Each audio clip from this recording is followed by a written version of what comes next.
Alright, so this is an interesting case. This is actually one of the first times I've had this in here in a long time. Alright, this computer, after it starts up, is going to have a message that pops up that says press... Nope. Says press Control, Shift, and F9. So you'll see it'll start up normally, and then after a few seconds,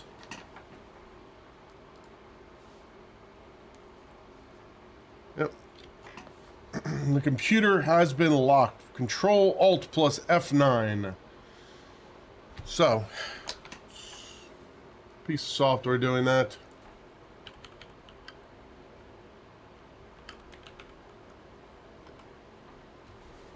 CompuTrace.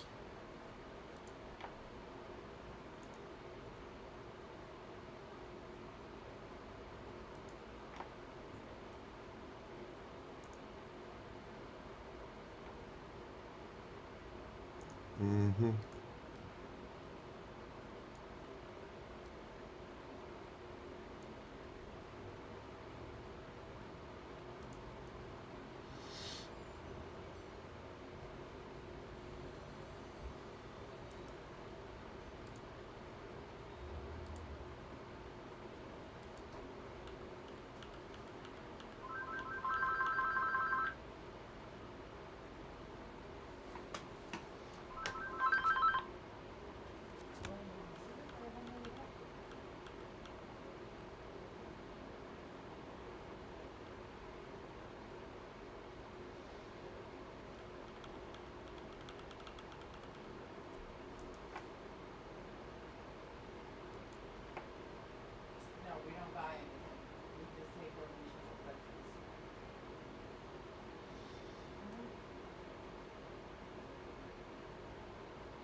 I mean, this is it. This is literally that's it.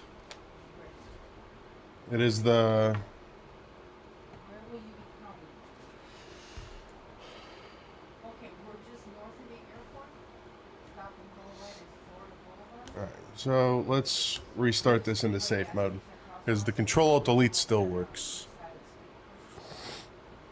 Nope, it does not have that.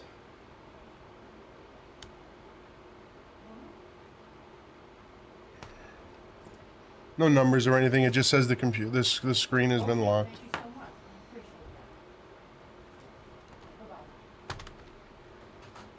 I appreciate that. Bye-bye. Appreciate what? Doing a laptop repair before I'm going to buy it. But I said we do donation for vegetable. Okay, I'll donate it. Can I get a new one every 3 years? Go to startup settings. Restart. Oh, it's not. No, it's not Windows. It's... Well, it's, of course, that makes this more difficult. This thing is BitLocker. Yeah, that's going to be a problem.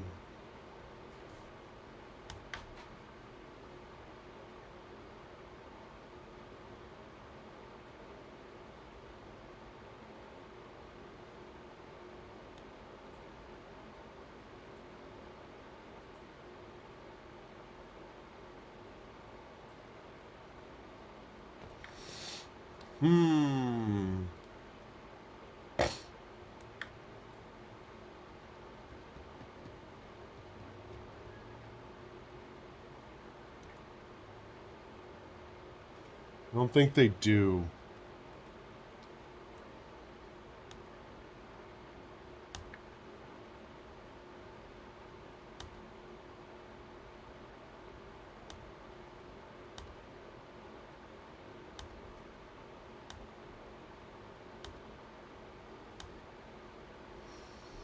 All right. Yeah, I'm aware. So, This thing takes a minute to start up, thankfully.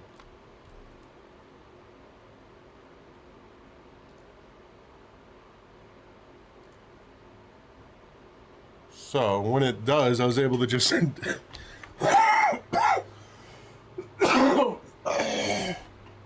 Excuse me, I was able to disable that, hopefully.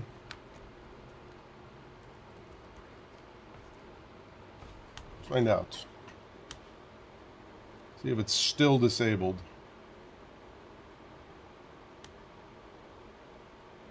Syslock, disabled.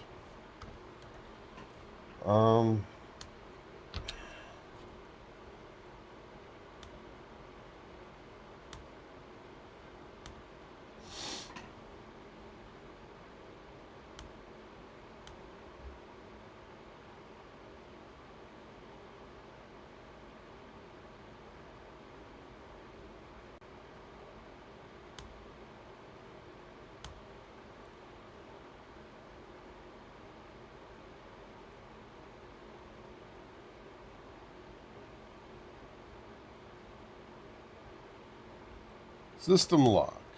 Uninstall. Uninstall.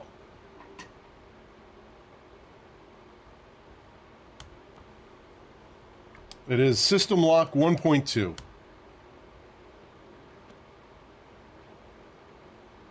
It took a little bit of time for it to kick in, but it did.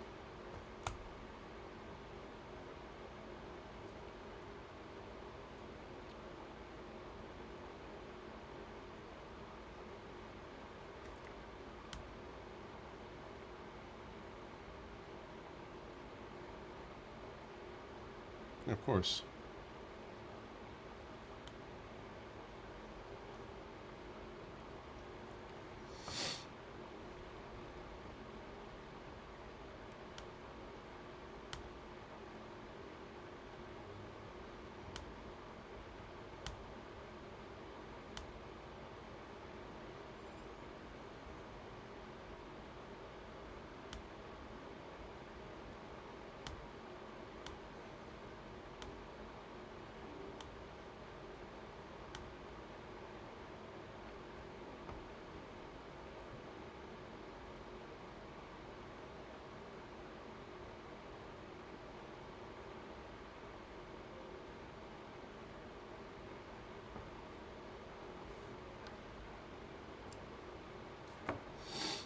Yeah, so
let's see here.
Let's see, someone suggested just because I was able to disable it before the startup, I was able to, like, I should be able to just go into here and delete the exe. That would be hilarious if that worked. R2 Studios, system lock.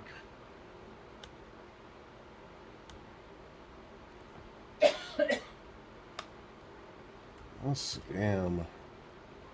Continue. So, in the interim, we're gonna make a backup of these ladies' files. It was one of the main things she wanted.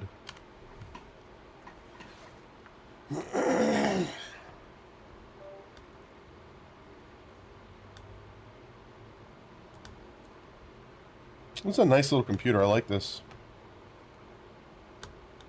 The aspect ratio is, so is it 6:10? No. I think I'm going to need to take my IODD apart and replace the USB-C on it. They did use an old version, which is nice for us, but the new versions are all 100% paid.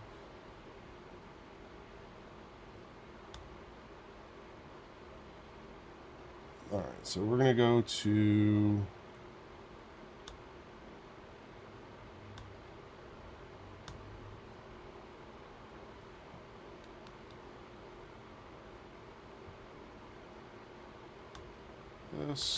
this. Here's your backup. New folder. This person's name is... This is something else. This is something else. What is this person's name, Angela? You didn't give me the sleeve. No, I didn't. Michelle. M-I-C-H-E-L-L-E. I'm not going with the last Polish name. What is the first letter? Begins with an S. Alright, that'll do for me. Number 20. Yeah, I could probably run the toolkit on this while this is going. Where is this PC? Thank you.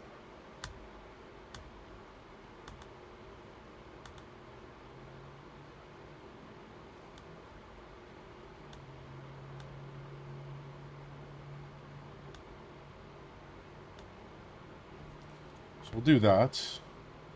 And then...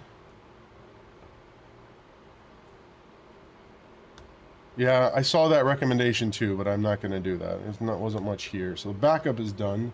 Make a note that the backup is done.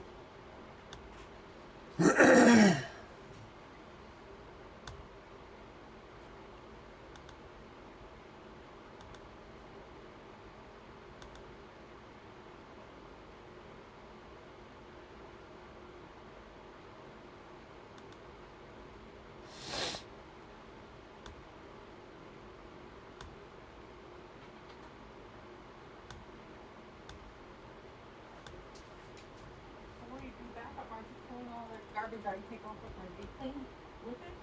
No. I'm backing up her files. Okay.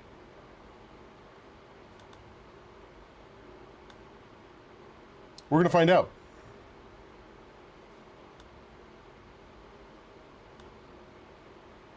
Find out right now. Security. No antivirus installed. So we're going to do this.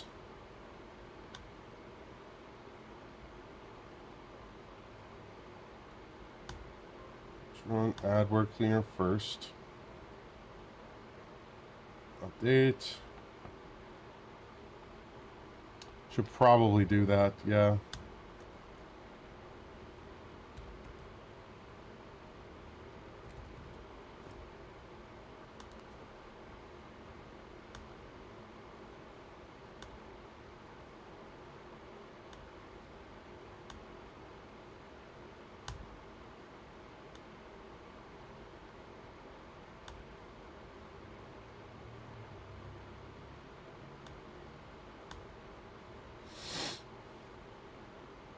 Yeah, this is a powerful little computer for what it is.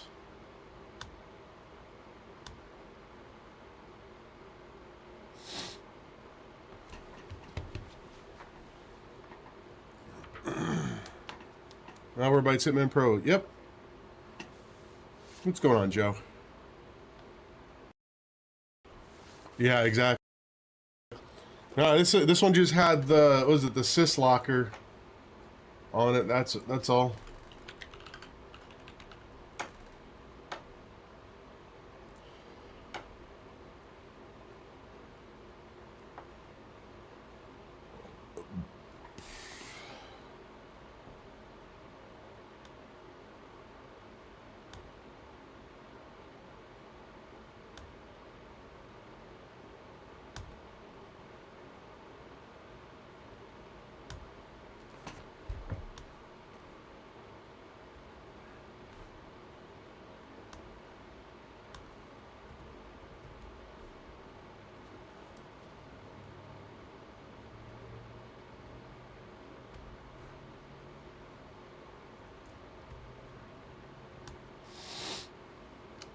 Encryption in progress. So So that didn't catch it.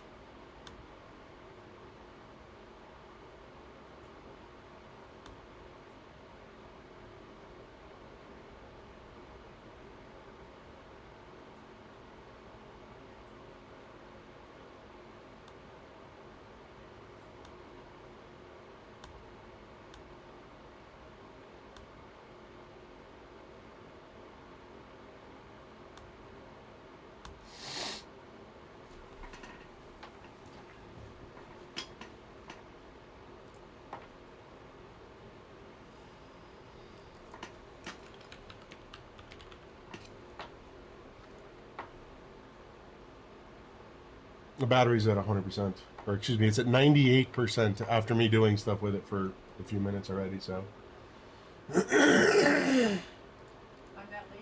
yeah, Because yesterday coming up was 93%. yeah, it's full now.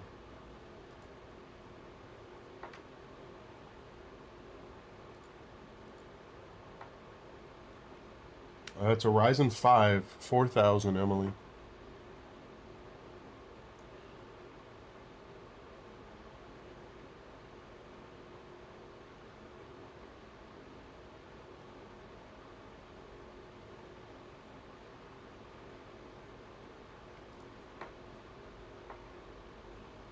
Because it has Alexa stuff in it.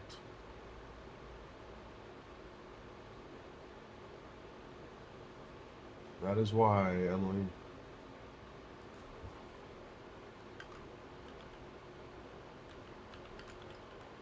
All right, man. I'll be here.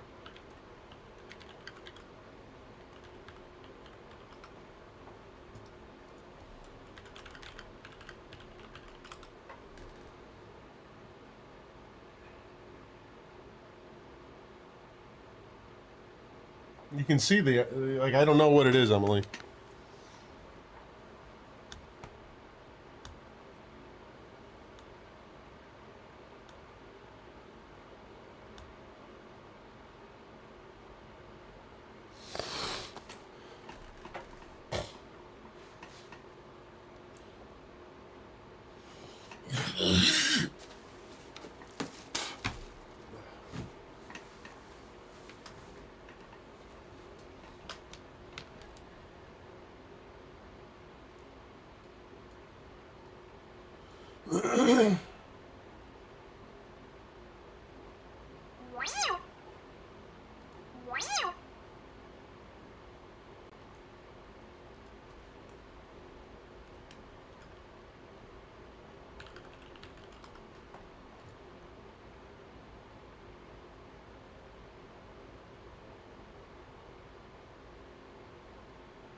I don't know. It's not a touchscreen though.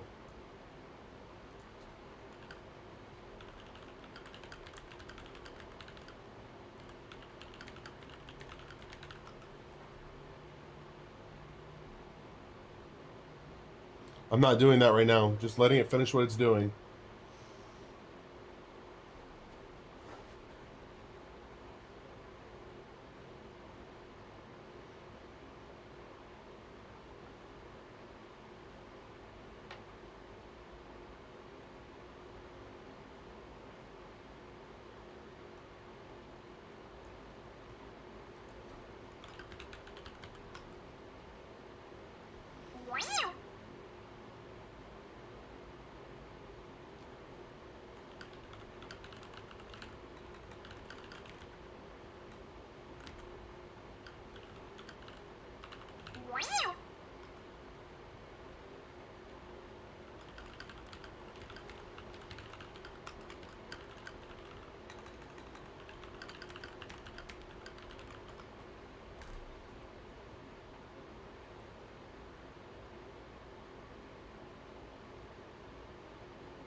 Yeah, so it found the system lock.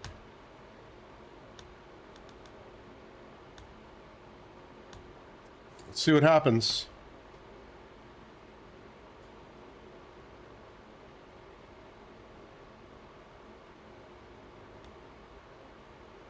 Nice. It actually got rid of it. Yeah, this is not a touch. The malware bites technician, yeah.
Yeah, Emily. After I have a meeting in first thing in the morning.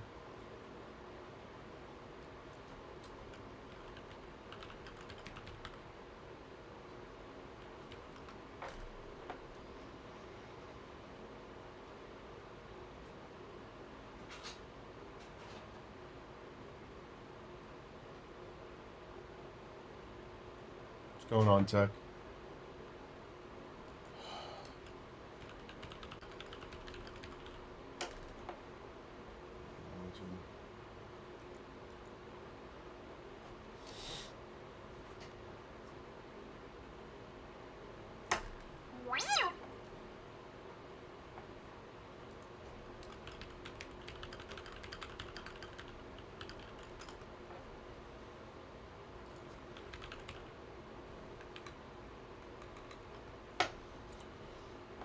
Wait, they are...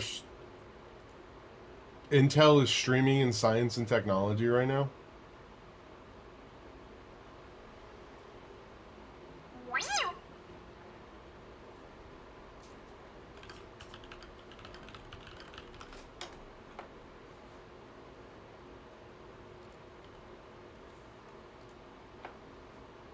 I see. That's not Intel.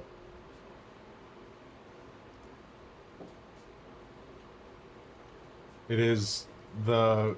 Like, it is Intel, but it's not Intel. It's an Intel-sponsored thing.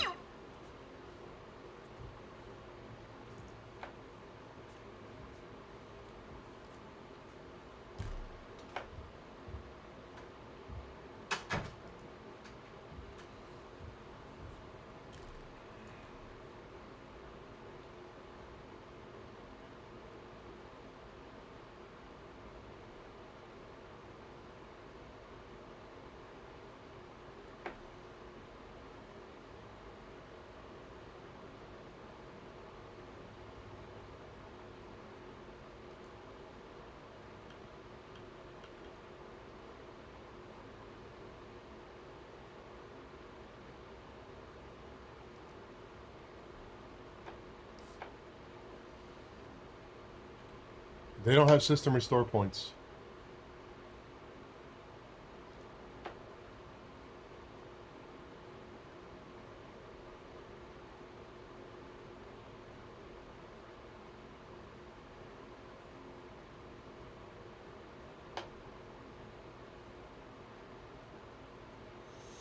It's like, it's an AI, NVIDIA is streaming for somebody else, or Intel is streaming for somebody else, is what's going on there.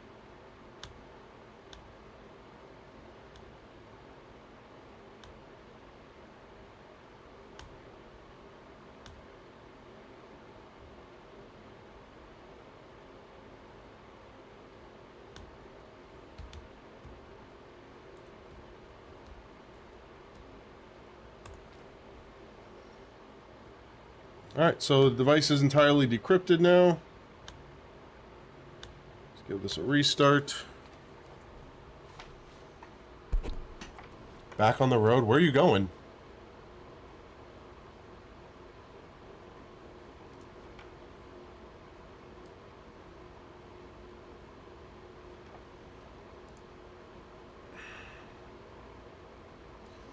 All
right, this one's ready to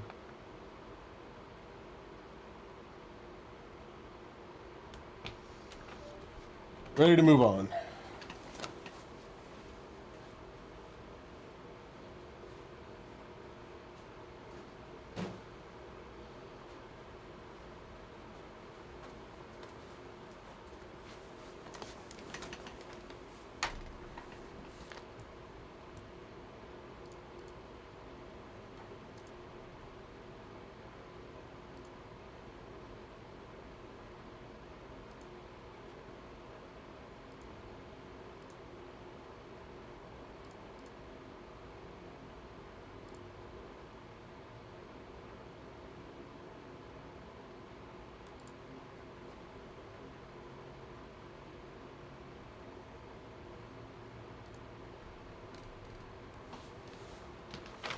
All right, this one's a data recovery. Let's see if we can actually get anything off of this.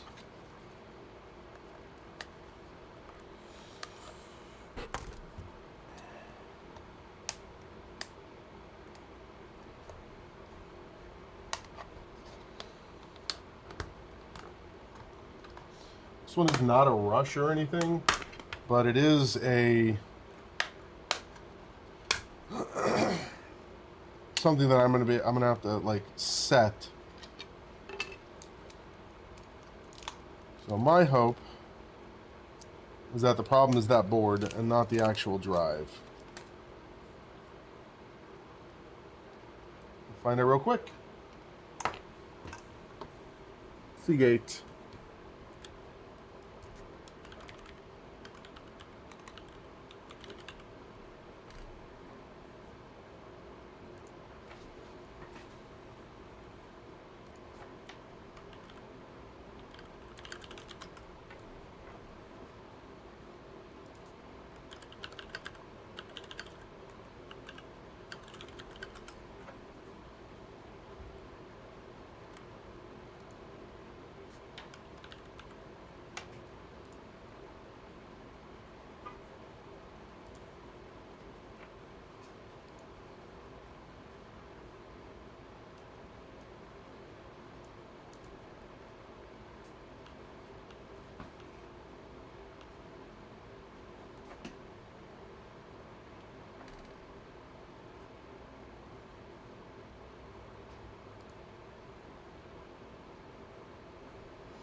Nope.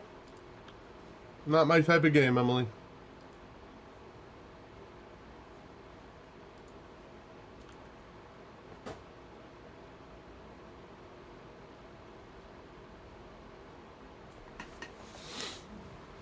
I'm thinking, this card is from that lady that came in that would not stop talking and kept giving you stuff and giving you stuff and giving you stuff, and you say, I want this, I don't want this.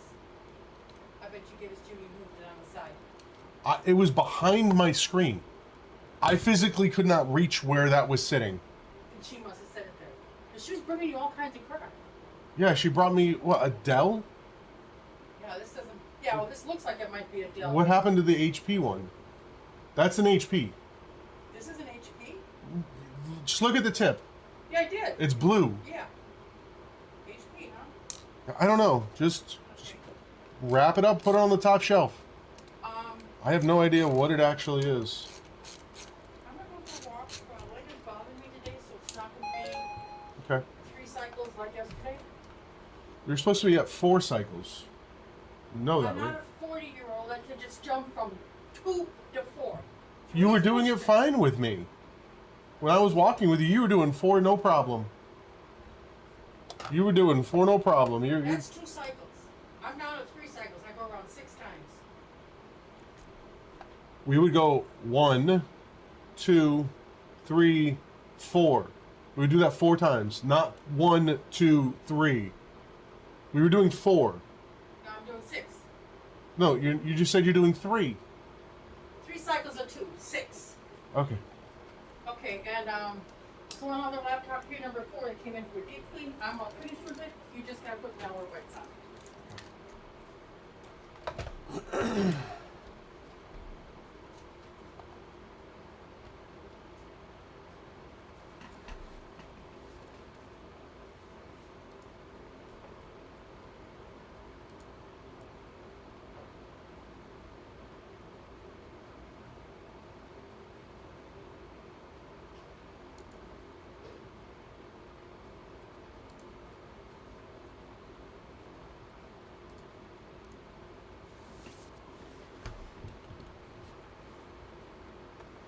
So this is right now is looking like a drive failure.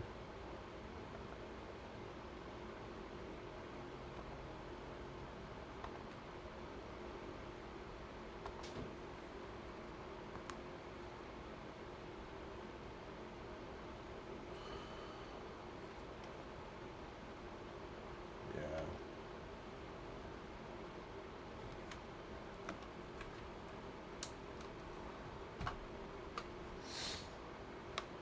I don't think I have. This is one of their newer drives.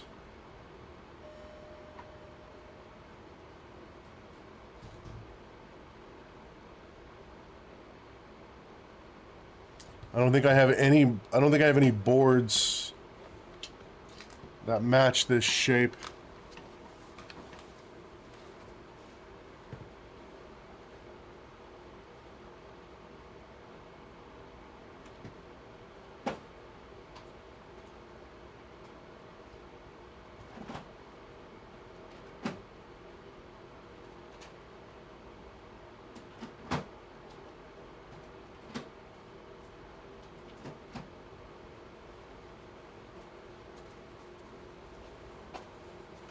Oh.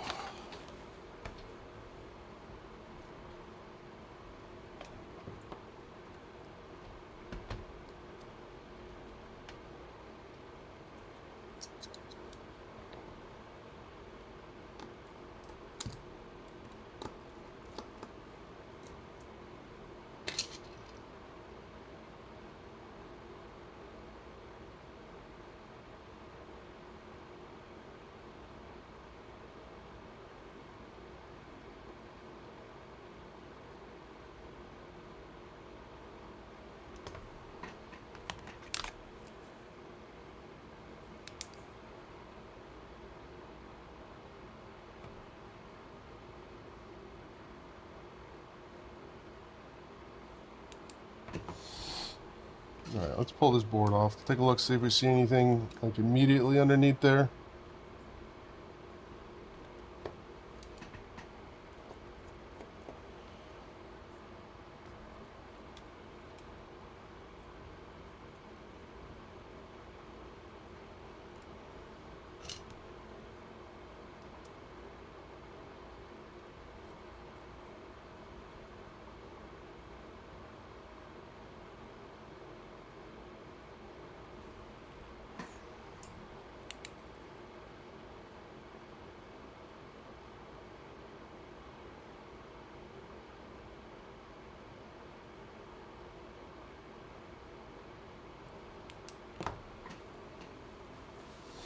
Everything on this board is tiny.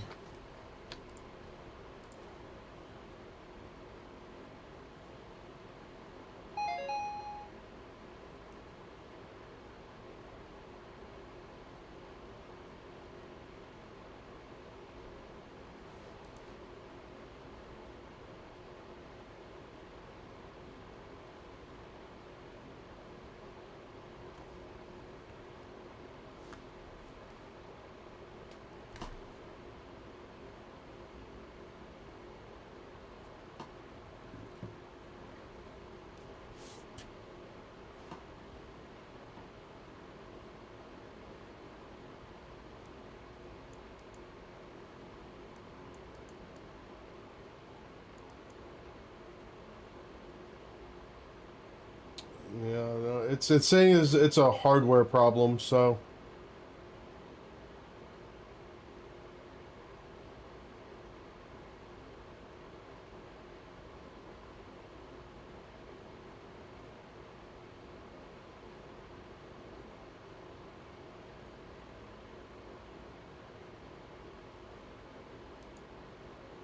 more than likely.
So tired.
Oh.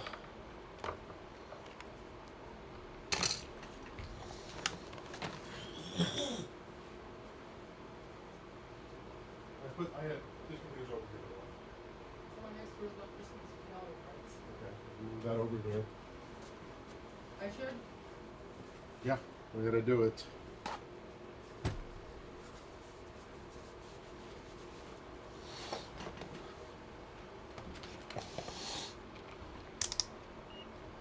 Oh. The one you just did a data backup on has an external hard drive in it for you. I know.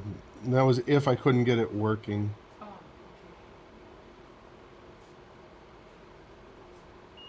okay. All right.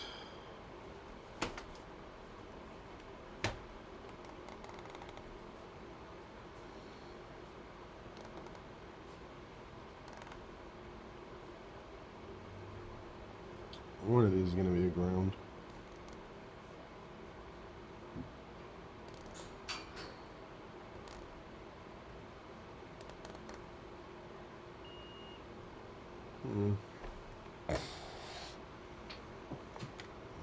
I'm doing this backwards. That's why. There we go.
Well, that's a problem.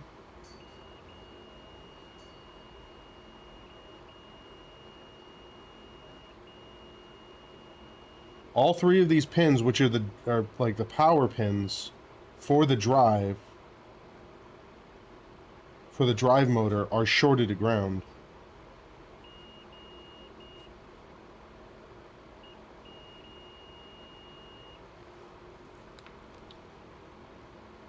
It's actually really bad.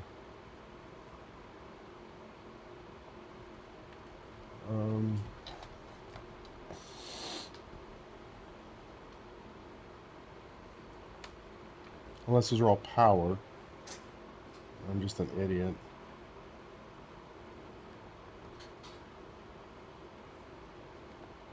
Zero.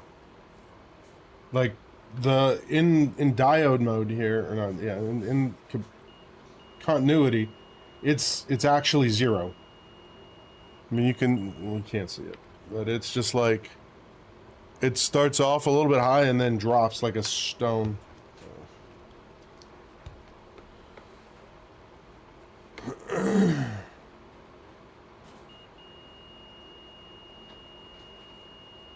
That's basically zero.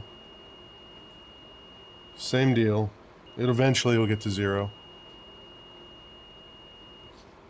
Yeah, that's something.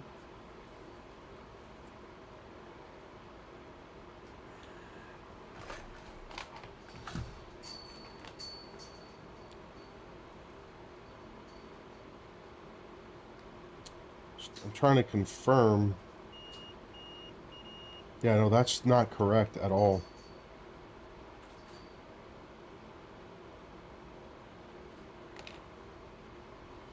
So that's that's a straight up power problem.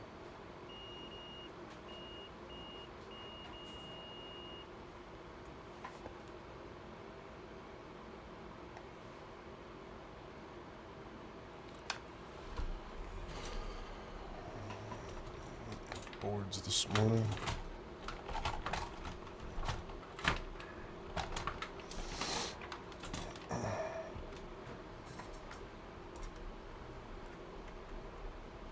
I did not hear the motor spin.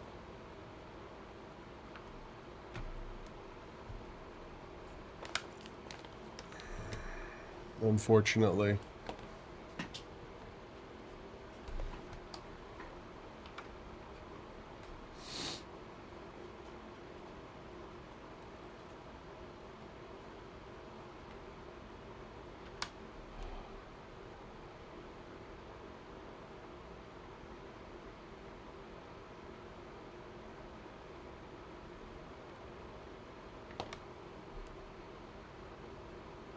You guys are microscopic.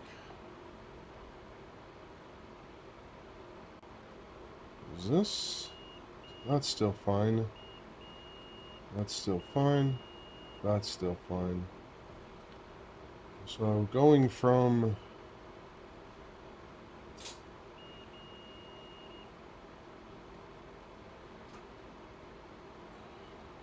this should be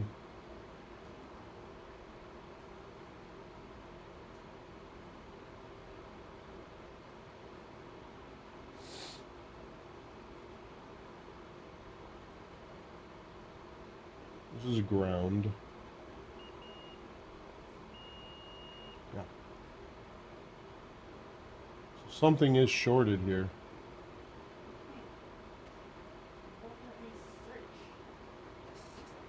What won't let you search? I click on the search command, a little space down here, WMS config. I could not pull down. Yeah, just type in ms, hit start, type in msconfig.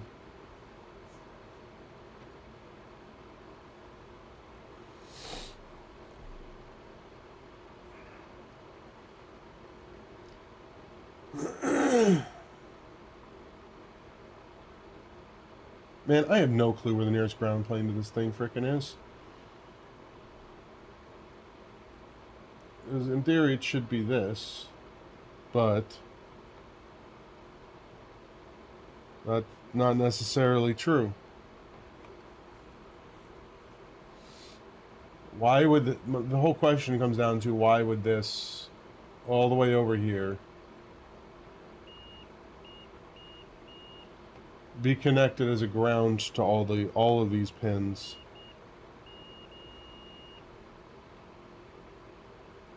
So I'm figuring out where these guys actually go to.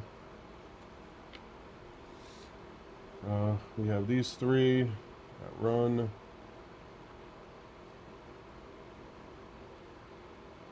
To here, so here it's just 2 goes to here. So more than likely this is the problem. That guy.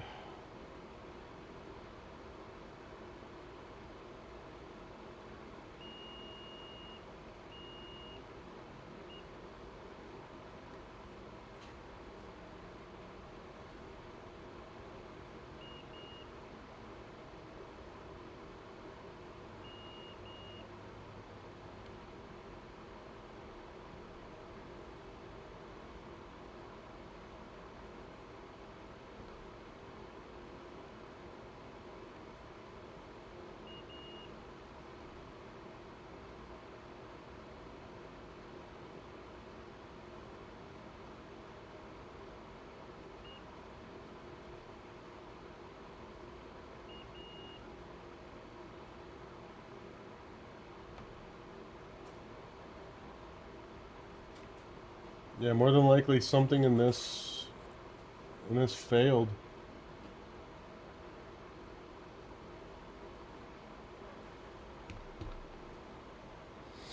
Yeah, I know. I was just checking to see if there was a ground on it. Or a short on it for some reason. Like if both sides of the power, these are power. They seem to be fine.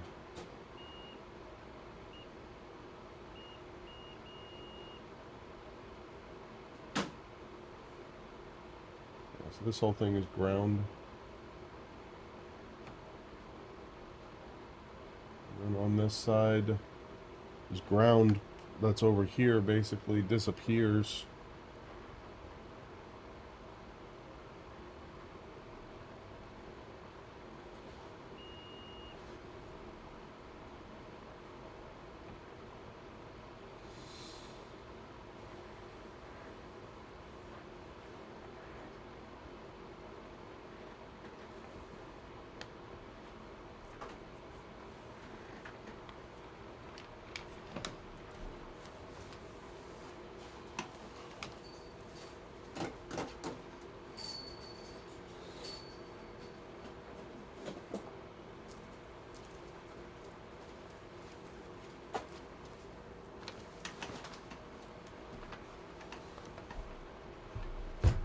Let's see if we get heat spikes.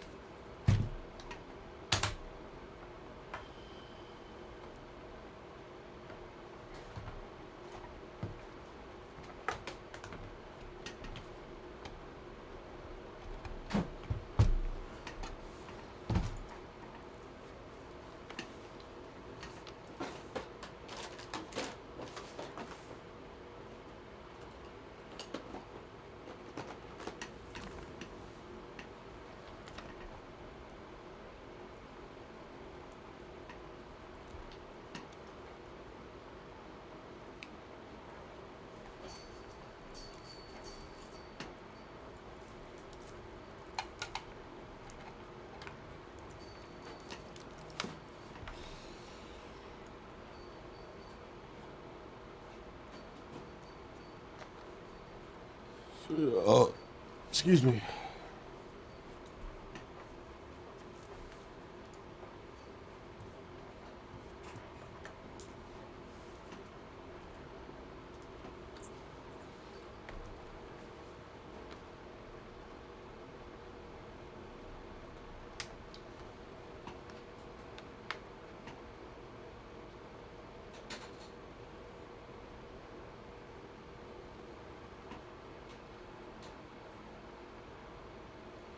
So this guy is heating up exponentially over here.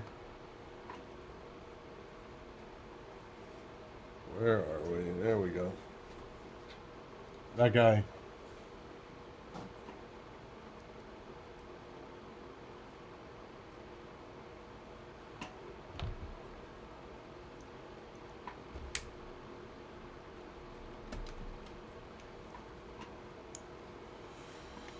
This guy is, as I said, incredibly toasty.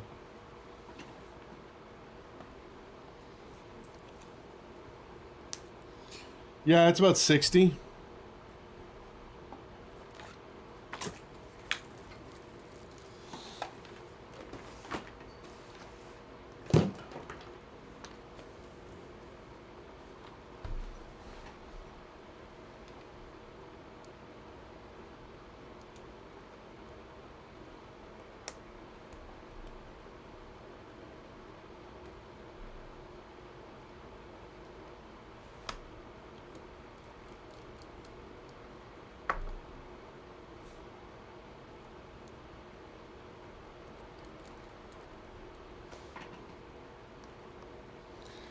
$40 would be probably closer to normal. Hey, what? These have two hard drives, an SSD and a regular one. So I put the Windows 11 on the SSD. 19 gigabyte of the 931. What are you talking about? That would be Cecil. What are you talking about? Which computers? I don't know what you're talking about. These towers. What That were towers? donated. Those 3 towers I've been working on. HP towers. I told you that you can't just install stuff on there. I have to download special stuff for it. Because that mini drive is something called Optane. That's why you stopped working on them. So I took them apart to do DBAM.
Okay, so, strangely, after doing that, this seems to be working.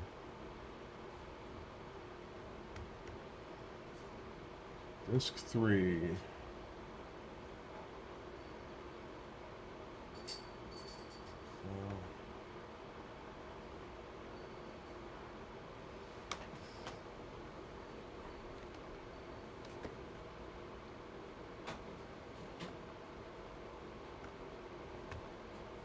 So where is it?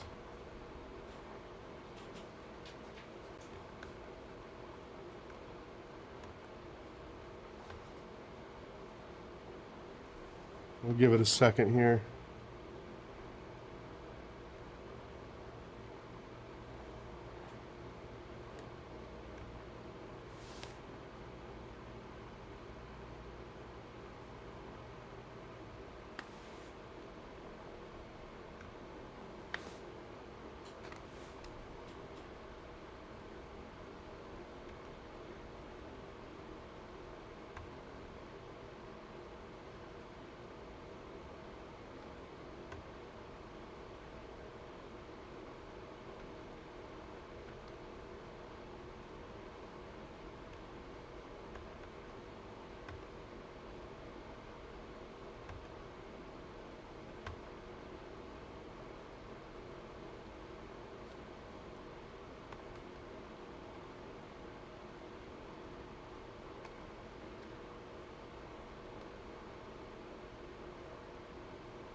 That's interesting.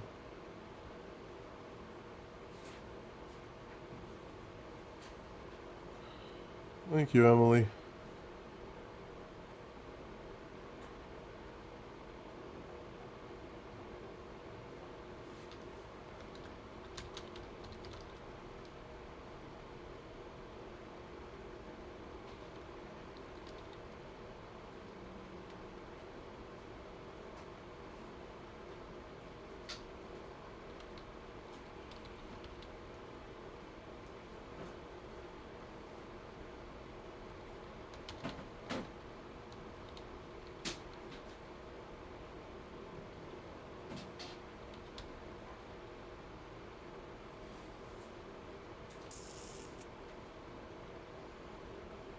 Hmm.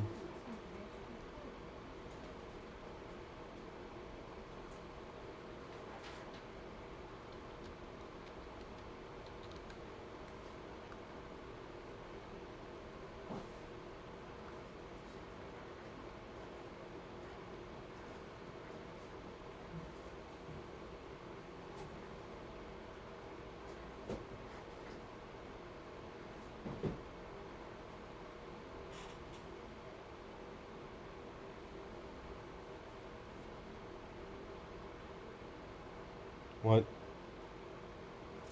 Does this have an SSD in it? I don't. Is that a customer's? No, it's a donation. Was it in that box? Yeah. Yeah, more than likely. Because I need you to do that G-band because it won't Okay. take a disc with external.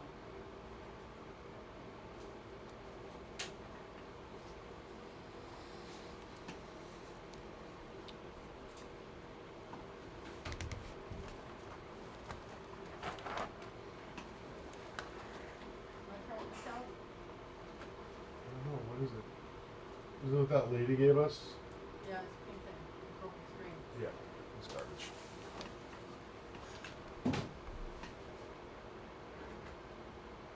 And did I do anything with this? That was in this donation box, this surface. No, power cord one.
No, thing, this power cord works with this HP over here.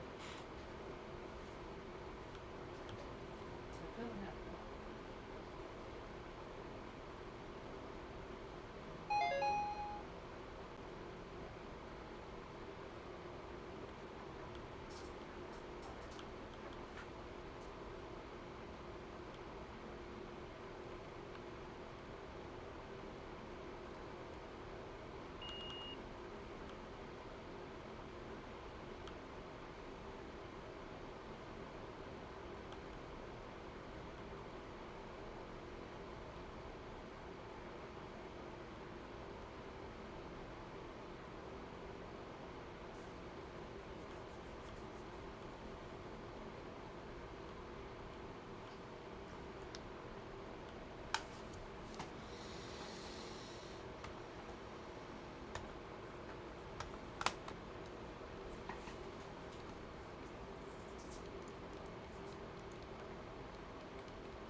No, I can't read anything with it, yeah.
I don't think it's encrypted.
Yep, we'll see what happens after I do this partition recovery.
Yeah, that thing is... that Toshiba laptop is not in good shape.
It was just not in good shape. Covered in paint.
Going all right now. I'm trying to do a data recovery real quick. See if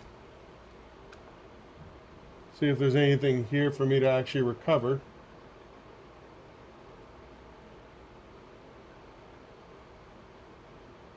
We're getting there. How about you? How you doing today?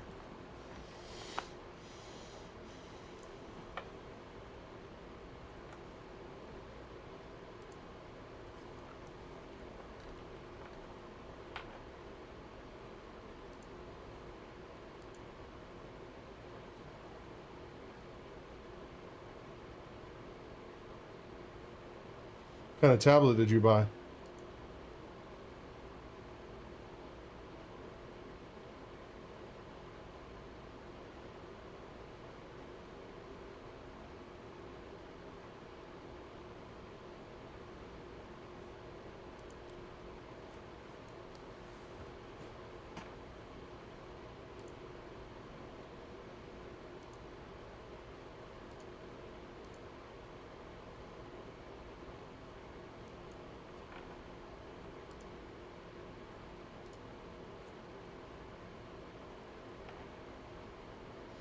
Yep. Yeah, I bought a bunch of those for the one of my clients.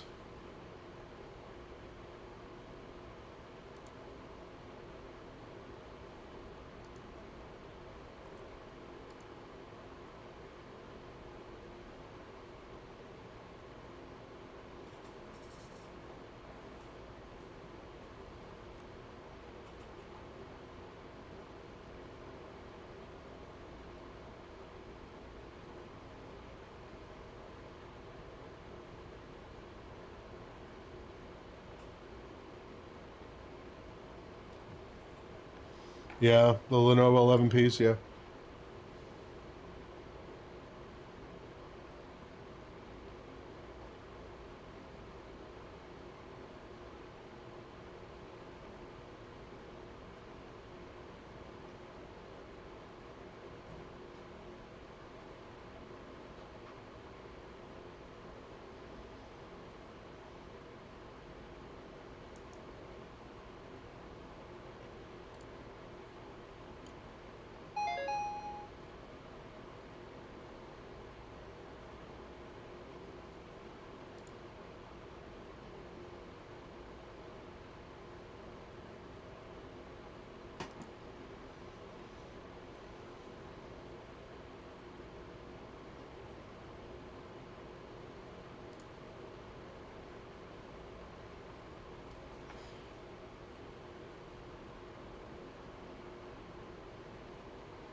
She's doing okay, Emily.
I'm trying to recover a partition.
No, I'm not feeling great, Emily.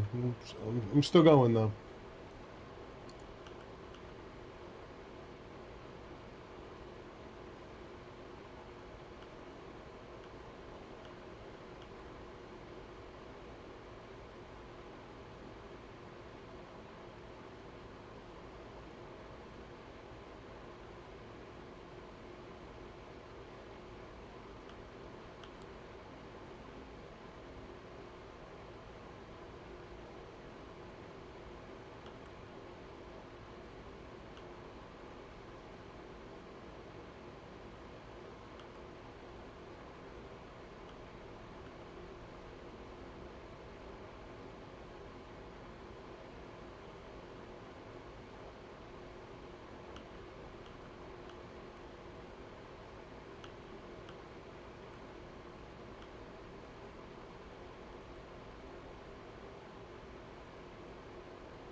Yeah, I'll be fine, Emily.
That's gonna take way too long.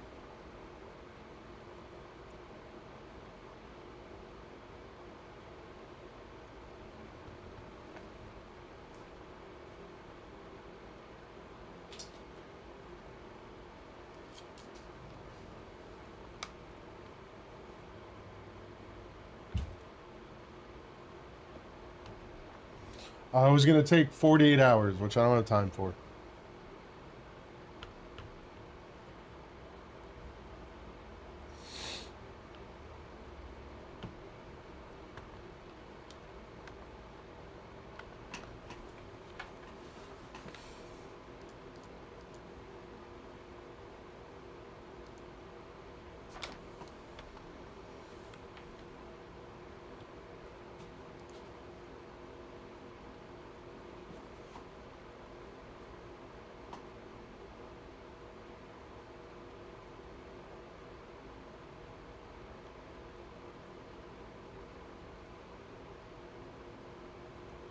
$21 what, Emily?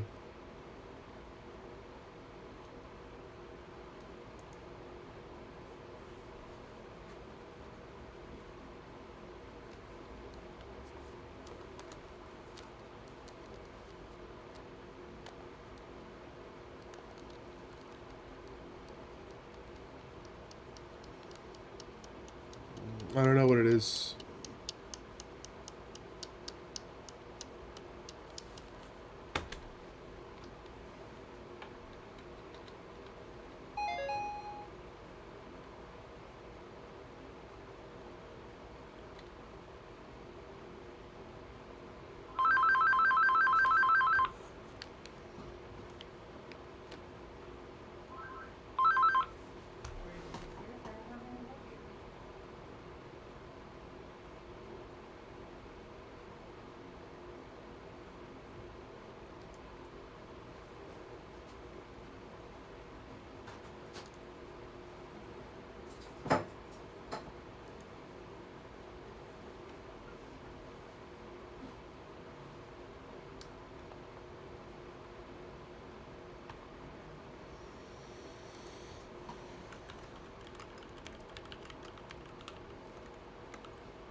See if I can see these files on this, Emily.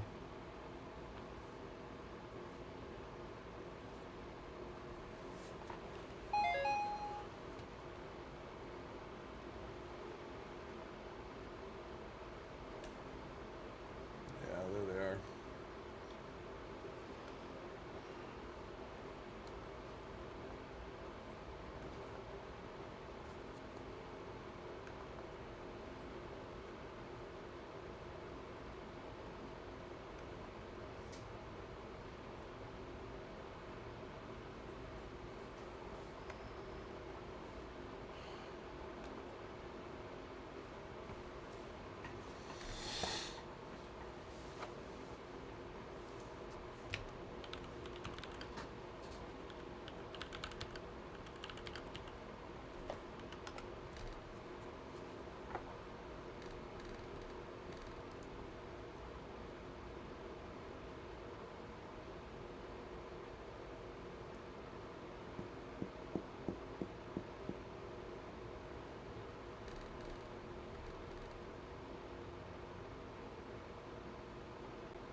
Yeah, more than likely.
I don't have internet. I have internet.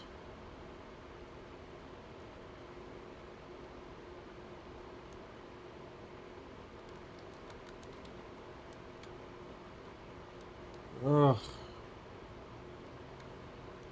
Building dependency tree. Unable to locate package.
Oh.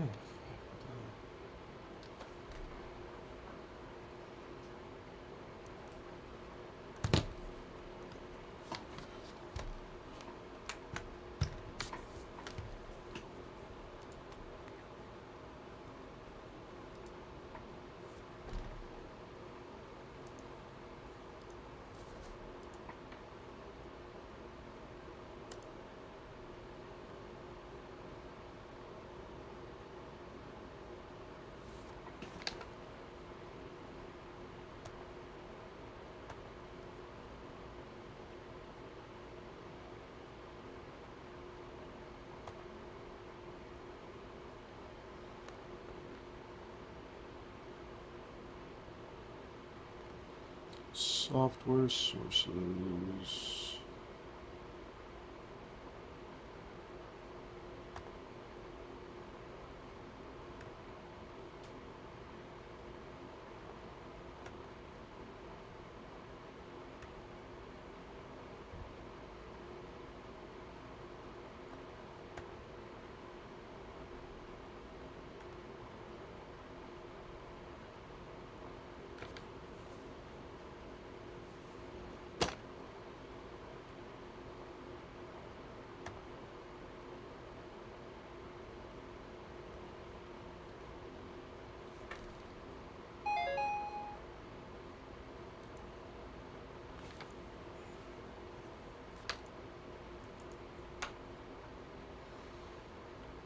Generally, Emily.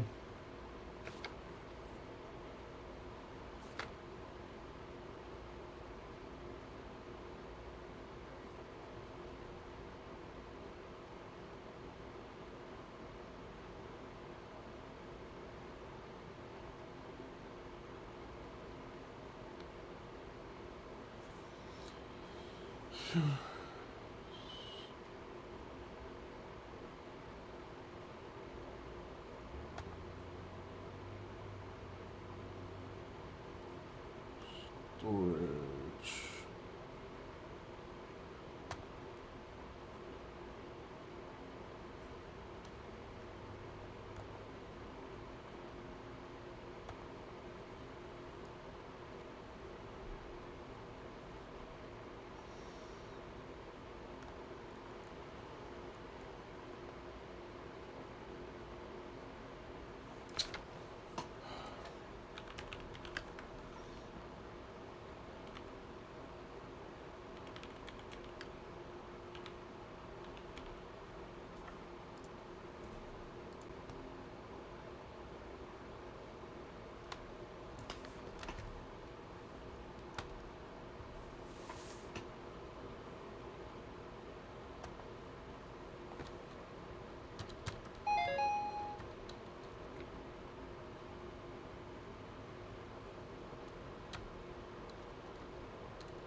If I had a Mac, I could do that, right?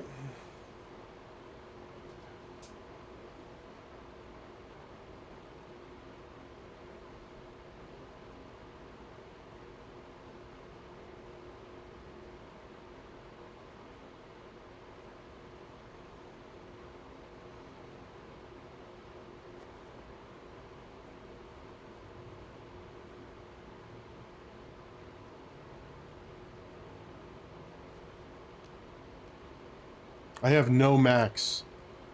I don't know why you think I have a Mac here.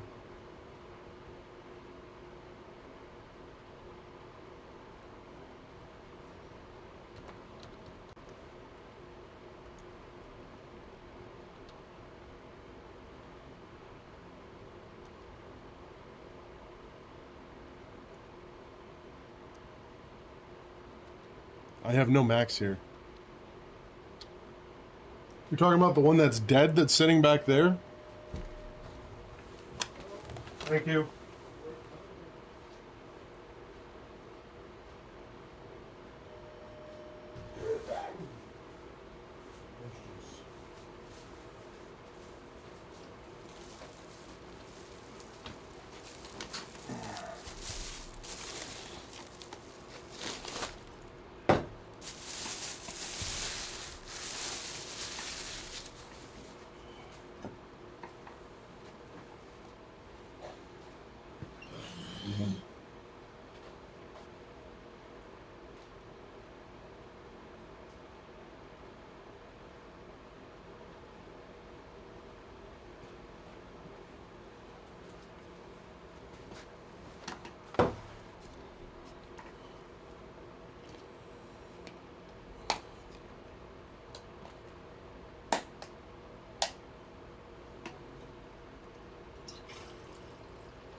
Orange juice, Emily.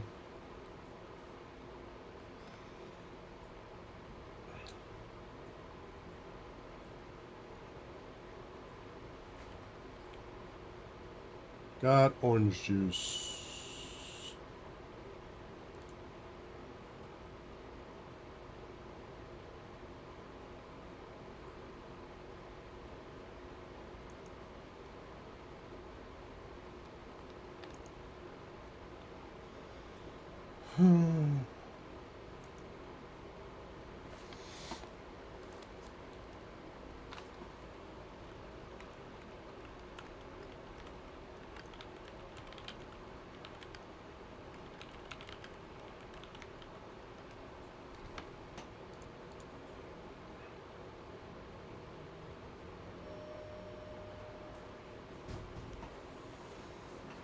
Hello.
Yeah, I know much better than to just type random things that Joe suggests.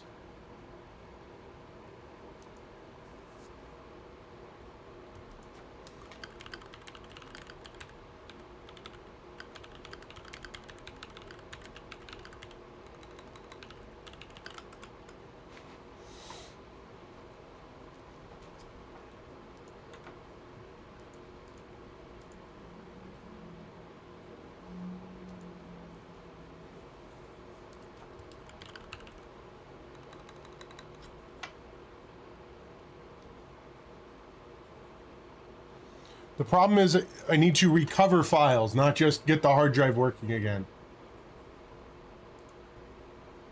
That's the whole point of this. You understand that, right? It's the whole thing.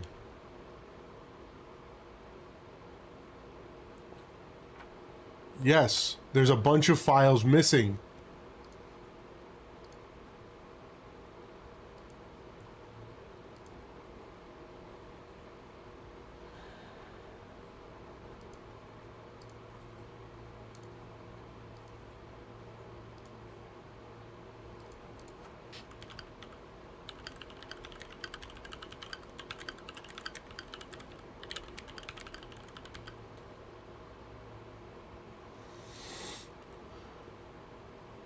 You know that's not an option. I do not have a Mac. I don't have time to set up a file system or a virtual machine that's a Mac either.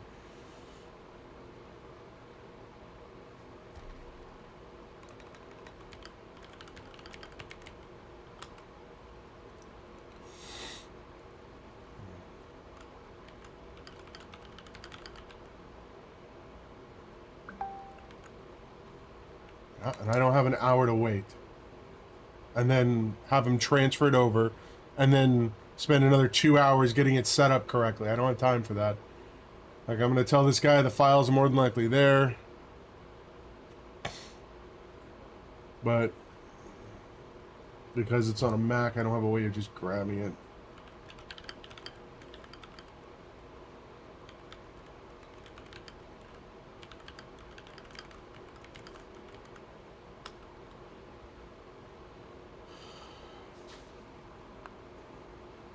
Yeah, I don't know if they would be able even to do that.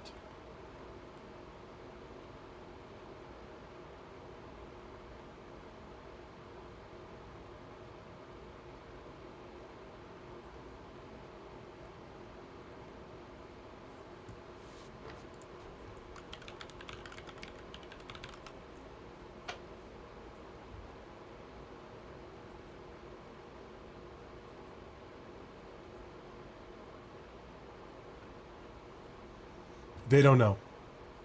He said he just plugged it in and they were gone.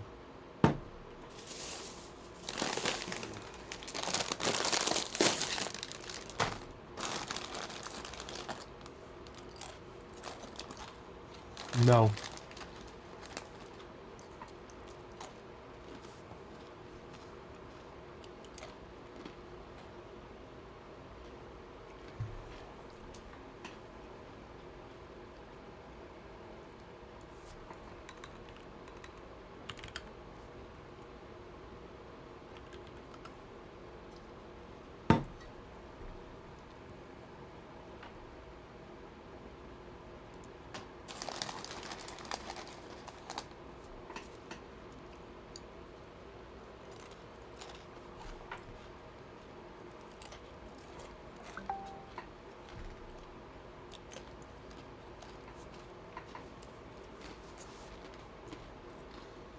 That's what I'm reading right now.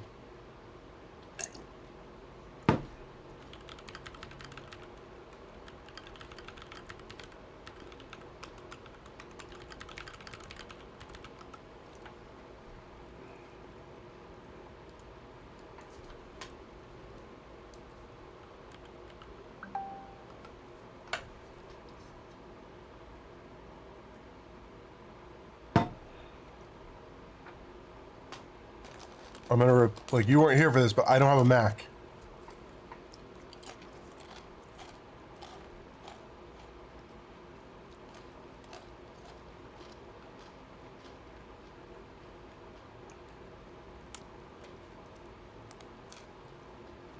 because I generally don't work on Mac stuff, and I wouldn't have said yes to this guy if I knew it was a frickin' Mac.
Moving on.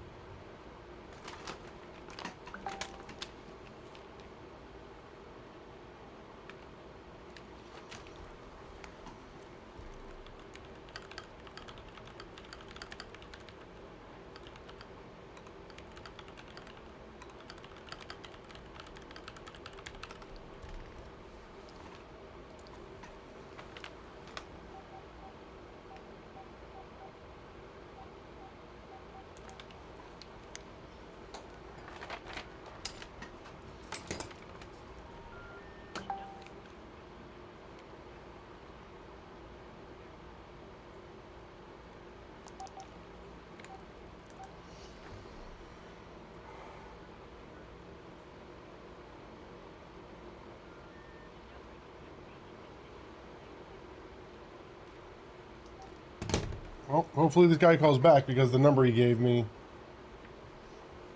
doesn't work.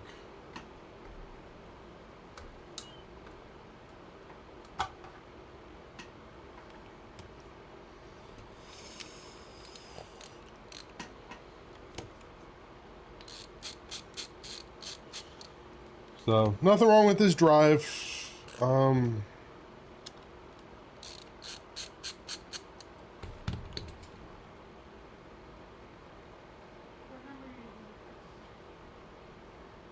Why?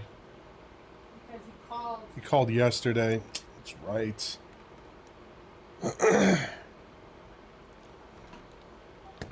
See if I can find it here. I need you to close that.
Yeah, I wrote it down wrong.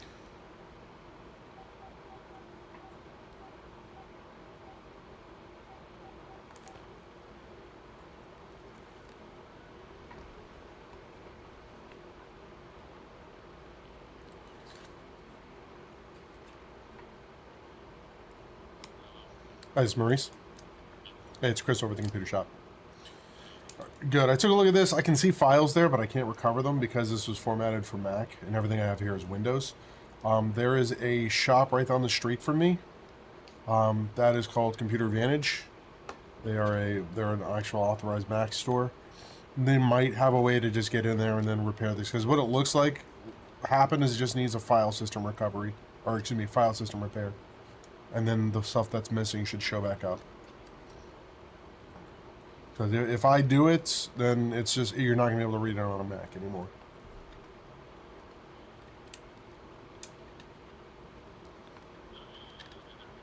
Sure. Yep. Bye.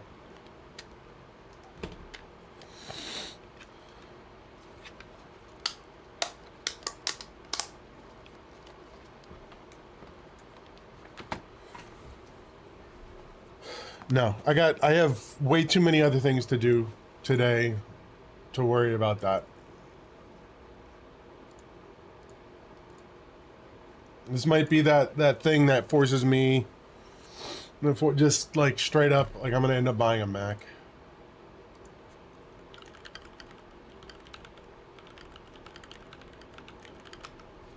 I'll sell my laptop and I'll just switch over to Mac for my laptop. Seeing as I can still use all my Adobe stuff.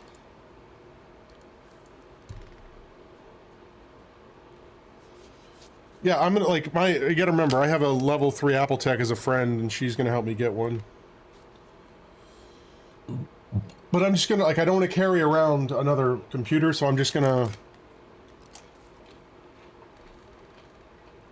sell mine.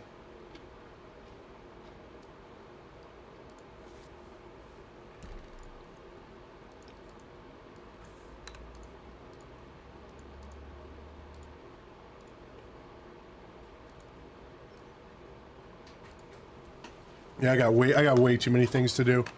I currently have, because I was closed for one day, I got like 15 computers in yesterday. So gotta keep going. This one here I just gotta install.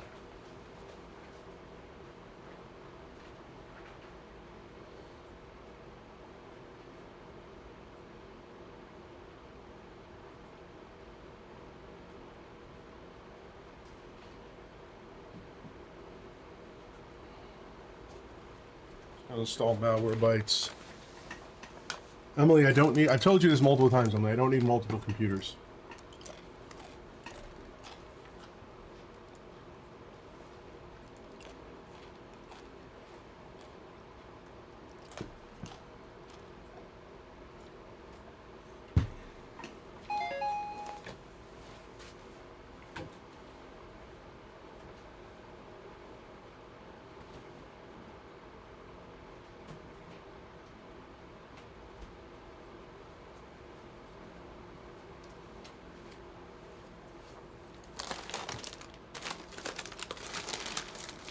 Yeah.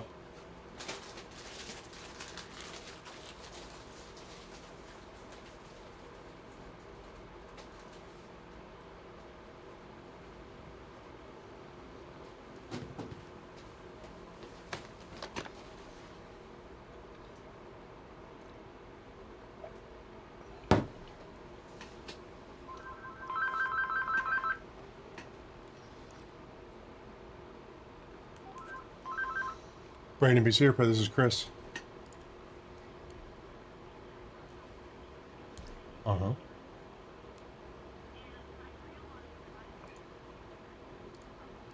Okay.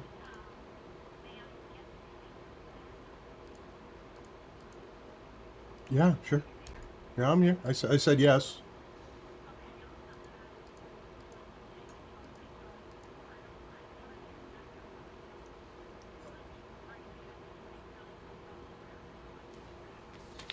Okay. Sure. That psychopath is coming back down here.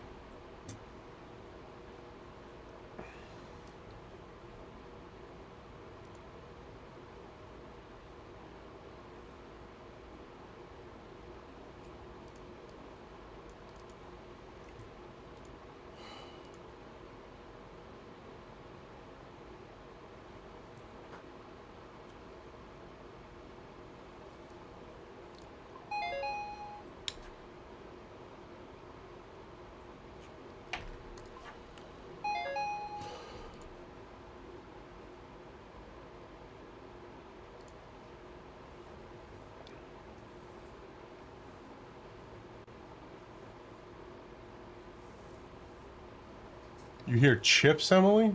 What does that mean?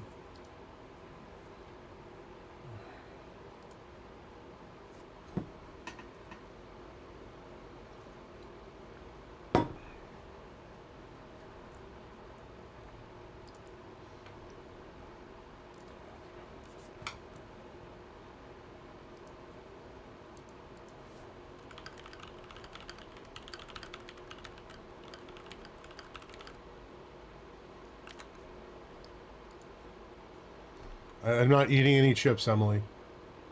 I have, like, I just have I have a bag that I was cleaning up.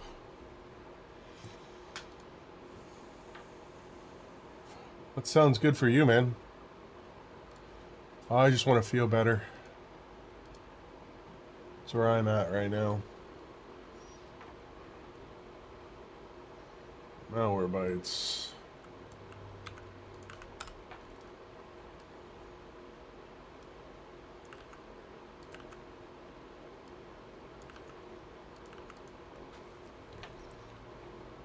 All right.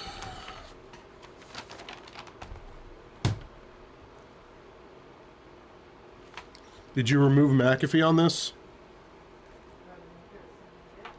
Huh? Yeah, okay. I see it. I didn't see it before.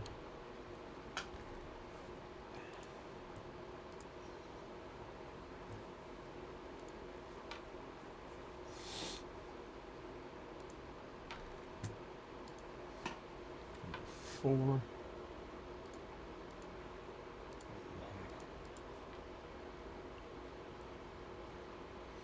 What is this blue bar that's going across the center of this screen?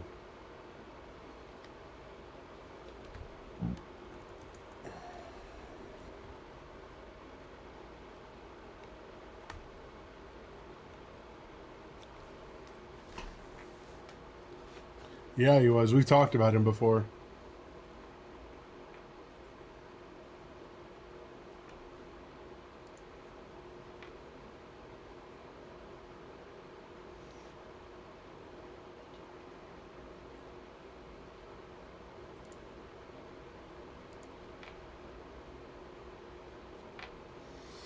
No, she didn't use the removal tool. She just used what was there.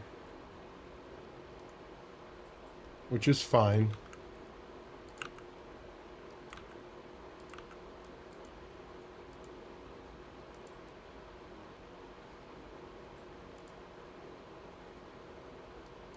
Probably.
MCPR, what is that?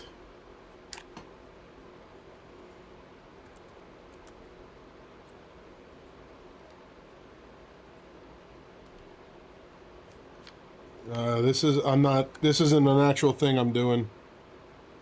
I'm just downloading. Oh. I'm just downloading McAfee on this thing and then getting it out of here. And then we'll move on to the actual next computer.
I haven't worked on it yet.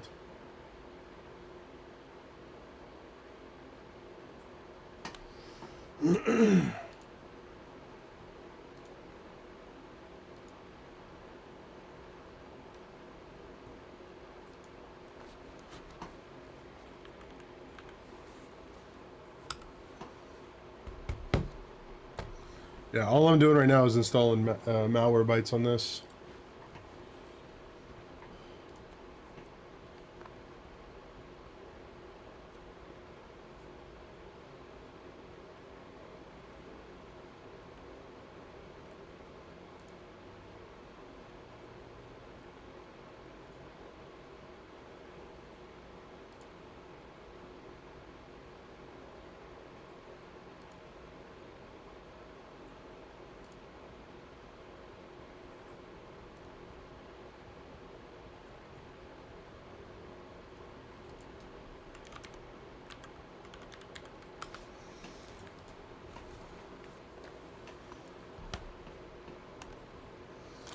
Have you got all the deep cleans done, Angeline?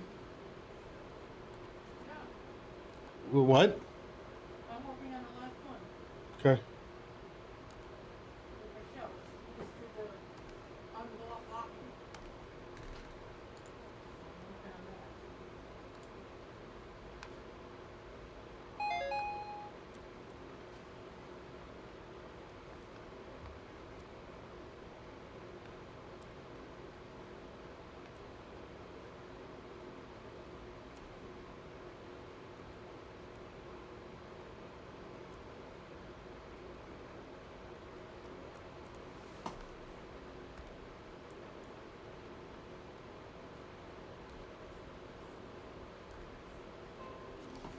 That's activated.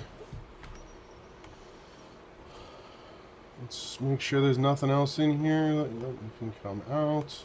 Install. This was upgraded from Windows 8.1.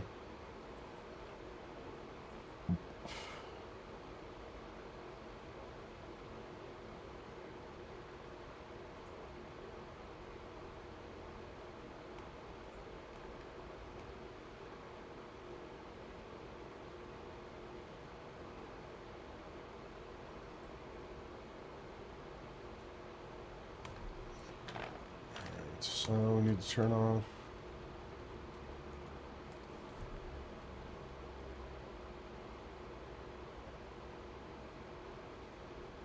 Turn off notifications, disable that, disable that, disable that. Go into Chrome. I did. Literally what I just did, and we're going to turn off notifications here.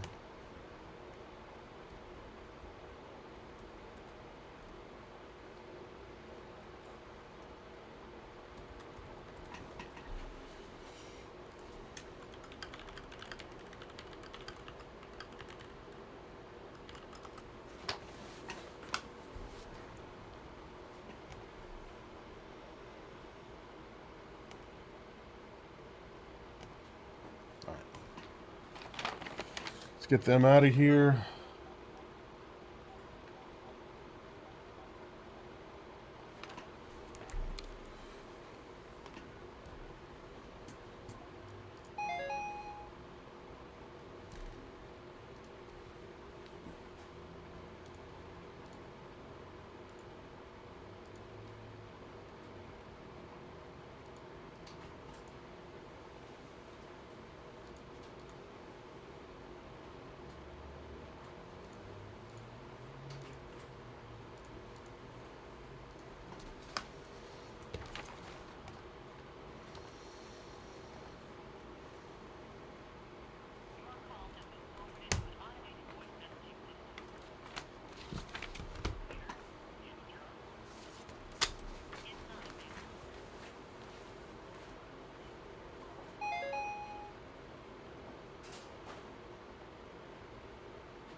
Remember that one.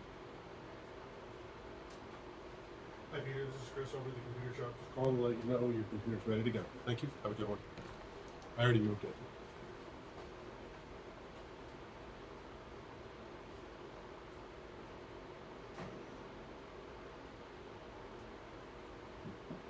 Do you have that O2?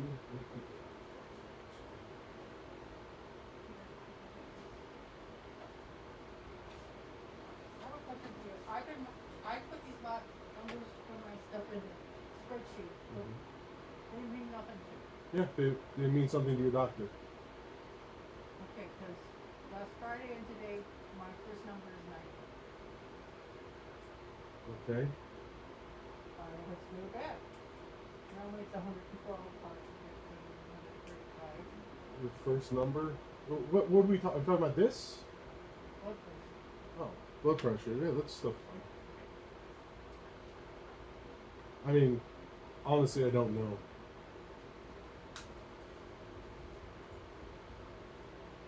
I still do that. Sure, don't trust me on that. I'm always wrong with that. All right, let's spend a bunch of money that I don't have. We need to order.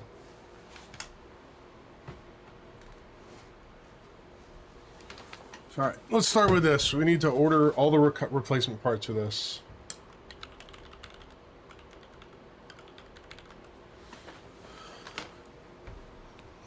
So things that I know that I need. We're gonna grab.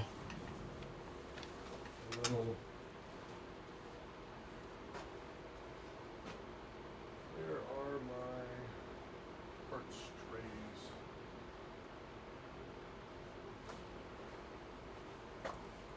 Are you still around, Joe?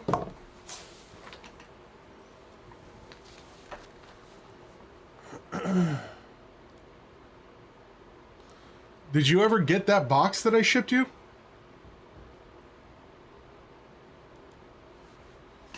This thing was dropped. Did it work? Like, I asked you a bunch of times and you never replied. You're killing me, bro. Why is this tilted?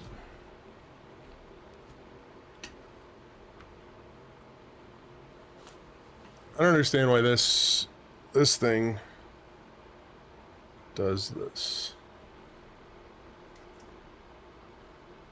Yeah. It's nasty because it got dropped into a puddle. Whole computer. Which way do we gotta go? We gotta go that way? Okay.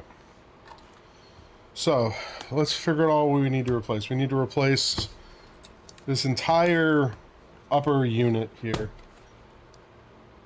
So let's get this apart.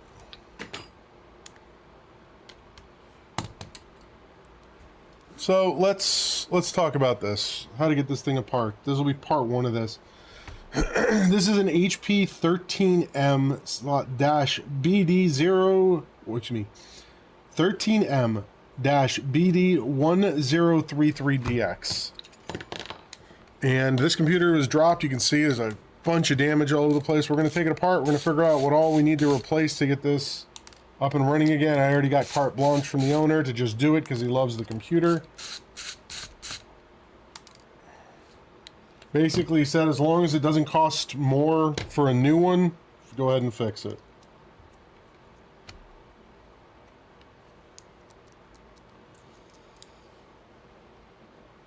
That's what we're going to do.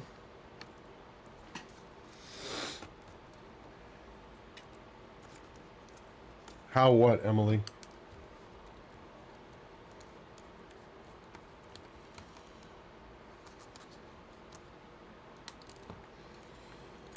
Let's see what we got here.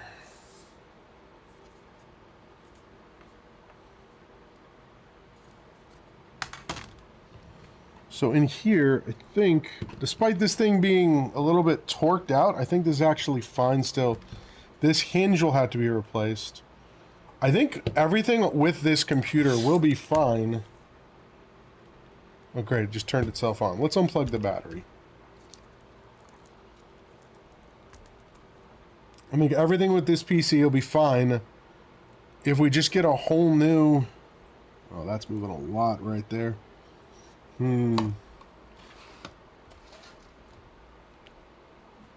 Like a lot. You see that?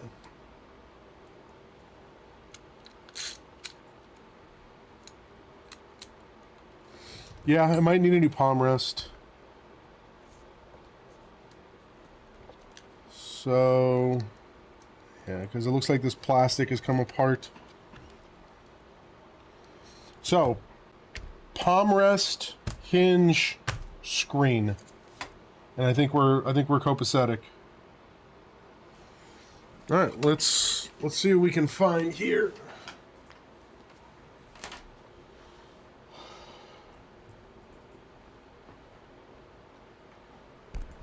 Rayman, you need to chill out, okay?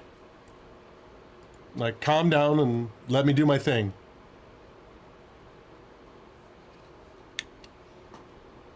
Just take a breath. Let me run through what I'm doing, please. Because I'm doing this all so I can make videos. Okay. I appreciate the exuberance, but I have a process. All right.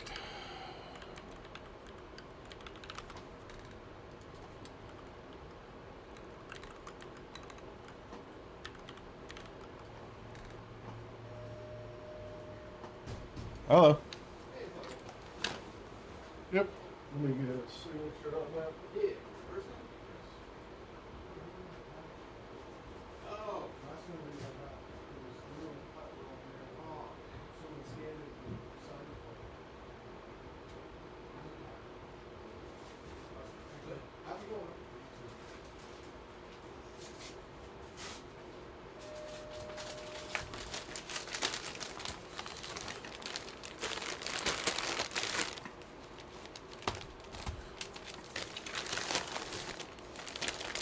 So we got, so all of the expansion stuff that we got, Mom?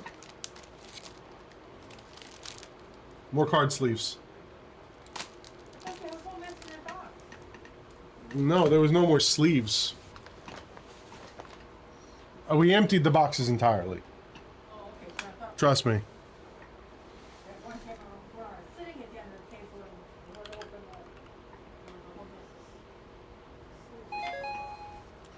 Alright, first off, let me see if I can find one of these things that's, like, dead for cheap.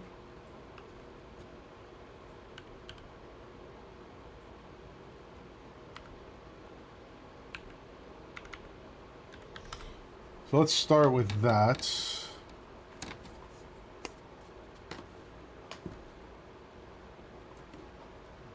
Yeah, no, I'm just actually looking for the whole computer. Like right here. So if I just buy this computer and swap his drive into it, as long as it's exactly the same, then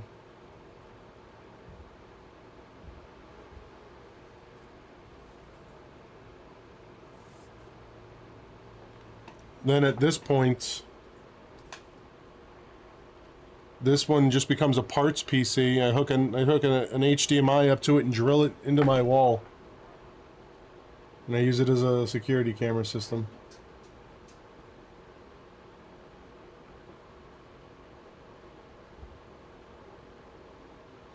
No, it's going to be more expensive to do it the other way, I guarantee you. So we're going to leave that open. That's why I wanted to look at that. Guarantee you it's going to be more expensive. Let's go right to the HP parts store.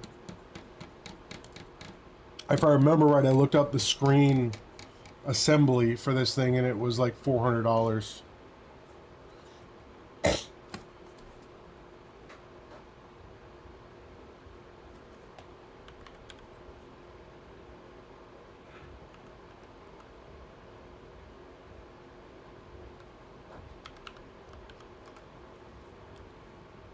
Yeah. Yep, I know. I know. Y'all out here talking at me like I don't know what I'm doing.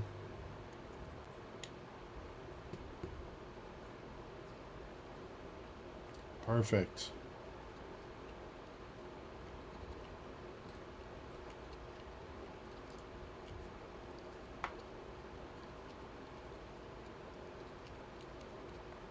Perfect. Very, very good.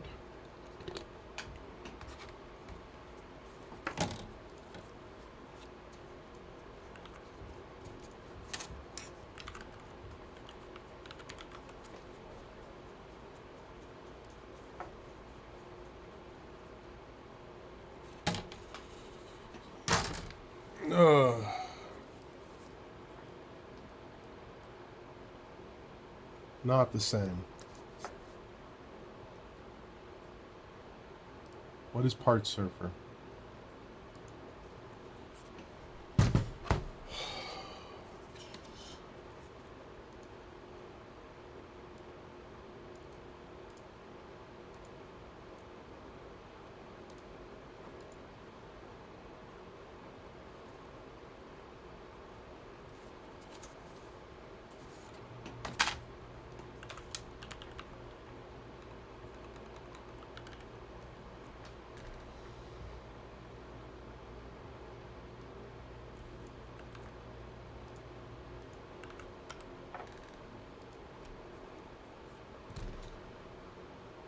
So that's 150.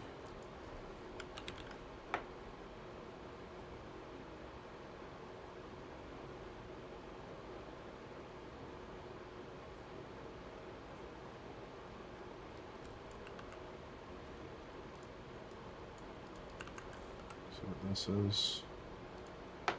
So that's the back cover. So that's 200. The actual OLED itself.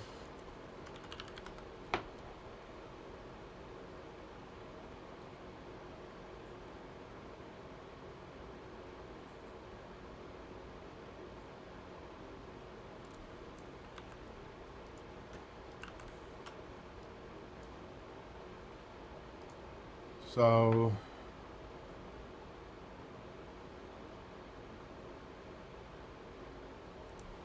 it's not right. This is a 13. That's not correct. 13.3. Just more than likely this person just labeled this incorrectly.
All right. So I got to order a palm rest too. So at this point, I think my best option is literally going to be just buy this because it's the same freaking computer.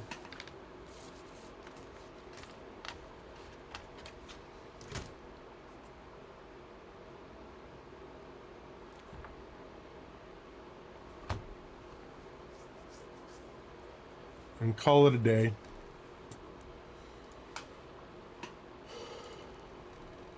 Swap his drive over, hand it back to him, say, enjoy. Now, what's going on, Grant? That's. Yeah. Yeah, why wouldn't we? Yeah, they'll tell me when they're stopping.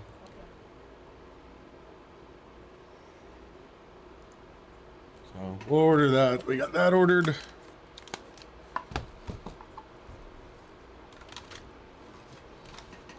When this comes in, we'll get this.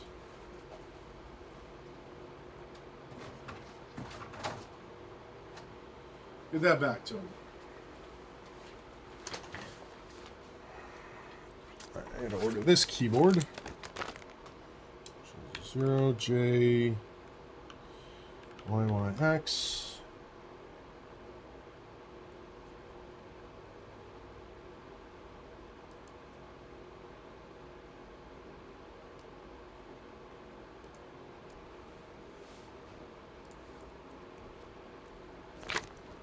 The rent come out yet? What? They just picked up the check, Chris. Get me fine. What do you mean? They picked up the check last Friday. I know.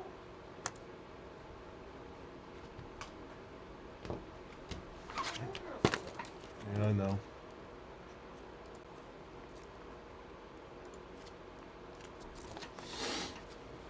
All right. So 46. Put on not started and want this should be relatively simple and straightforward.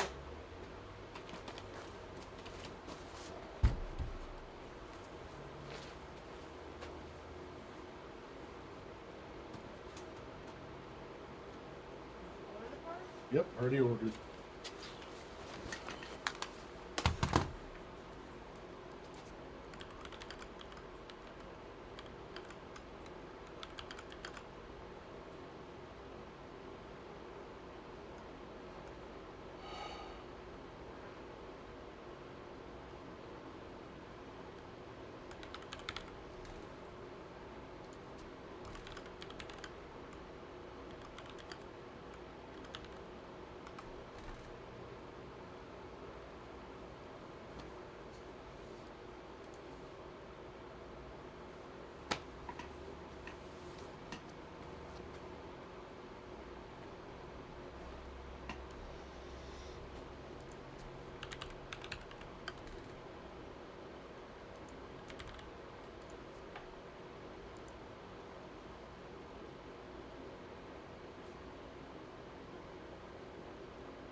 Yet. Jeez, it's almost 1.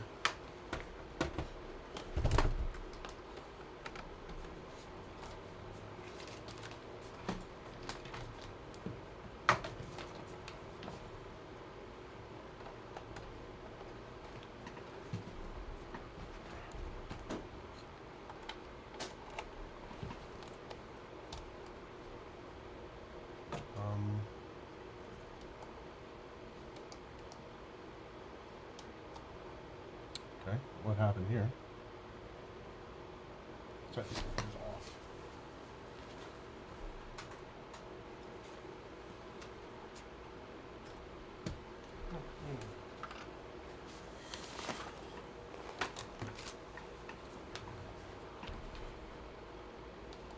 Three.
We're gonna unplug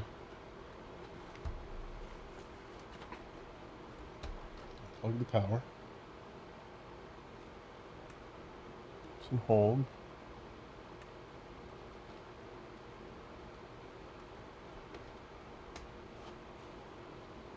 So you can eject, tap.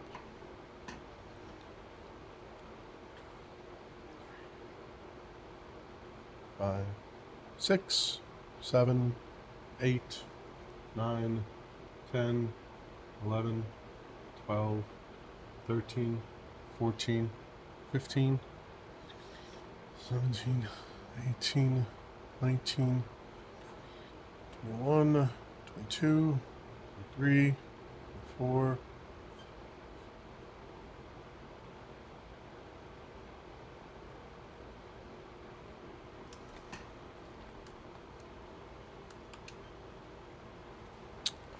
All right, full reset on this bad boy.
Get the updates done.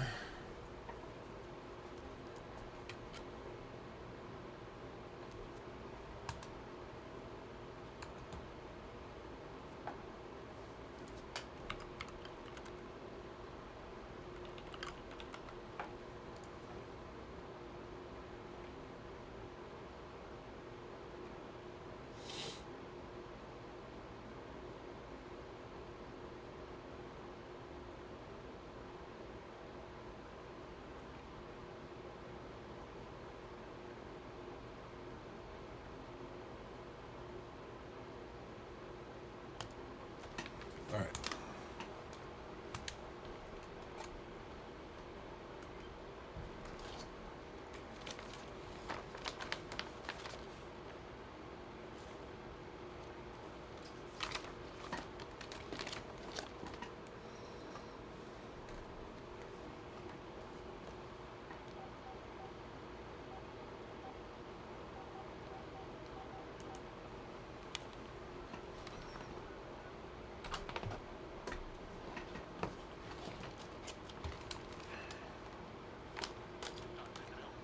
All right, yep. Hello, this is Chris over at the computer shop. I got that Xbox reset. What exactly was the problem with this thing?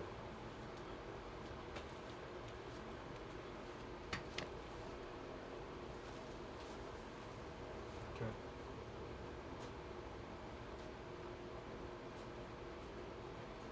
It's working fine. It's $100. We'll pick up on it. said 100. Because it's worked, like, basically from the second that I turned it on, it's worked fine. Like, it went right into like a login screen and everything. So I don't know if there was something else that was going on with it.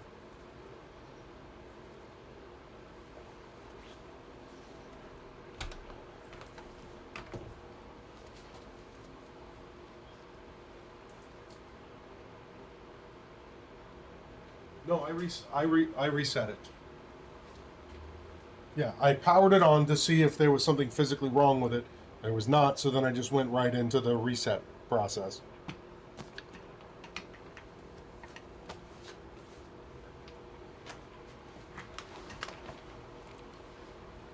It is 6703 14th Street West. Yep. Absolutely. Right.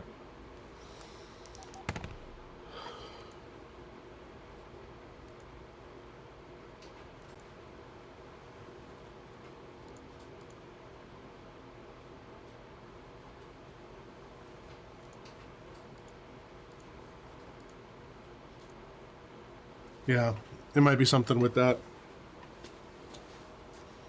But, don't know. Reset it. Good to go.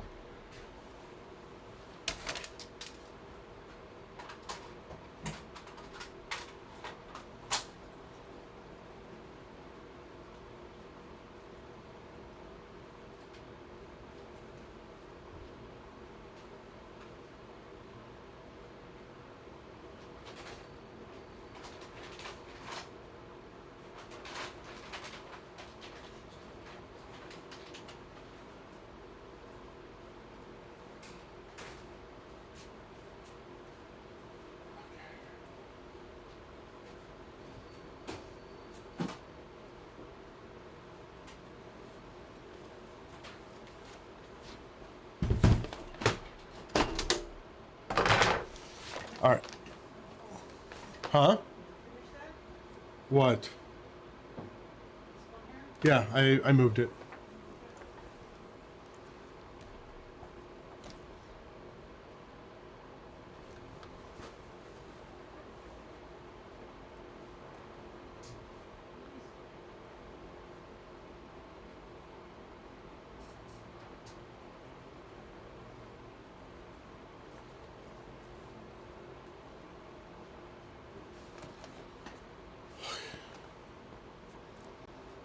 All right, so this is like a part 2 of this thing. We need to figure out why I7 doesn't work, but I5 does.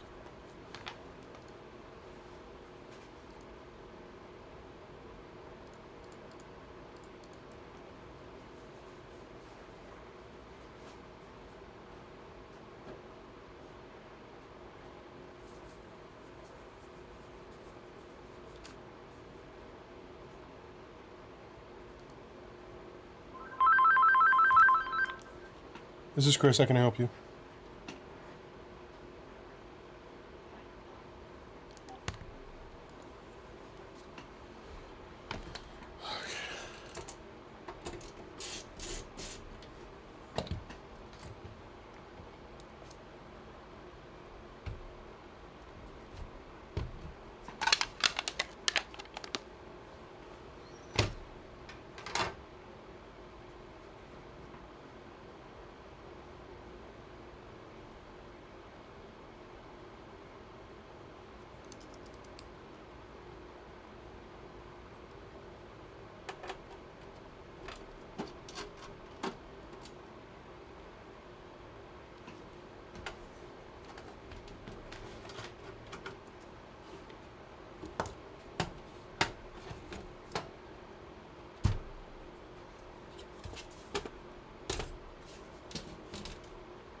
Alright, we gotta figure this out. We're going to get this thing back under the microscope. We're gonna put voltage into it. And then once we do that,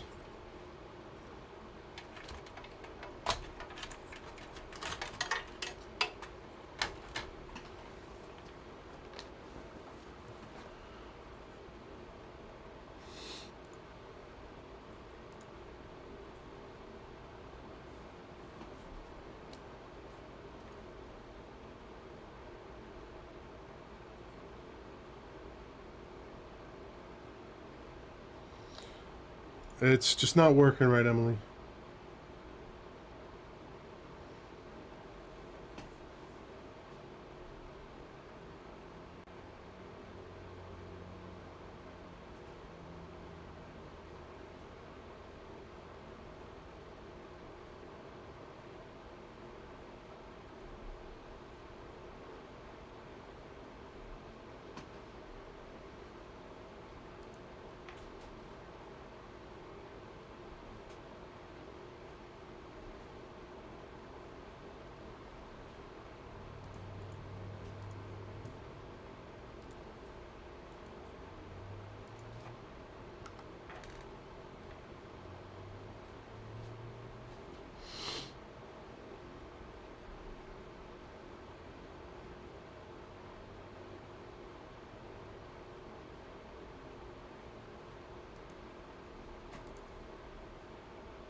Let's just we're taking everything out of here. We're getting down to the motherboard.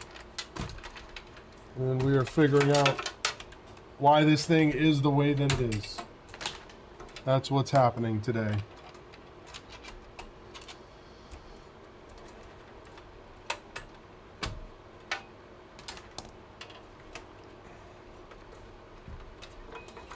This is going to be the first time I've actually had this motherboard out of this case, so...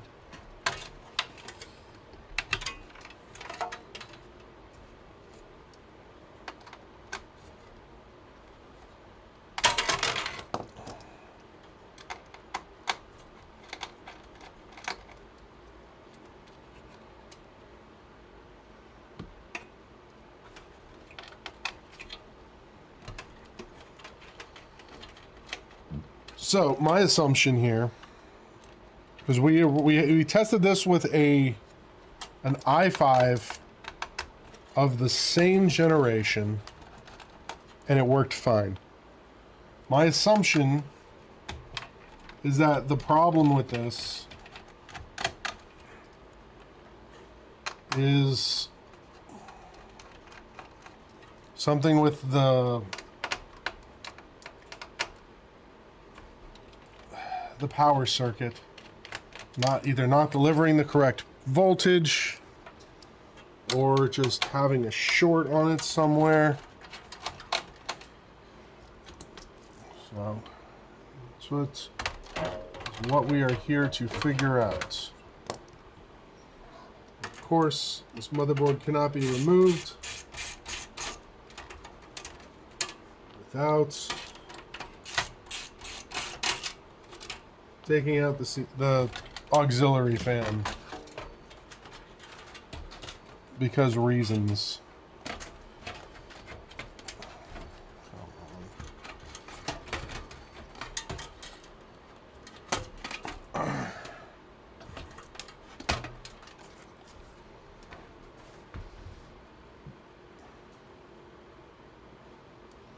So we got a bunch of stuff to test here.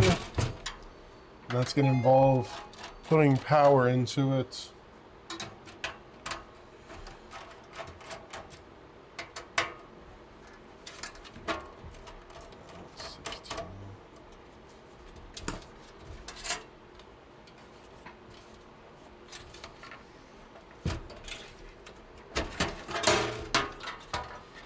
So, let's get this out.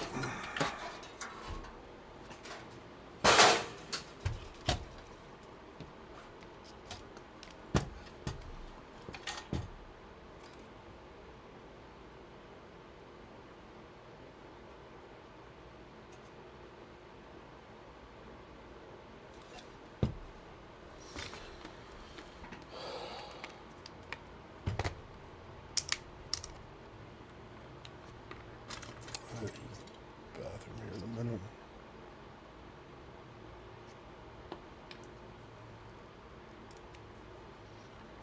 All right, let's see. We never checked this back here. Why does this keep getting more and more bent?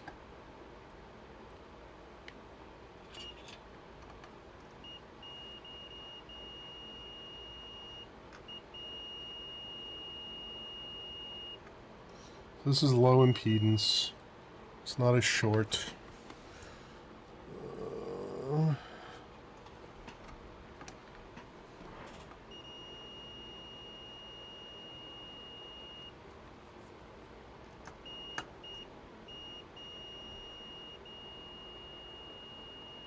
Same thing down here.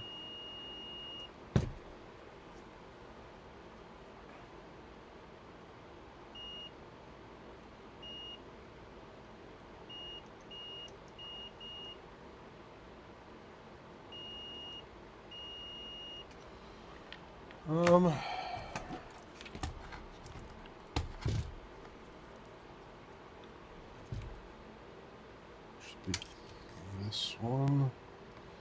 This sits here. This is the long one. This is the short one. This is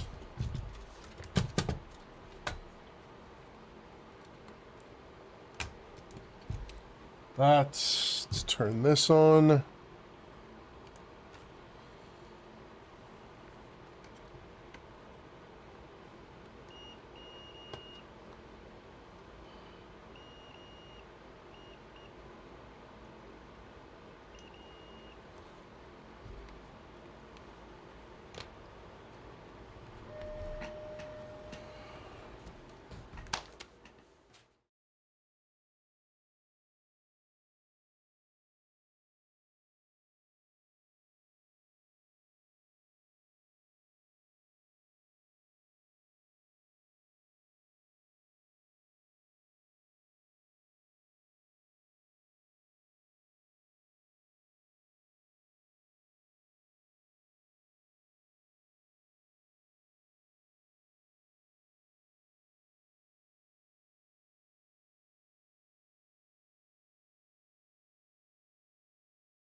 Okay.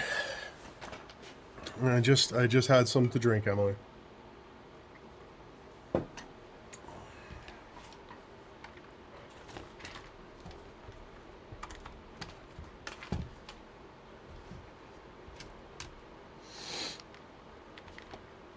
So not even...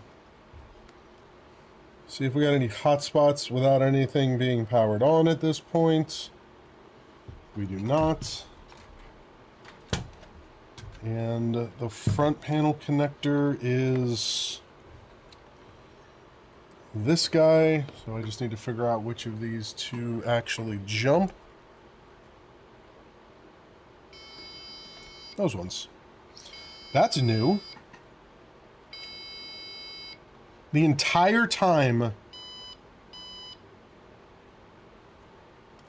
when we had, like, previously,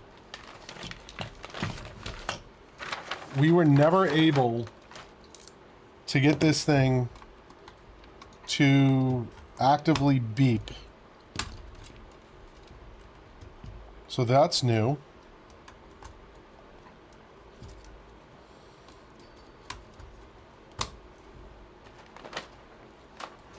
Can I, will it do it again?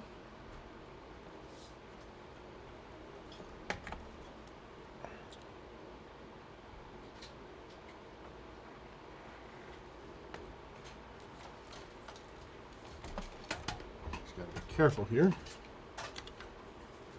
I don't think this, I don't know, my problem is I don't remember if this actually has video out on this CPU.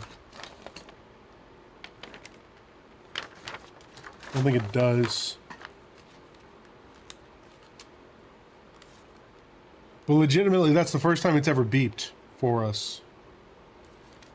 Okay, well, you know, just, you know, F me. Whenever I take a computer apart, it just works.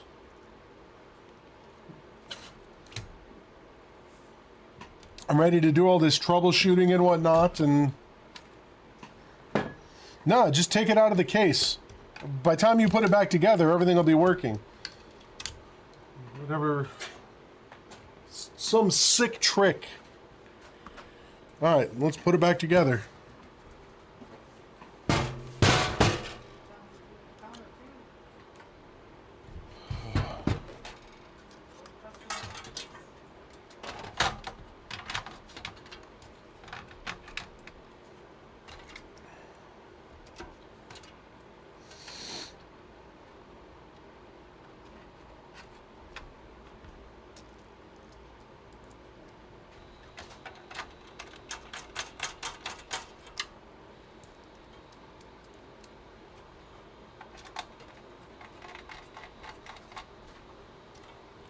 So, who actually knows what made this thing start working? Because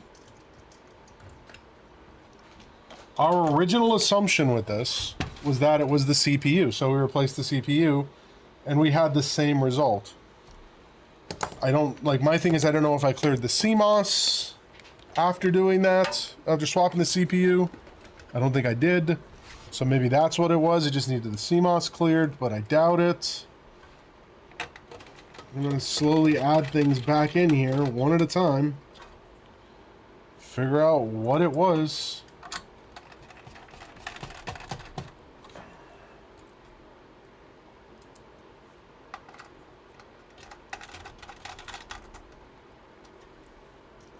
The thing is, I've unplugged the power supply from this before.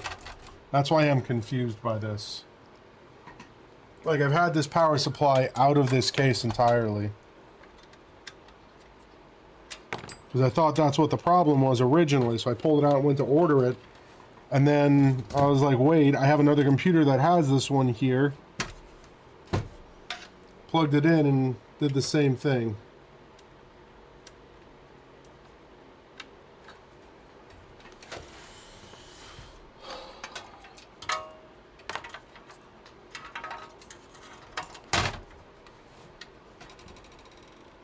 Look, if this just works, I don't care, because I'm happy to get this back to this customer and I'm done eating the cost of this thing.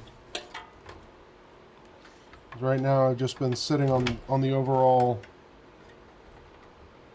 the amount of money that I already have into this, because I couldn't exactly bill the customer for a computer that wasn't working. All right, let's put these guys back in here.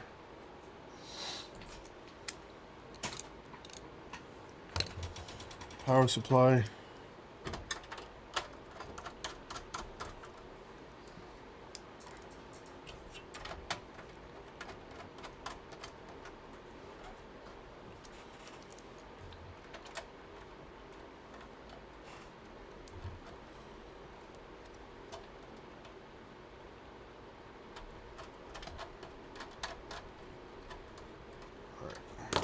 That.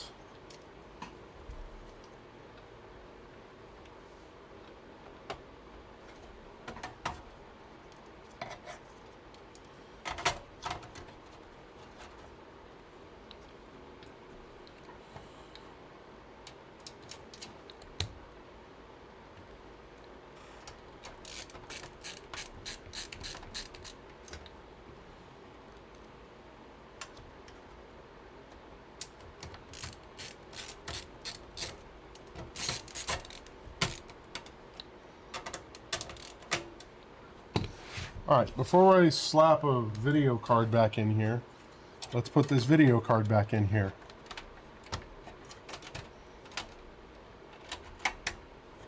Trying to figure out what else I could have pulled off. Let's see if we're just working now.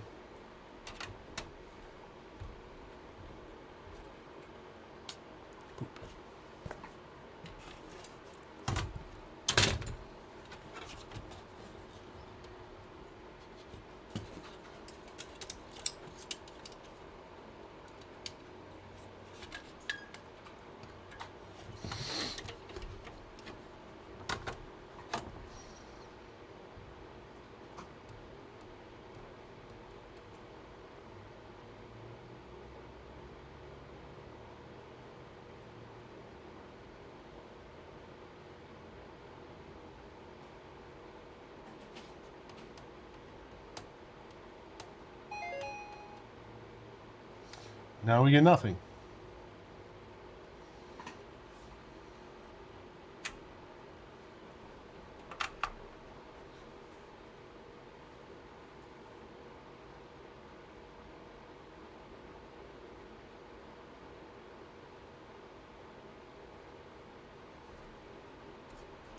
Okay.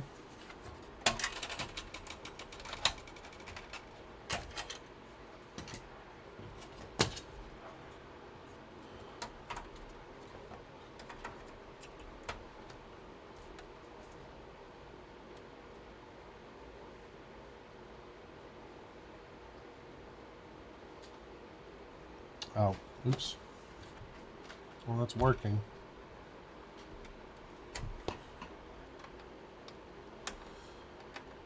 Wonder if the PCI lane on this has died. Yeah, I kind of need that in there. That's the power to this.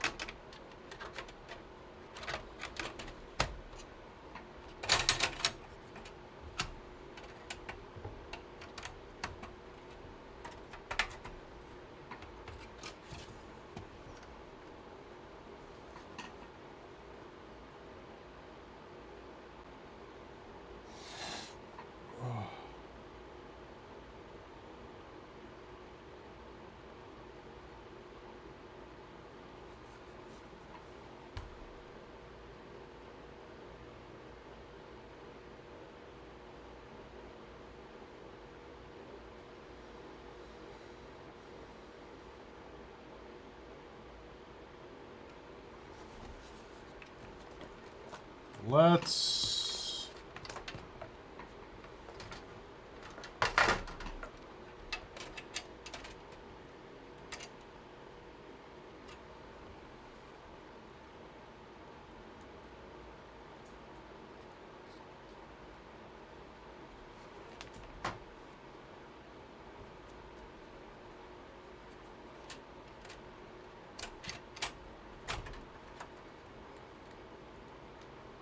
That's not the switch panel.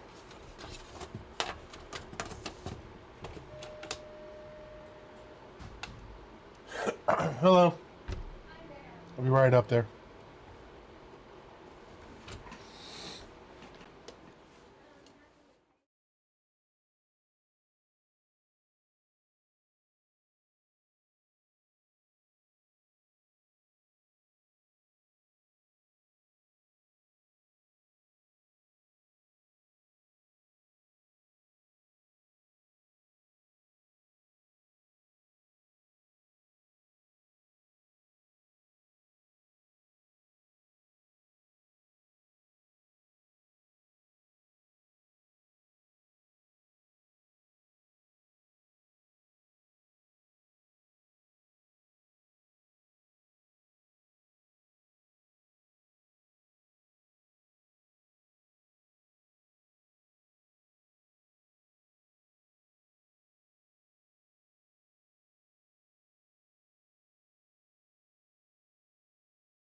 She's special. All right. Let's get this out of here. Let's put this in here.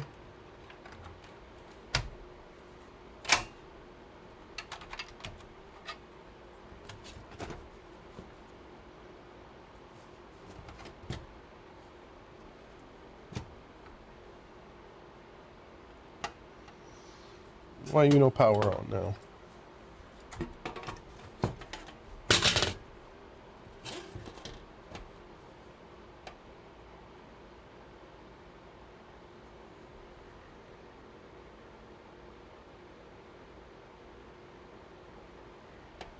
I did something. All right, hold on.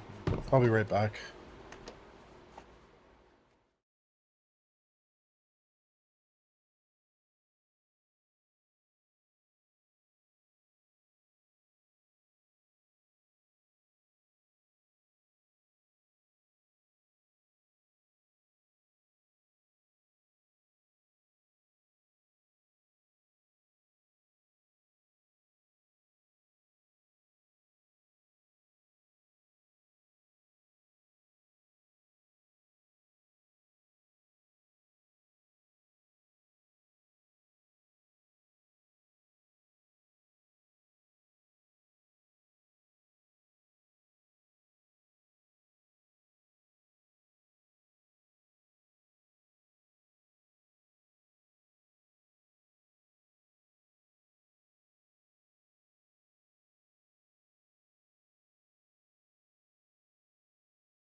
Okay.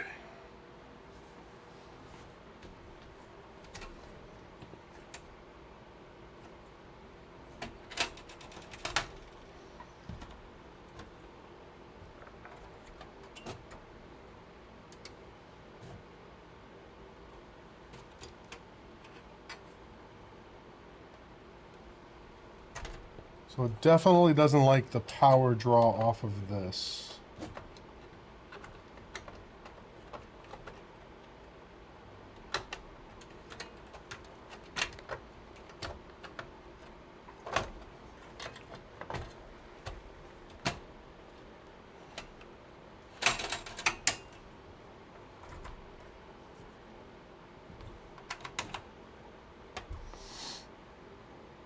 There we go.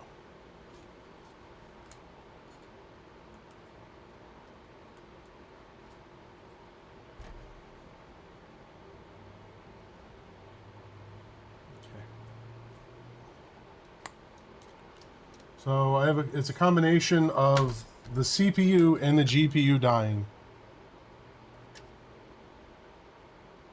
Yes, we now have, this is working.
This day is flying by.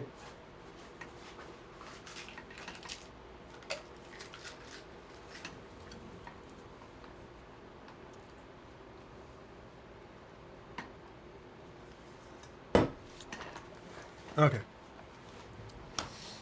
So if I pull this video card,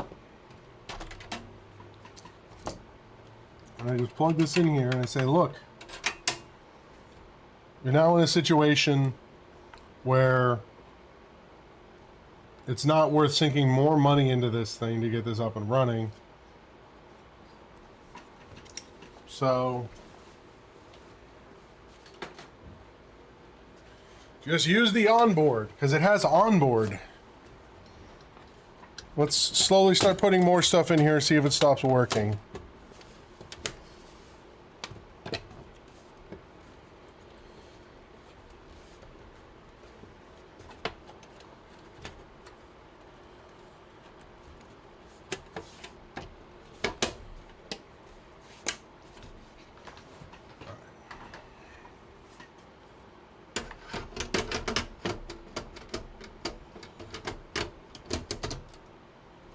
That.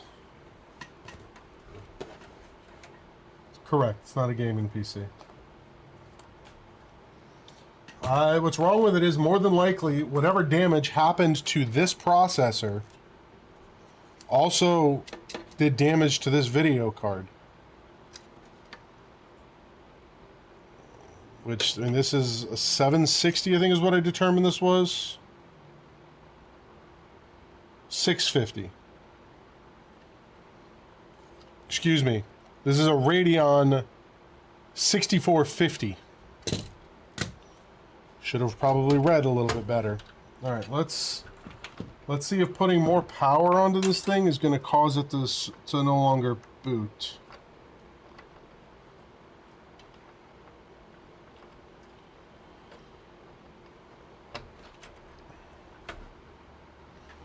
You're coming over this weekend, right, Mom? Cool. I'm all caught up to you.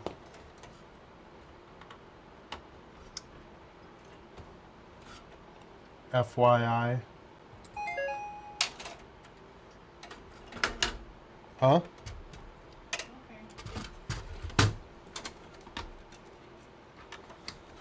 Add in. Add in. I think I am.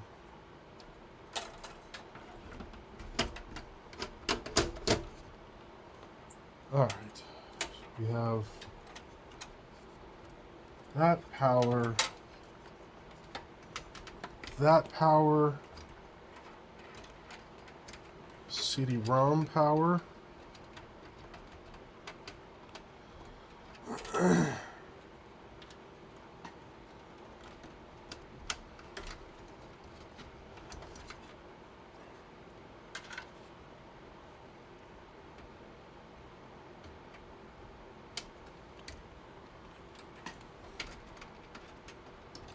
Yeah.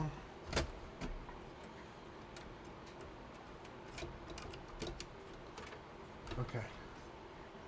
So that's everything back in there.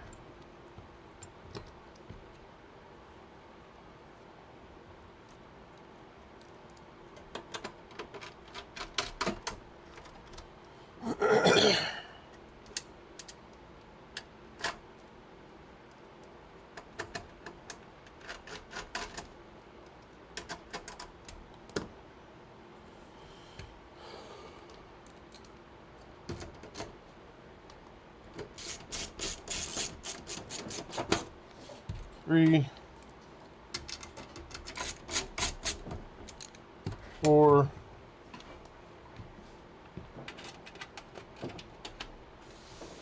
5. All right. Let's see what happens.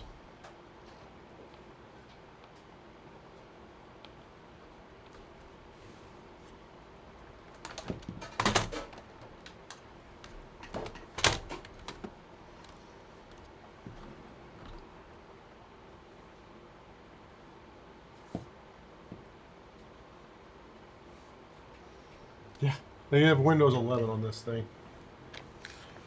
All right, I'm confident enough to say, hey, you're up and running again.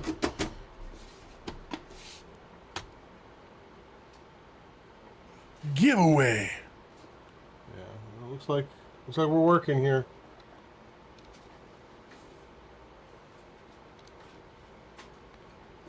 Make sure our Wi-Fi is up and running.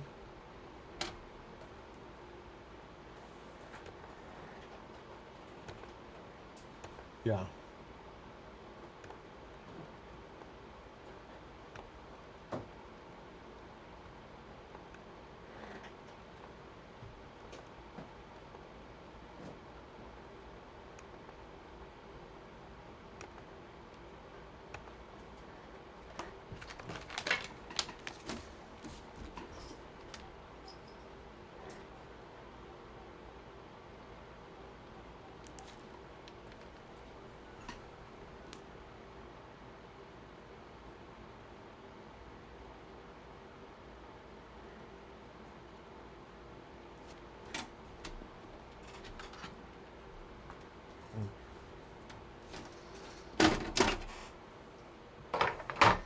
Nice, David. Well, is this David? Hey, it's Chris over at the computer shop. Yeah, your computer's ready.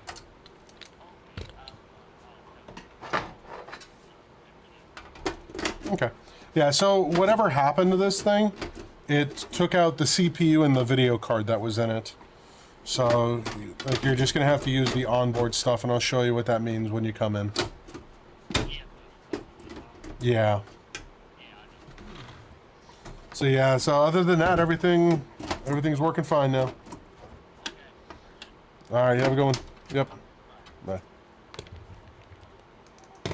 Why will you not close? You just frickin' closed.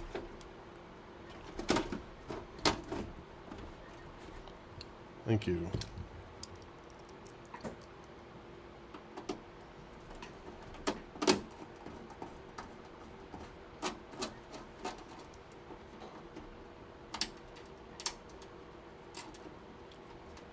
Emily, my smartwatch doesn't play games. It's just a watch.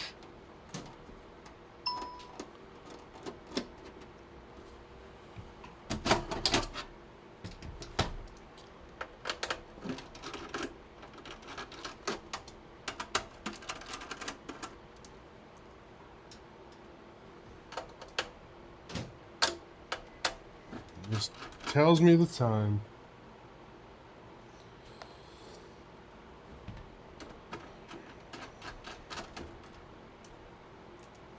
This is not, it was never a gaming PC, Emily.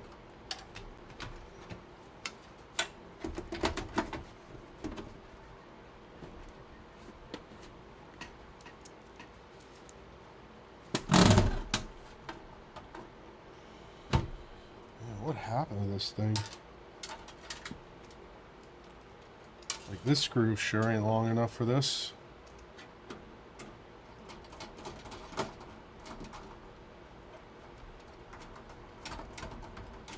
Yeah. Nope. I gotta go in order here. This is the oldest one. There's another one we gotta look at first.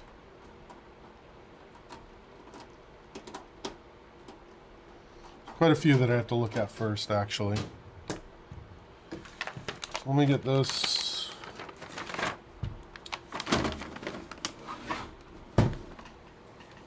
Cleaned up.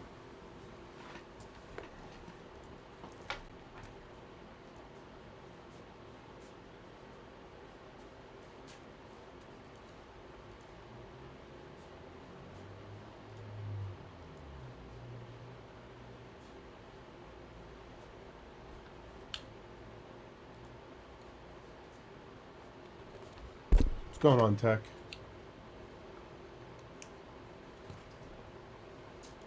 Welcome in for the day. Oh.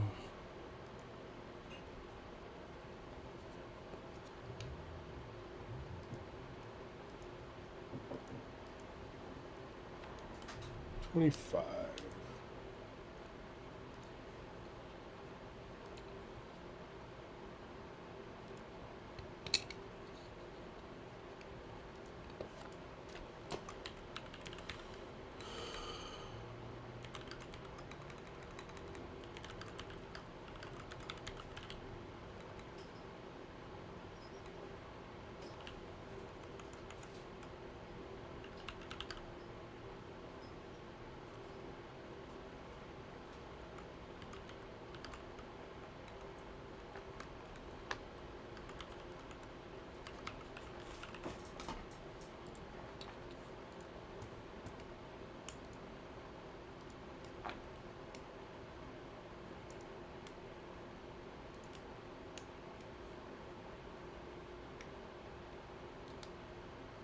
Yay, jury duty.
Oh.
Yeah, sorry guys. I'm mentally trying to build up a little bit of energy here.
No, so the problem is I have the flu.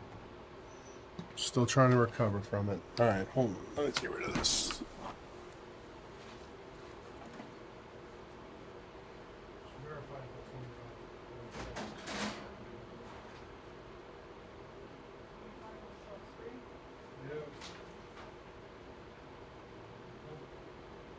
This top shelf has to stay in order. This one has to stay in order. You can't just move it up there.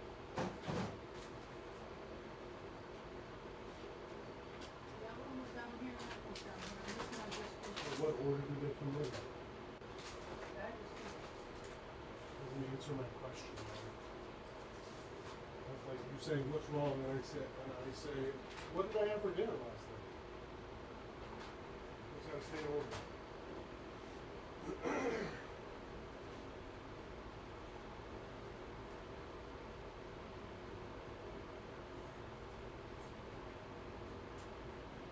What did you say you put 25?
All right, this is in here for a similar issue to one that we had last week.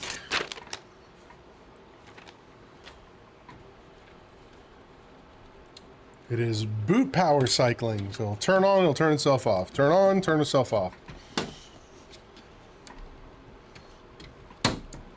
Figure out something must have got set on the top of this thing. It's got a dent in it. Anyways, this computer was in here not so long ago, like a little over a month. It's... What the hell?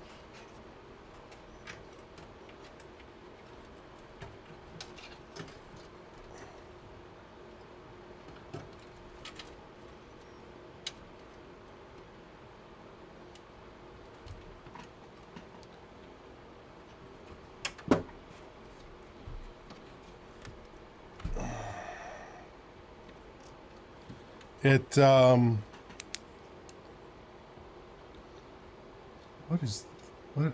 I'm so confused right now. Hold on. Oh, okay. That's what that is. So, it is...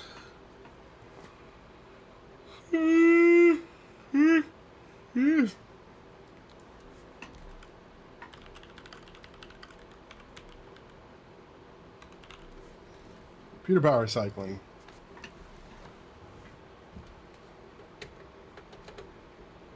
Thought we had the issue sorted out,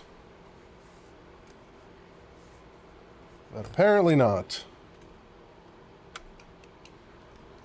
Right now it just on and then immediately off. No, except for now it'll turn on.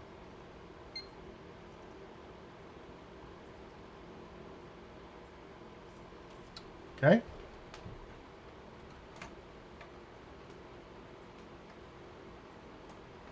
And these are all DisplayPort because this is a Quadro. We're gonna test the power supply. It means it turns itself on and then off, Emily.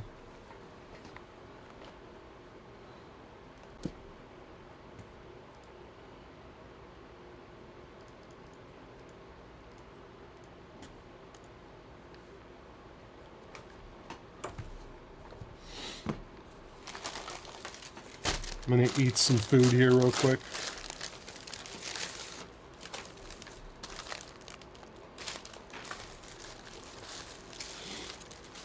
Probably a bad idea.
I don't know. We'll find out once you start working on it after you're done eating.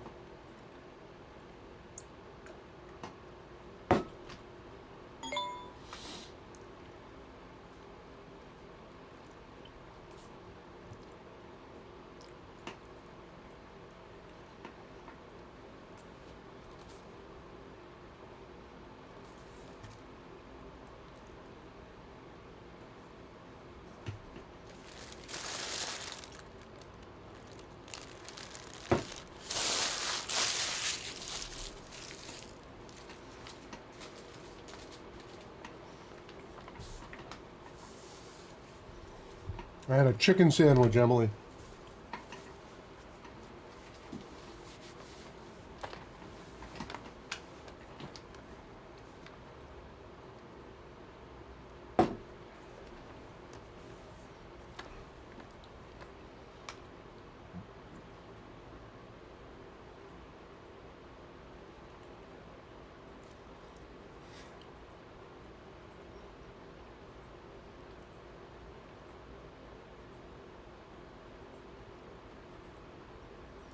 I told you, Emily, once you eventually fly down here,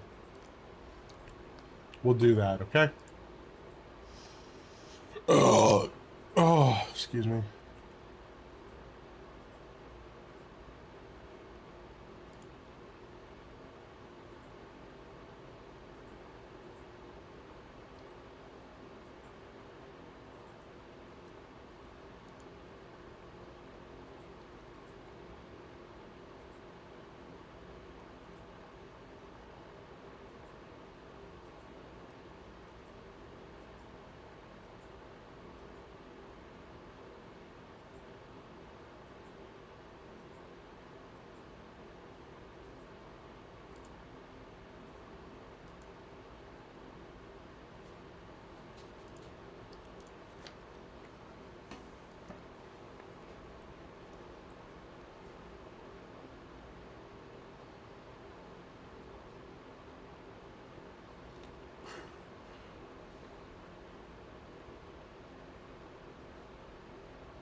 To that sense of manic and chaos that they're pretty well known for. We're gonna watch The this other real quick. archetype that This we're is adding the presence of the Doomsayers. next season of who were D4. unfortunate enough to be caught out in the tide and basically just lost their minds to all of the mania going on around them. And lastly, rounding out the new activities are just the inclusion of the Iron Wolves. They're finally joining the fight. Oh, They sweet. could no longer stand in the sidelines, seeing the Hell Tides and Hell's forces intensify their assault on Sanctuary. As Season 4 players engage and progress through the Call of the Wolves seasonal activity, they'll earn honor with the Iron Wolves, unlocking access to a vast assortment of rewards to accompany and empower your Season 4 journeys. In the updated Helltide, for players who are able to stay alive long enough, they'll be paid a visit by the Hellborn, former heroes of Sanctuary who have aligned with the forces of Hell to attack the Playing allies they were aligned Sorceress. with. Players who are able to take down the Hellborn will be acquiring the materials they need to engage with the new premier Helltide activity, the Accursed Rituals. Located in the Helltide, these Accursed Rituals are pretty much just botched rituals from the cultists that players will be kickstarting for themselves, drawing the attention of all the nearby Helltide monsters in this kind of all-out battle. One of my favorite themes for these ambushes is the Hellworm. It's literally a giant hell slug beast that emerges from the ground and it spews out a whole bunch of mobs at you. If you're able to survive that, you'll be paid a visit from the Blood Maiden, our brand new Helltide mini-boss and one of the ultimate challenges in the new experience. So I think I'm actually most excited about this season because of what you're able to do with your old characters, how they can integrate with this new item game and take them to new levels of power with this system. I think that the best part of this update is that you're going to be really empowered to build the character that you want to play. You're going to be able to pick custom affixes and enhance your character in a lot of new and interesting ways. Okay, Emily, I don't. I use the coins and stuff I get during the season, and that's it. If I don't get enough, I don't buy it. All right. We were just watching a video, and everyone just finger gunning the screen for no reason. And everyone's like, "What?" You do that, Carrie. It's, did I add it? I think I added Eve into this, didn't I? No. Thought I added it to my list of games. Yeah, this one. But you have to remember that I enjoy playing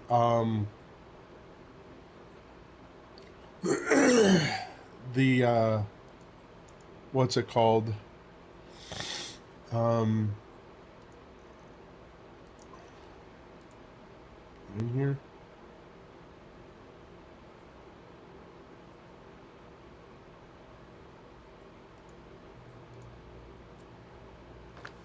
I got Helldivers too.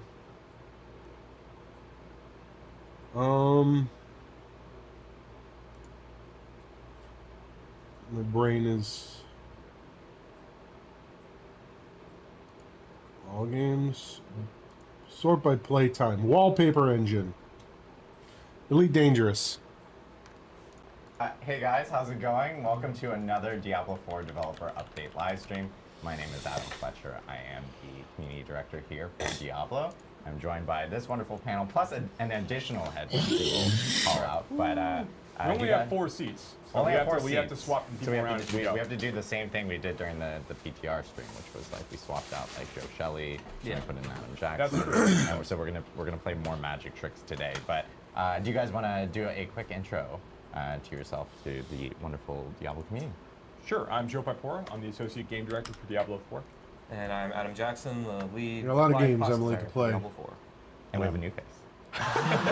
I'm Colin Feiner. I'm the lead live game designer. Yeah. Awesome. And then we're actually going to be joined by Derek. Oh, well, I already introduced myself. Oh, You sorry. just missed it. Because I'm terrible. It's my first But we actually have Derek who will be joining us as well. Derek, you just saw in the video prior talking about Season 4. He'll be swapping in to talk a little bit more about Helltides later in this. But big stream here. We have Season 4 coming up. As you guys saw earlier this week, it is Loot Reborn for Season 4. And a lot of players actually got to experience it a couple weeks ago with PTR. This was our first Diablo 4 PTR. It was a massive undertaking from the team here, but it was really, really great to have players jump in early, check out Season 4 and all the changes, and actually provide feedback. And so we have a lot to cover today based off of feedback that we received from players from PTR itself. So, but Joe, I know you wanted to jump into kind of talking a little bit more about Season 4, how PTR went, before we jump into all the changes. Yeah, happy to. So, okay, so last time we were on stream, we were actually talking about a lot of the changes that players are going to get a chance to check out in the PTR. So we think that went really, really well. It was even just having the week of time for players to like just jump in and just crush through all of the content, check out all of the new features, and get a lot of feedback, find a lot of bugs on the way as well. Was again super valuable. It's been really, really great for the team. We'll take a lot of this feedback, look at the tuning variety of features, and really make sure that we've got the best version of the Season 4 experience ready when we get into the launch day. So in terms of like our big takeaways, first of all, really, really valuable across the board. Season 4, Season Loot Reborn was, as I mentioned during the PTR stream originally, was really our opportunity to go back and take a lot of the feedback in that we've been looking at since the launch of the game from 2023. This art is so good. I do love the key art for this. This key art for Season 3 was awesome as well. Awesome. Yeah. So so looking back at the thanks for disrupting my flow. I'm sorry. Thanks, Jack. Dave All right, yeah, Repair's thanks, art Mark. is amazing. So yeah, like, looking back at the launch for the product in 2023, we've been getting a lot of really good feedback. You remember back in Season 2, Season of Blood, we made a big change to like vulnerable damage and like the multiplicative damage that comes along with it. We made a change to the way the elemental resist worked. Yep. And there were a lot of things we had to do to make those changes like really shine through. There's like a lot of Paragon nodes that had to get updated. There were a lot of like legendary aspects that had to get changed. There's just a lot of itemization stuff in the background that we had to do to make those systems work better and lift up other things around them, like overpower, for example, to make that feel like it was in a better spot. So now that we're looking at like even when we were done that one big release for Season of Blood, we knew that there was a lot more that we wanted to do. Again, that we've been thinking about. But there's a lot of work we need to do, like make sure that all of these things really all fit together cohesively. So, I mean, as people got a chance to see on the PTR, like the introduction of things like the tempering feature, which we're going to talk a little bit more in a minute. We get to like introduce these new like affixes into items, and affixes you can't get on items anymore. The reduction affix count on items overall, so it's a lot easier to go and sort through 25 pairs of gloves in your inventory at any given time, where you don't really have those same situations. We reduced the number of items that drop in the game experience overall, but made sure that the items that are dropping are just more valuable and more likely to be upgrades for you, or something you could kind of like build into an upgrade. We introduced the masterworking feature, right? and Colin helped head a lot of these things up, right, working with the teams. So they introduced the masterworking feature where players can continually upgrade items to increase the value of the affixes, and then at ranks 4 and 8 and 12, you get to like kind of crit on one of these and make them even better. There's a lot of things were introduced. We added the new content type in the form of the Pit of the Artificer. It's like this new extremely deep and deadly dungeon dive players get to go into once they get into the like towards the end game when you're getting to like 85, 90 your character level. You're starting to kind of dip into that space, and that's where you go to get your masterworking materials, which feels really, really good. And we learned a lot of really great lessons from like Greater Rifts and Diablo 3, because we think there was some really cool content there. So there's some really, really fun things there. And then also the Codex of Power updates. You no longer have to save all your legendaries all the time. Codex of Power updates, which I was like, to be fair, I've been so excited about the Codex of Power updates. I've been teasing it for like 6 live streams. I feel like. Now when legendary drops in the ground, that adds a little bit of good things taken care of. And we're going to talk about some of those things today. I know that some of this information has been like, we talked to like a few like press outlets, we talked to a few different people, and like some information is getting out there. But I want to make sure we can provide a little bit more detail. Because I know this is the audience that wants to know like the real specifics. We're going to get into it, right? Yeah. And we'll also have our Q&A as we usually do at the end, where we can get answer some more questions the community might have as we kind of go through the whole thing. So yeah, that was at a high level. That's what we were feeling about the PTR. Feeling pretty good about it.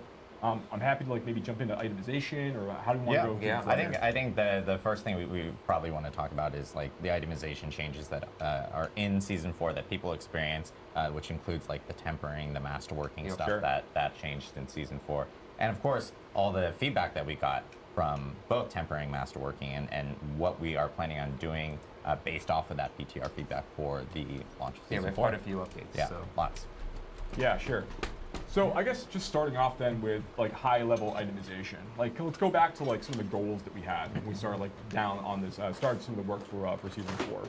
We want to make sure that first players have an easier time comparing items in their inventory. It's actually one of the first things we started thinking about when we began discussing itemization. This is the thing that kills this game when I play it. In Season 3, it isn't the other seasons has really been like the player. You get into like the you're running your high tier nightmare dungeons. Yeah. So this is the thing. Like he's about to describe exactly what my problem was with this.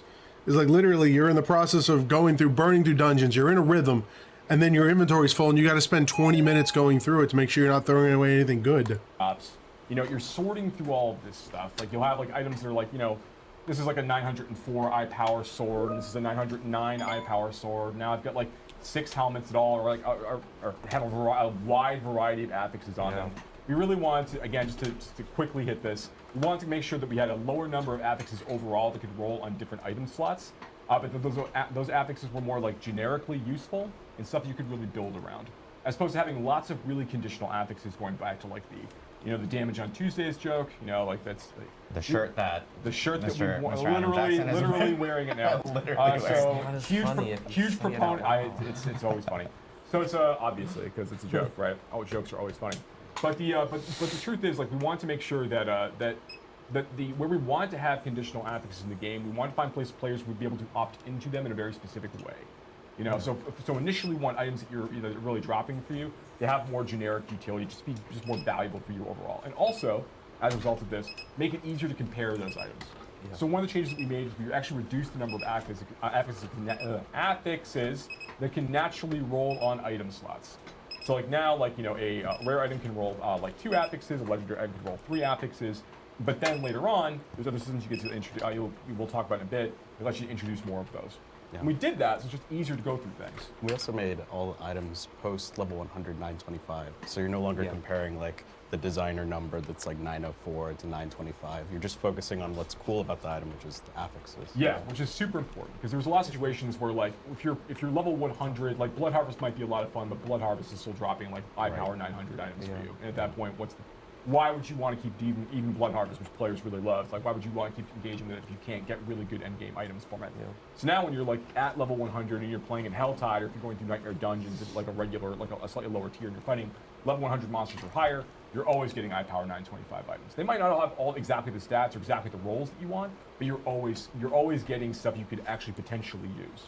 Yeah, a lot of the things feel a lot better too, like gambling, right? Like now gambling is actually a really great source for targeting item slot because all of those are 925 at level 100. That's right. So like the ovals that you've been sitting on, where you go and you just churn through a whole bunch of these at once, they didn't have as much generic value. Now they're a lot better because you really can just like say, I am looking for a helmet, I am looking for a ring, and you can just go roll, 10 power 925 rings in a row, and you have stuff to play with then at that point. So yeah, those were some of the high level changes we wanted to make with items with regards to like making it easier to compare these things. Codex hits a lot of the inventory concerns we'd have. Made changes to gems in previous seasons. We didn't have as many of them clogged. That's interesting. No, the rest of these fans are spinning now. I thought that was really, really good stuff. But then we knew that we wanted to make sure that it wasn't just about we weren't going to add another tier of eye-powered items. That wasn't the way to make itemization more interesting for players and rewards more interesting. One of the core things that we really want to focus around was the idea that items have a journey. The best items have a journey, right? So when you get a really good item, it's about what the potential of that item is. What you can do with this item to make it really superior, right? Yeah, definitely. And that's sort of to jump into tempering. One of the first features we had in terms of taking your item on a journey was this idea that we wanted hundreds of different affixes, and each one spoke differently to a build. We wanted you to be able to play sort of whatever class fantasy or build fantasy you had in mind and manifest that through customization of your items. So we actually have some video, I think, of what the tempering feature looks like, and I can talk through some of the updates we've made from the PTR. So here you have, we're adding an offensive affix to the item. It's going to land on increased corpse explosion damage. It's like, yeah, that's pretty cool, especially if you really like corpse explosion. We've added a skip button so you can skip through the flow if you really want to blast through this. We also have a. This is strange. I don't remember this having this being like this the last time I worked on this. Range was, and then we have some more exciting affixes that you're going to see here. For example, chance to cast Bone Spear projectiles twice, which I know Adam is your favorite because I love more projectiles. The balance bomb. Don't dropped say in it your like lap. that. Everyone loves so projectiles. Great. It is cool though. Being able to Oh, Derek is here. So yeah, we did our swap. But Joe's still going to be here off screen. We just want to make sure that Derek appears here. Derek is our lead seasons designer. So he'll be talking a little bit more about Helltides later. Sorry to interject. Okay. Go ahead, Joe. Now I'm let's see if the removing one of these cards suddenly makes this thing tempering system in general work right. Is that the manuals that we're introducing initially are just the beginning of what we can do with tempering. It's opportunities to make really weird and interesting new affixes to kind of throw at the player that we introduce in seasons or in other updates. So it's something we can really extend and do some really neat stuff with. Yeah, we absolutely plan to build a lot in the future. Yeah. Awesome. Yeah, so a bunch of improvements to tempering overall. And a lot of these, again, these improvements in tempering from the skip animations to the previews and stuff like that players will see were based off of feedback that we actually got from PTR.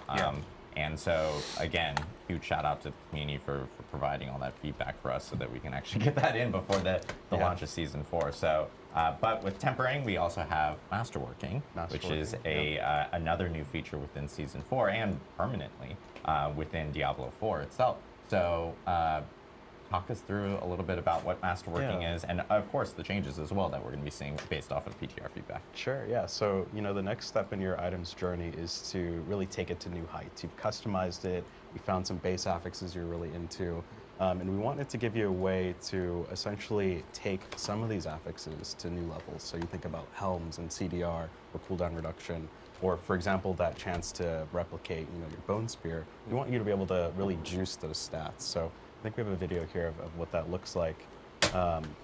Overall, what we've really done is taken a look at the feedback. We got a bunch of feedback. All right, so we're gonna pull one of these cards one at a time, over and over.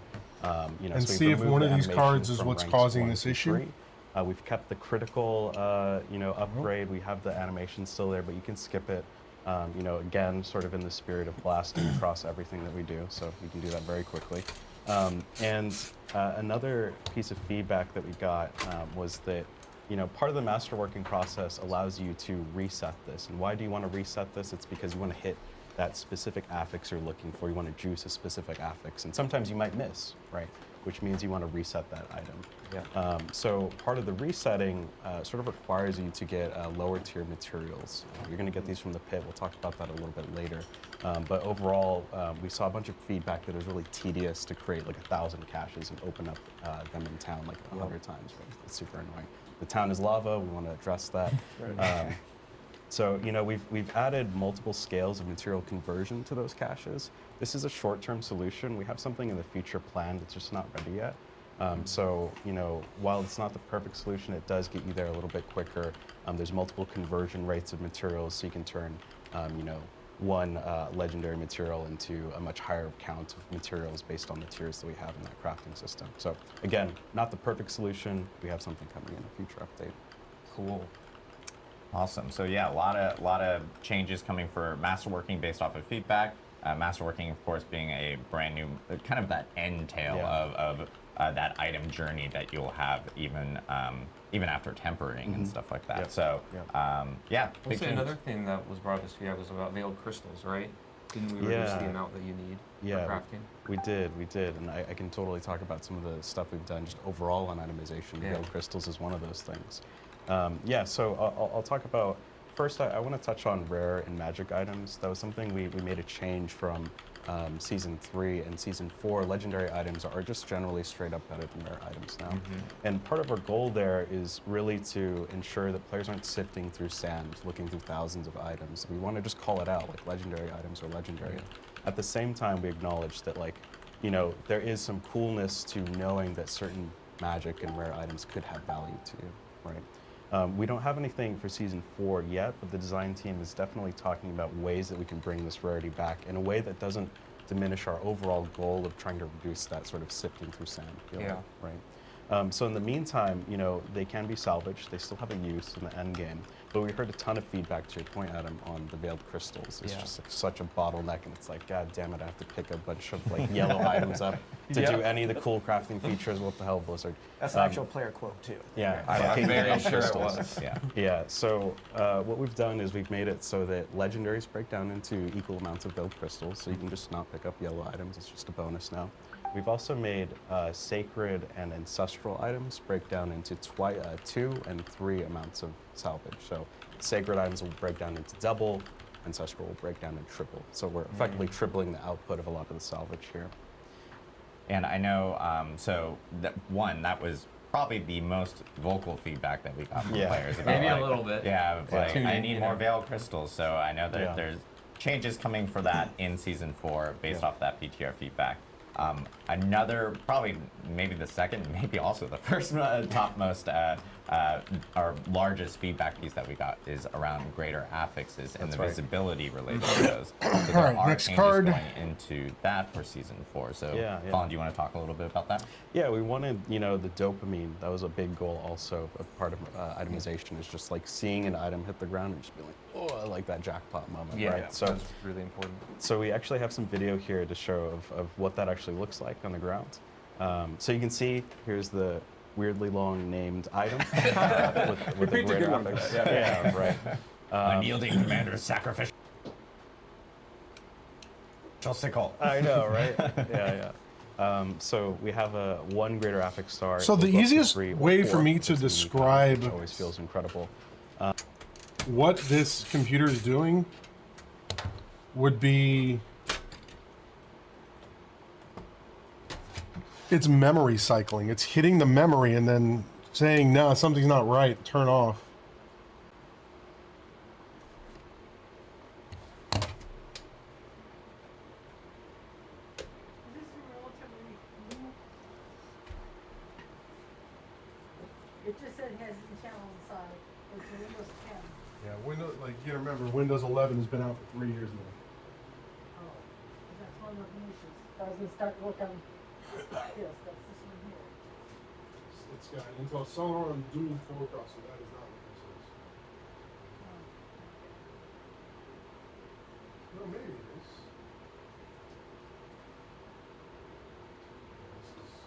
This will be fine for the lecture. We can put Windows 11 on this building real quick. You need to work on it.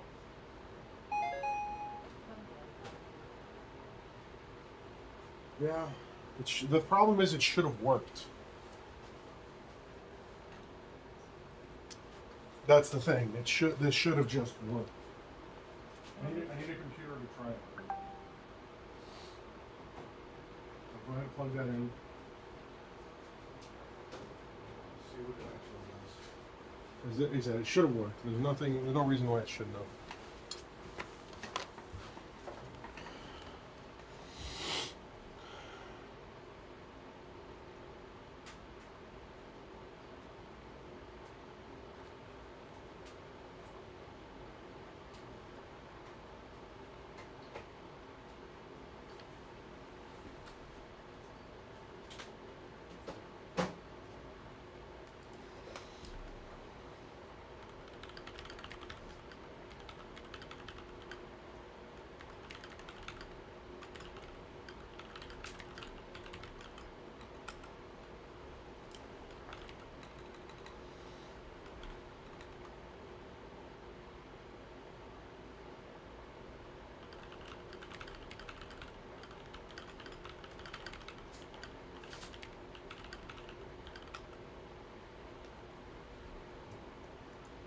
So it shows up on the ground when it lands.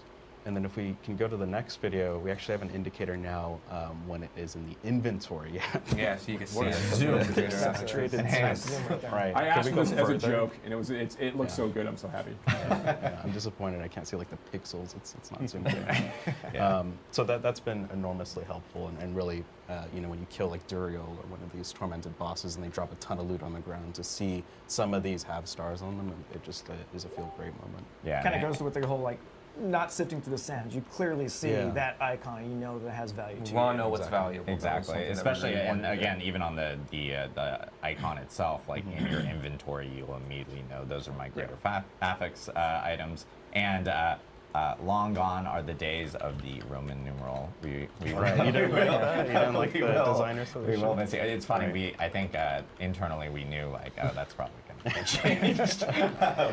We had a few jokes about that, but Sure. I know. One thing I want to touch on real quick before I move on the itemization, if that's okay, Yep. is we actually, to touch on the veiled crystals, I think players are going to want to know this, is we reduced the imprinting cost of aspects quite a bit. So that's really going to help the veiled crystals as well. I think it went from like 75 veiled crystals to imprint on an ancestral armor to 16. It's that's a huge. pretty huge swing. You're just getting way more of your aspects on here. It's a lot more flexible.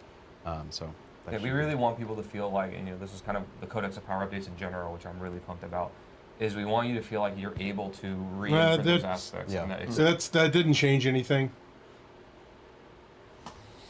Yeah, they didn't change anything. And though, like I told the guy last time when I was looking at these, like this is on here for a reason. This is a USB 3 header, which drives a little bit of additional power to this card. That could have something to do with it, but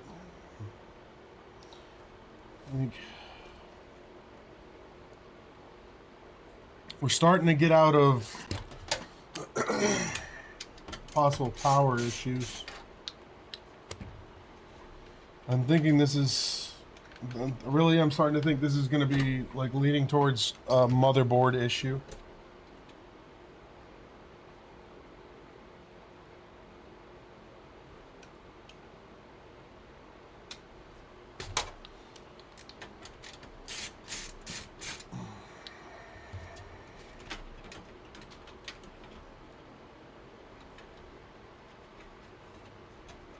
Yeah, I'm working my way up, man. Hello. I'll be up there in just a second.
Yeah, I had to go into legacy. See that they will not show up for legacy because that's not a legacy flash drive. This should show up for legacy. So it might be a legacy boot source, but if you disable UEFI, that won't show up No, I didn't disable it. because that is the flash drives. The way that they're actually set up is that they are UEFI. Okay. So they require that new stuff. All of these, by the way, are going to be on this, where they should be.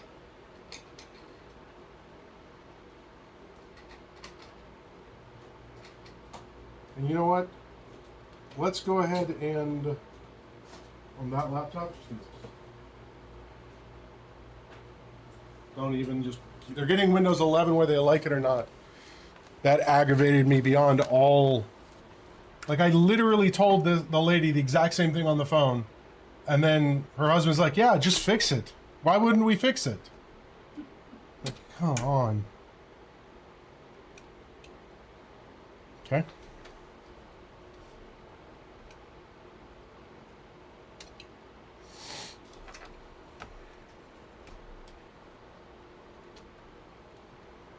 See, my whole thing is, like, this is being super inconsistent.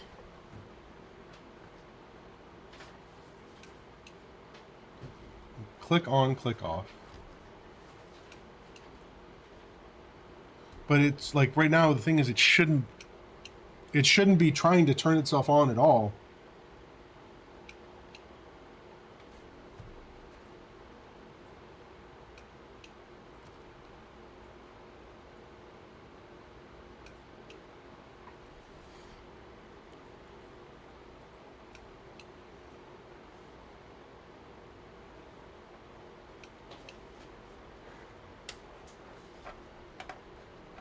Let me pull some memory here. Let's pull this. This.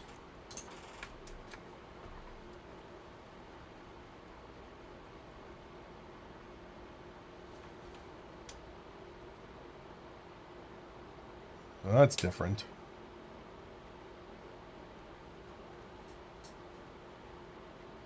Is it literally these memory?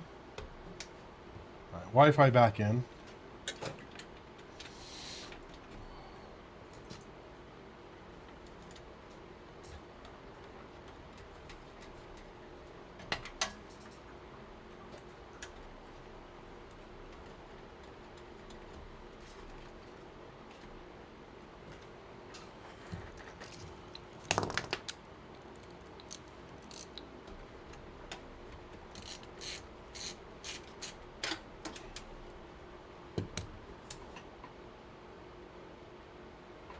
Yeah, more than likely it's the Wi-Fi. All right, I need to send.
Oh, gotta love it. I like. I haven't said anything yet. At this point, I really gotta work on getting better here. Starting to fall behind. I have 6 things that I have to get done.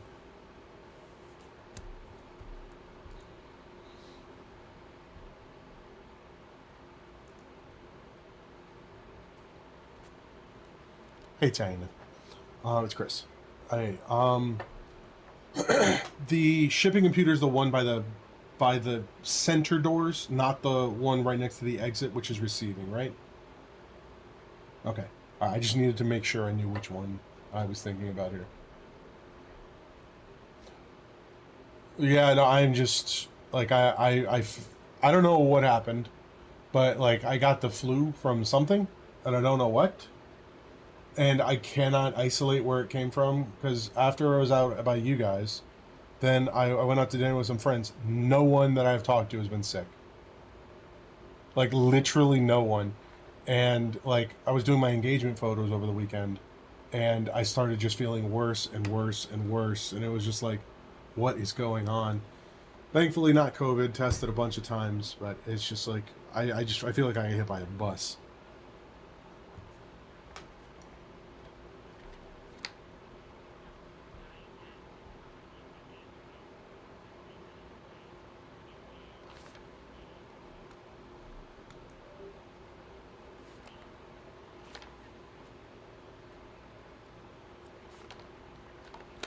Yeah. Yeah, for sure. Yeah, thank you. Yeah, me too. I'm better. Like, every day is just a little bit better, but it's still not. Yeah, I am extremely congested. So, all right, thank you. That's what I needed to confirm. Yeah, thanks. Bye.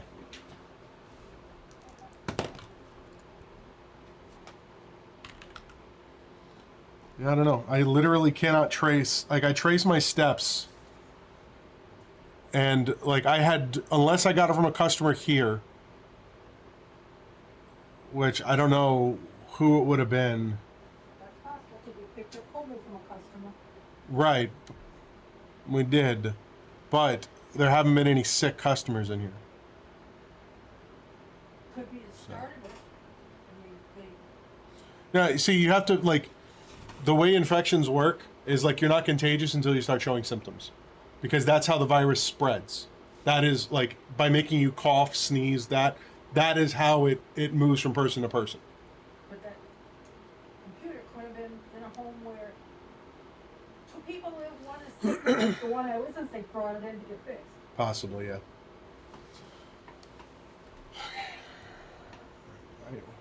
Why is Joe never here when I need him to be?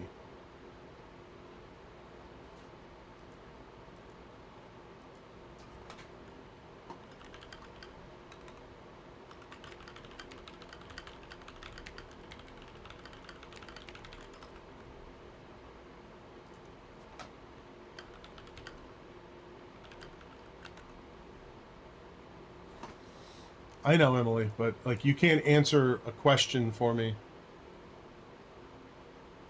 Oh, my neck.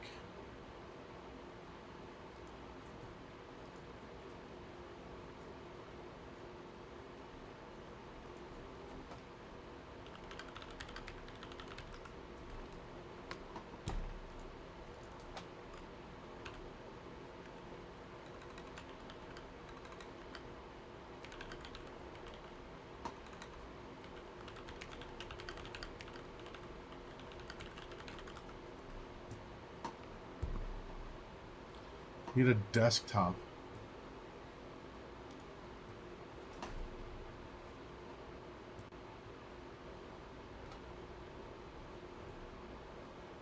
Something that you're not having a huge cost or huge barriers to doing, right? Because as you upgrade your gear, that should be part of your process. Is like putting I know, on your Emily. favorite Hopefully outfits. soon. Yeah. So a lot of changes coming with tempering, masterworking, itemization, and I know, did we have any other changes that you wanted to cover before we move on to the next section? I know Colin's got this novel in front of him, and he's like, what am I going to He do? was a keeper of a lot of Yeah. our changes. Oh, one I would think is worth mentioning, Colin may want to talk about is the masterworking. I remember we got a lot of feedback about the fail chance. Oh, that's a great That's point. true. The fail chance we took. Funny Zoom enough, in that some was like updates probably the recently. biggest thing changed. That's a pretty big one. Yeah, Talked that was about a the lot. first bullet, and I somehow missed it. Yeah. So we definitely felt like there's a ton of feedback that the double random chance was just a little bit too much, and we agreed. So we just took it out. Yep. It's just fun now. Just upgrade the item. We adjusted the material costs a bit, but the fail chance is no longer there. Yeah. Awesome. Cool. Well, thank you, Colin, for going through those changes. We'll actually be back to Colin here later because he still has more to talk about from his novel papers that he has Joe, you here wanna that swap he now? prepared. But we did want to jump into some of the class balance changes that are coming after PTR. Of course, with Season 4, we have a lot of class balance changes that are on top of all these itemization changes. And we got a lot of great feedback from players. So, Mr. Adam Jackson. Very much did. Yeah. Let's run through these. Yeah, so basically... The classic Adam Jackson slides. Yes, I love my slides. We have kind of 3 categories of things that I'm going to be talking about today. Again, thanks to everybody for playing on the PTR. We did get a ton of feedback. I'm not going to go over the specifics of everything that changed, but I'm going to go over kind of the categories of things just because there's a whole lot of changes. One of the first big ones was endgame survivability issues. So this is kind of talking about those people that went really far into the pit, and this is kind of something that's been happening on live as well that we wanted to address. And there's this phenomenon when you get really deep into the game and you're fighting high-level monsters where, you'll hit a point where the monsters are kind of easy and you're able to blow through with your really powerful builds, and then you kind of get to a point where they start one-shotting you. And it can be kind of mysterious and hard to understand, like, what's going on, why did this happen? We've also had some issues balancing that kind of top-end survivability when you get to those hard monsters in the game. One of the reasons for this is that variability in player defensiveness has been really high traditionally. This is why when you look at the new items in the game in Season 4, you don't see a damage reduction very much at all. It's a very premium stat now that's really hard to get, and it's to help solve this problem of when someone is stacking all damage reduction versus someone who has none of it, their difference in effective health and survivability is really, really high. And so it makes it hard to balance the game. Another part that we wanted to hit was really armor. That armor is kind of a really confusing stat. It's I not never really claimed to be well good understood at how it spelling. works, so I'm going to be going over in a little. Emily, he has Diablo.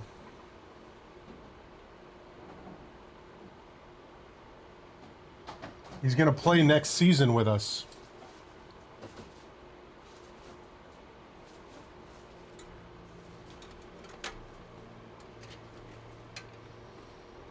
We're going to play some Rust, and then we're going to play some Diablo.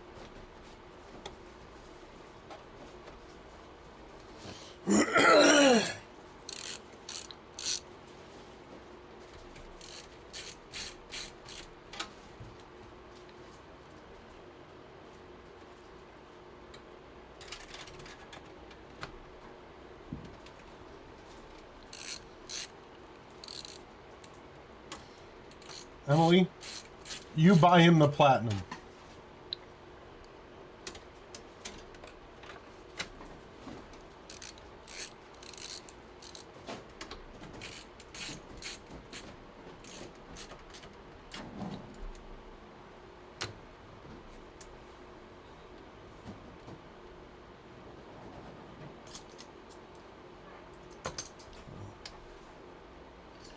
So apparently the problem with this computer, literally the memory.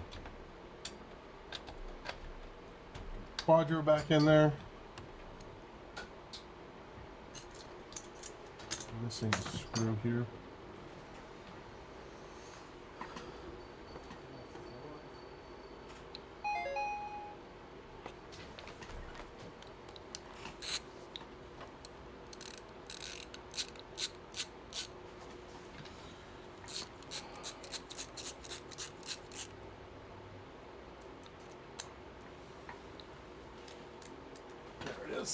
I didn't hang it on the floor.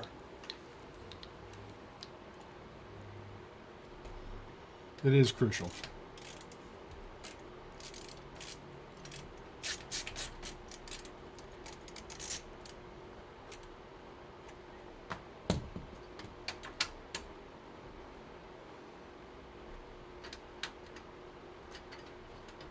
Granted, the other stuff that's in there is also crucial memory. Are we the same?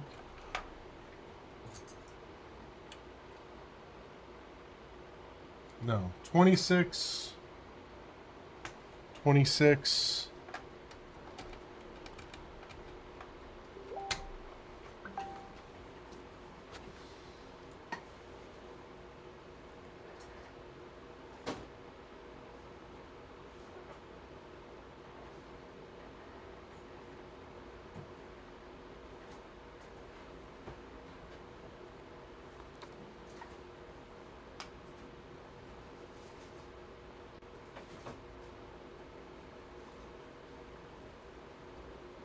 Bit, Yeah, how me it works too. and what we're changing to kind of address both of these issues a little bit.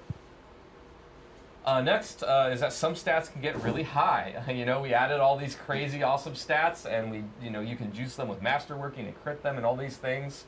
And it allowed for some really crazy things on the PTR, which people love to post constantly at me. And to be clear, we like crazy things. You know, it's awesome to get powerful and have that fantasy.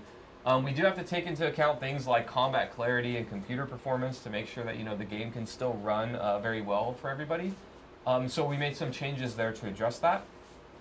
You mean it's not fun to just not see the screen or the ground? I think it is for a little while. Like, it is hilarious, I think. Yeah, it's funny for a bit, but when you can only see like patches of ground occasionally. And when one player can do that, let alone when you get 4 of them in a group, That's it's great. And last but not least, balance changes and bug fixes. I'll be going over some of them, but there's way more than what I'm covering right now today. But just know, like, we took a lot of feedback on balance, a lot of feedback on bugs. There were a lot of them that were reported, and we acted on a lot of them, and I'll give an example of some that we did. All right, so let's go into armor. So, brief history.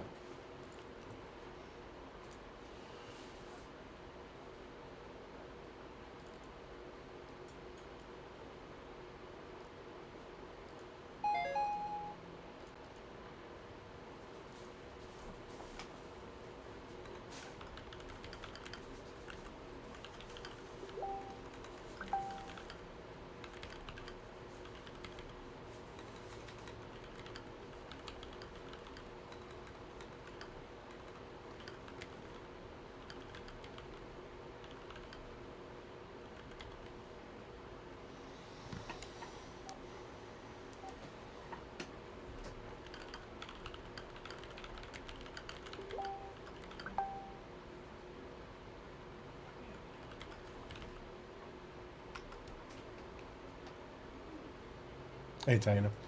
I made all those notes when I was out there. The shipping computer, all it does is connect to the USPS.com, right? That's it. It doesn't have a dot matrix printer, nothing. Okay, cool. Right. Yep. All right, cool. Thanks.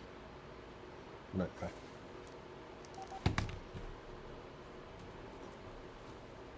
History lesson or description of how armor works today. This is like when you log in, how armor is functioning. It's your stat for physical damage mitigation. So you know how you have your elemental resistance that caps at 75 and then can get pushed up a little bit? Armor reduces your physical resistance up to a cap of 85%. It can't go higher than that. That's the number. I'm sorry. You have to get my attention first.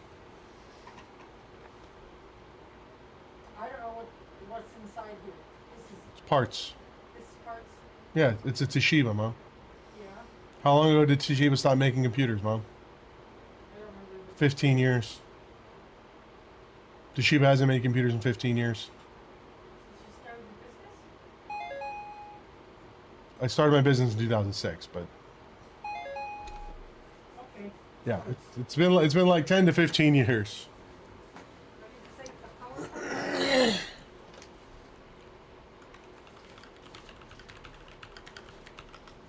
Huh? Didn't you take the power part? No.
garbage?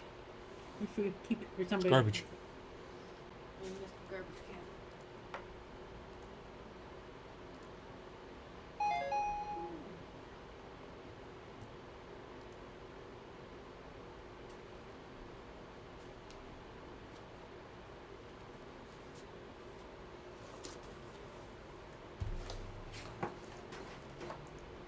Not that much, Emily.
Hmm.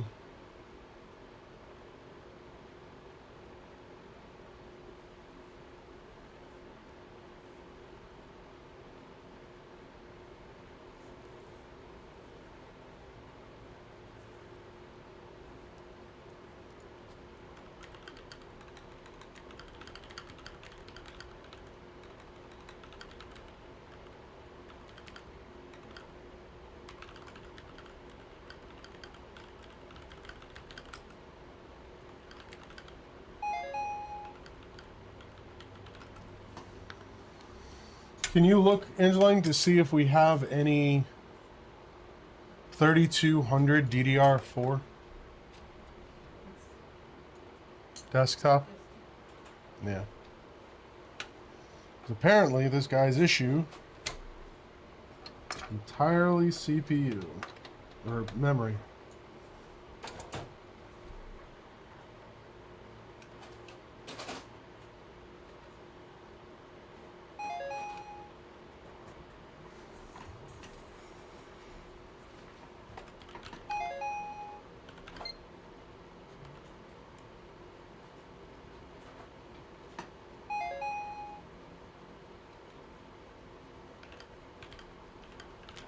All I have is 2400.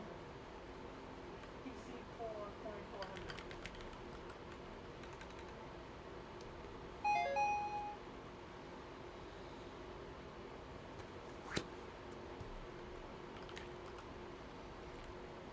Chris? What? All I have is PC for 2400 and the 3200. That's what I said, 32. 32.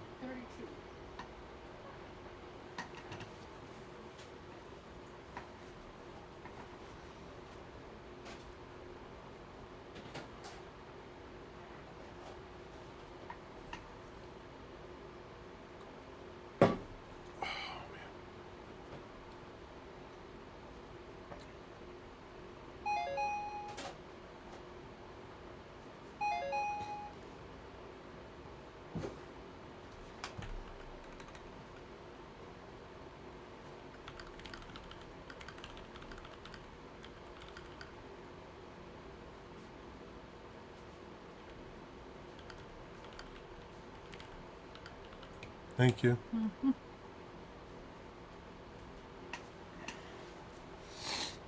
Samsung. This thing is so quiet, I didn't even realize it was on. That was almost bad.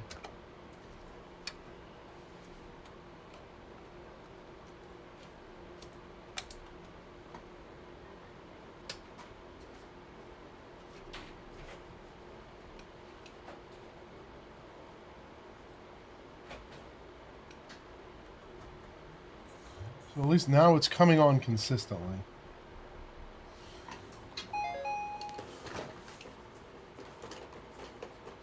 Joe and I are having quite the conversation about fanless PCs right now.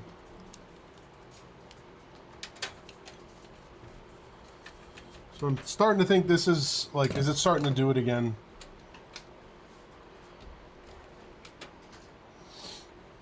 Starting to think we're in a situation where this is going to be motherboard related.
IP67? What is IP67?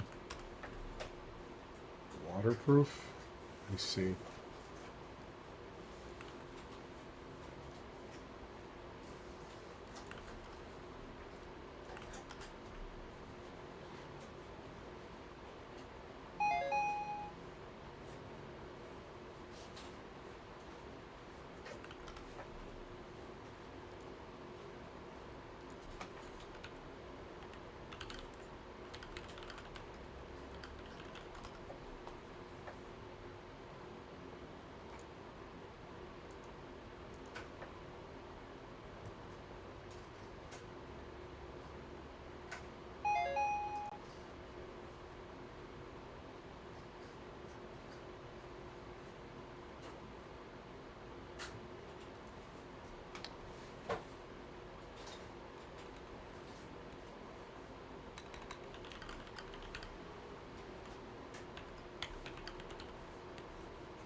Okay.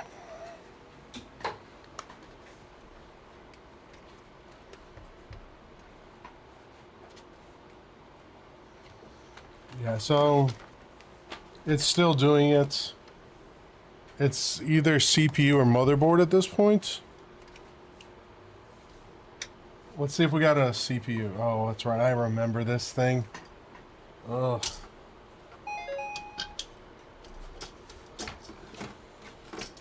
Oh, I remember how much I disliked this cooler.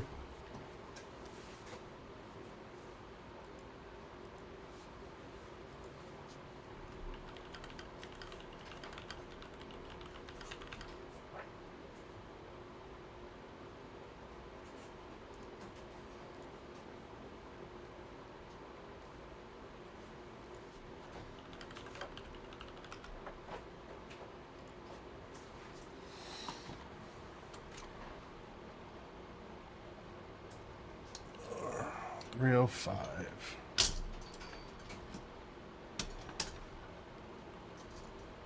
All right. Let's find out if it's a CPU issue.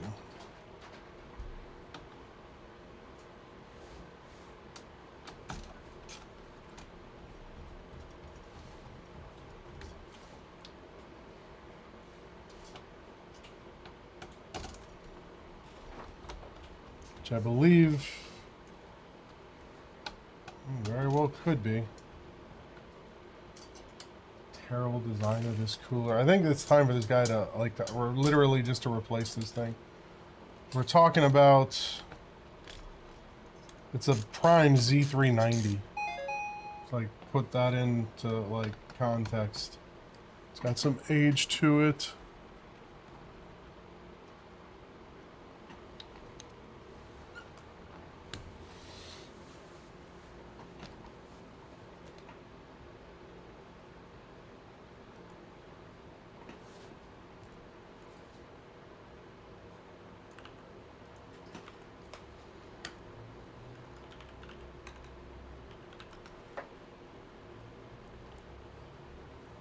No, Z390 is much, much older than that. This fanless mini PC has an AMD Ryzen 7 processor. It has a plethora of networking options that were a little different than we expected. And oh, that's we right. found I'm thinking of a Z79. a couple of different I storage hate being options. sick. only 1 gig Ethernet. It just feels like it should be 2. And so let's talk about the chassis real quick. This is definitely heavier than a lot of the kind of like N5105 units that we've seen over the years, and kind of like those kind of E-core only systems. This is definitely a notable, like, it has some notable heft to it. But we also don't see like the largest fins or anything like that on this. This is pretty mundane as far as, you know, fanless PCs go. When we get to the bottom of the system, well, that's also kind of interesting.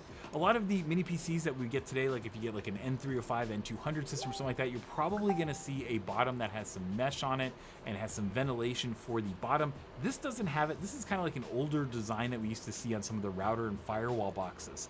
Now, we did not get a mounting bracket for this to go put it on the back of a TV or on a wall or anything like that, but it is the same mounting pattern that we've seen other AliExpress units have, that VESA bracket. So my guess is you probably could ask for one and maybe buy it for a couple bucks if you really want it. We're just not going to use it. Instead, we're just going to use the rubber feet to go put it on the desk like this. And now that we've looked all over the system, let's get inside to see what the hardware is that makes this work. Okay, so getting inside the system, there are 4 screws. This is super easy to get inside. Chassis. It's a darn honking, like, large piece of copper. I was pretty surprised to see that in there. Now, this chassis does not have like the heat pipes and some of the other things that we've seen in newer designs, but it seems like this is working, so I guess if it works, then that's okay. And when we pulled the motherboard with the CPU away from the chassis, what we saw was that copper block is making contact with the CPU. The thermal paste was definitely spread and stuff like that. And there's definitely, you know, when we did our testing and stuff, we saw that the performance of it was for motherboard, and you have a fan around somewhere in that 6.5 to 10 watt range. Now, I'm not going to be doing our normal kind of like let you hear it thing because there's no fan to hear, and I really can't hear any coil whine.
having a conundrum here. All right, let me toss some gloves on.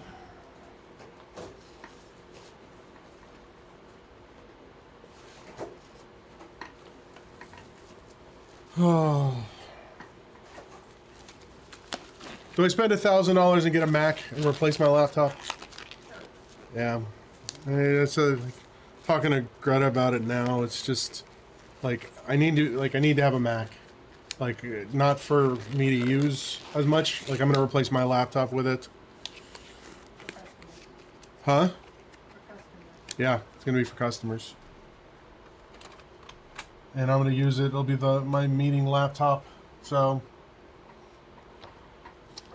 Yeah. No, I'm gonna get an M2 Mac. I've wanted one for a little bit. So this is just kind of the final nail in the coffin for me actually getting one. Yeah. But we don't talk about that. So this is an i9 9900K in this thing. I sure hope this thing isn't what's dying.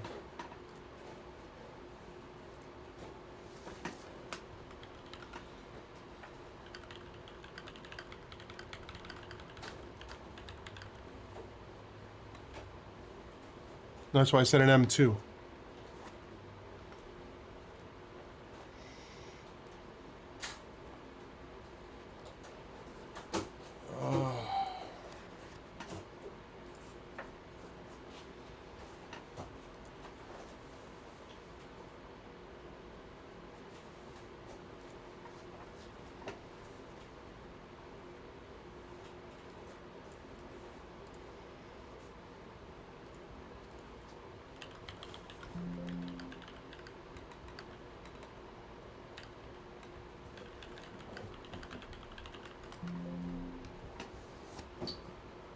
Yeah.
But what's confusing is the amount of armor that you need to get to that 85% cap is actually based on the level of the monster that you're fighting. And I gave some examples here. These are the actual numbers in the game.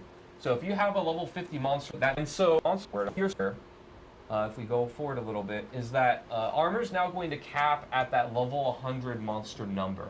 So that 9,230, you can write down this number. We're also going to later get into the tooltip. We couldn't get it in for the launch of Season 4, but we'll have it soon after. But it's kind of going to be like elemental resistance, where you get to this number, and then you're kind of done with the system, right? So armor in particular, zoom in on the tooltip so you can set this group, you know, what a player can put onto their screen. So kind of similar to some caps we have already, and the increased area size. You know, like, it's really fun to get those giant frost novas that cover the screen, but when it goes like 2 or 3 screens away, it can get really noisy and messy. So we still want these stats to be really powerful and impactful, but just control a little bit the amount of insanity that they can bring. And one thing on this cooldown reduction cap, to be clear, this is not just CDR across the entire game. This is just capping what you can get from gear. So this is like the base cooldown reduction you get when you first cast a skill, what it's going to be. You can still get cooldown resets or additional cooldown effects from things like the skill tree or legendary powers that just reduce the cooldown of your skills as you do certain mechanics. This is just like the baseline cap that comes from your gear. I think when we looked at the cap for area effect too, we tested it on Frost Nova, and we were like pretty meticulous on what that cap should be, and it was still massive. No, it's huge. 100%, Yeah. When I say like we're making a cap, you're still going to get to insanity when it comes to what's on your screen. It's still going to be awesome. So you can see here, this is just showing you what the tooltip looks like now. So we're going to be showing you, you know, as a player, what those caps are, so you know, when you're evaluating your gear on your tooltips, what it is. And then same thing here. You can see here, like the dust level area effect size bonus, it caps at 100%. Next, balance updates. So again, like I mentioned before, we made a lot of balance changes. Do I have a based on 9th feedback. gen Again, thank processor you. floating around here?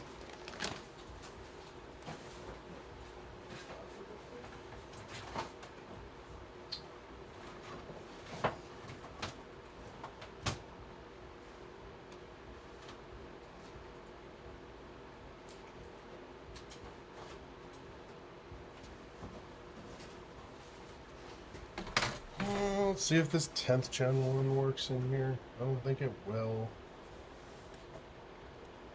I'm not. It's 8, 9, 10, 11. I always have this problem. It's 8, 9, 10, 11, 12, 13,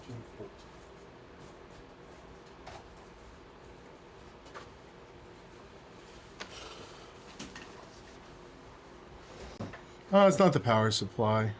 It's none of the devices. We took everything out, and it's still doing it.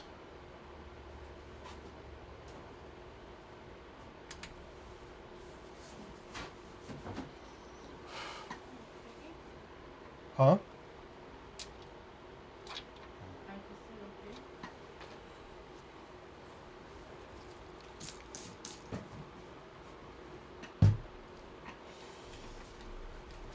Chill for a second.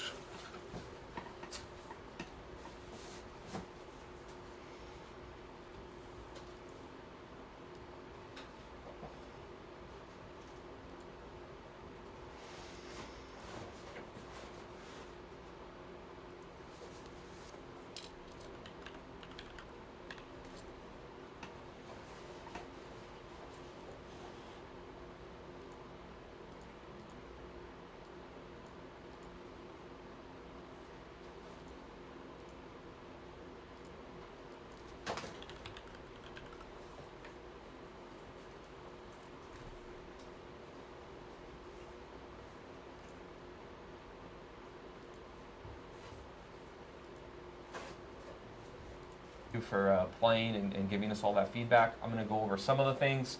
One of the bigger categories of things was, again, like I mentioned, those changes due to combat readability and balancing player power. A few examples here of things that we're reducing are like the amount of dust levels that can be on your screen, and fractured winter glass, one of my new favorite uniques we're bringing in. The amount of frozen orbs that could span the screen is going to be reduced a bit, so I want to prepare you all for that. Again, to be clear, you're still going to spawn a whole lot. It's just not going to be like insane amounts where you can't see things anymore.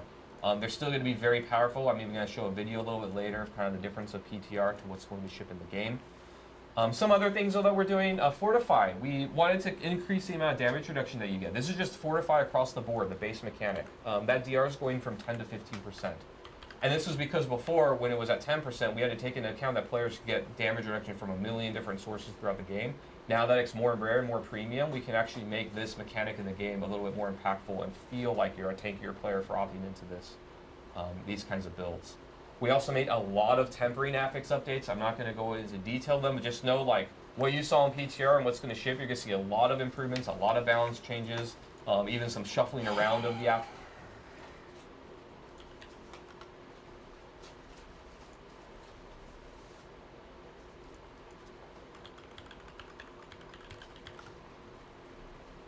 That's not correct.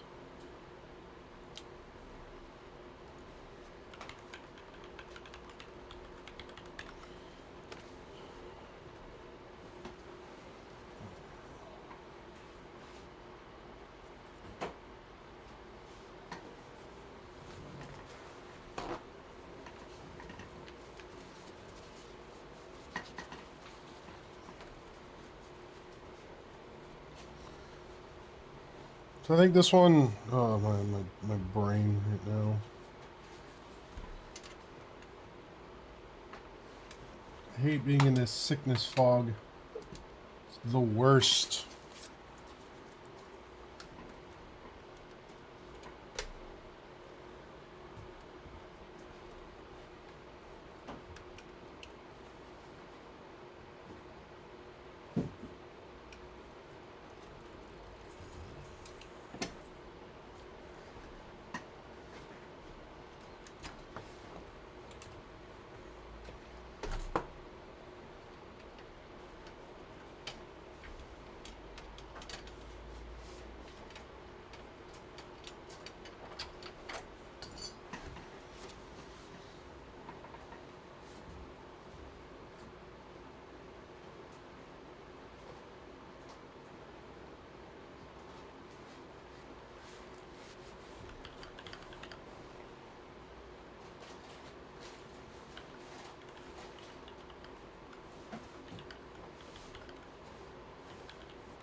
Fixes to make them in ways that make more sense based on feedback. And then we did do some class changes as well. I'm only going to give very few examples here, but just know that there were quite a few. One is Druid players. You know, companion Druid players always harass me. They want that build to work, and I agree. It's really cool.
We're gonna unplug more stuff now.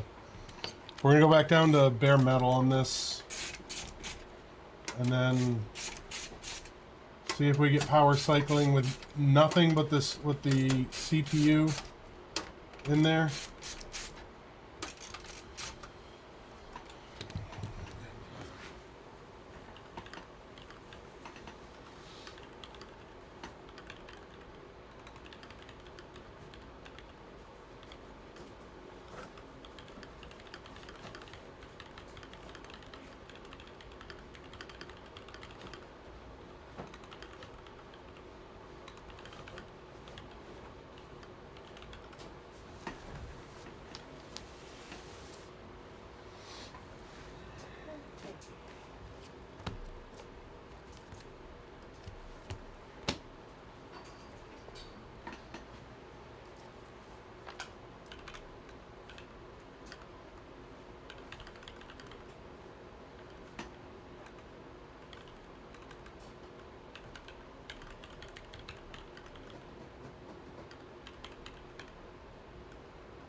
So we increased the health she's of doing druid okay. wolves by 200%, and we also reduced the respawn rate and cut it in half. So, you know, we got feedback basically that, you know, their companions were really good and fun and did damage, but in the late game they just kind of died and couldn't survive. So we're doing this to kind of address that feedback.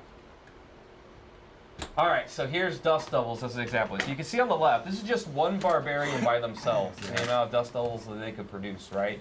And then on the right, you can see kind of the same barbarian. You can see, like, the Dust Devils around the areas where the enemies are, they're still getting hit by a ton of them, but it's not covering the entire screen, right? And especially when you get like 3, 4, many players together, it really becomes insanity. Yeah, especially when you're in a party of 4 barbs or, Yeah. you know, it's just like everyone's a barb and I don't know where I'm walking. Yeah, and other classes can do that kind of thing too, not just Barb, but this was kind of a good example. So, you know, this is kind of seeing the difference between PTR and Live.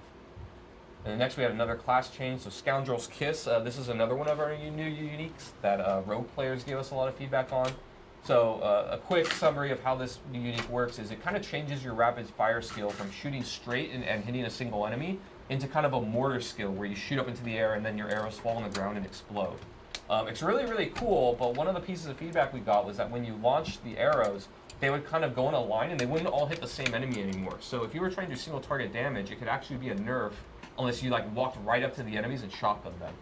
And while there was a way to play around it, you know, players weren't really happy that like we transformed the skill so much that it went from a range skill to kind of a melee skill. So we made an update here and we have a video of the before and after.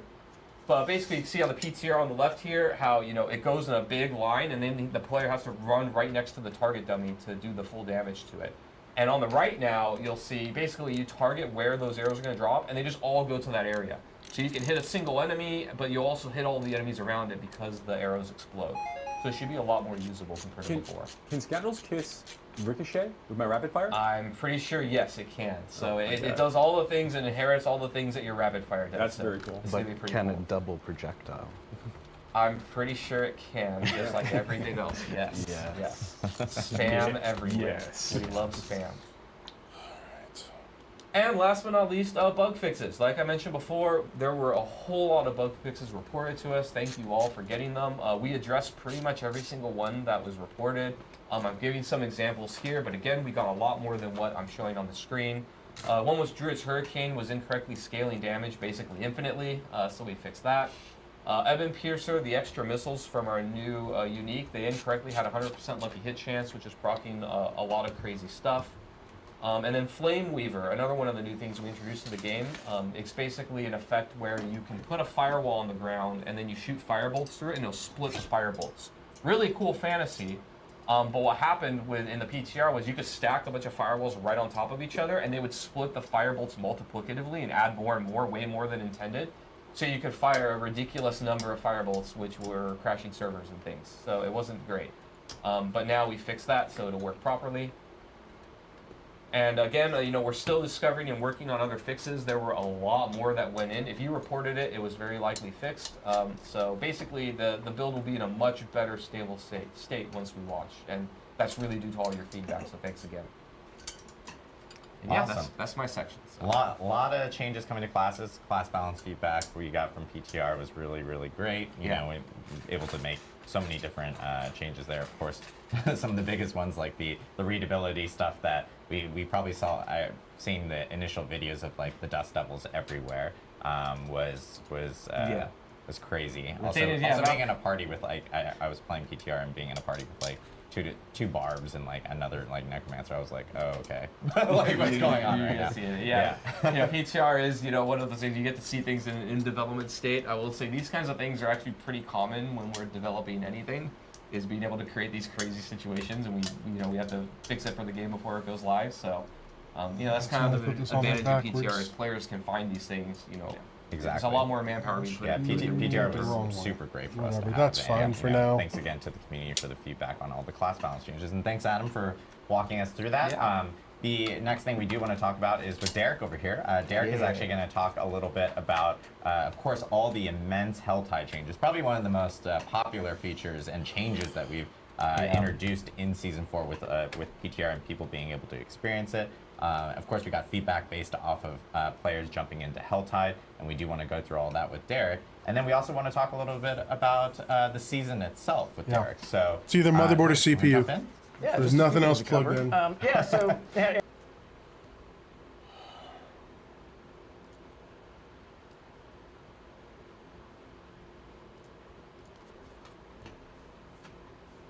as you mentioned, the players who joined us when the PTR or caught all the various like blog and video posts and whatnot, successful experimentations from out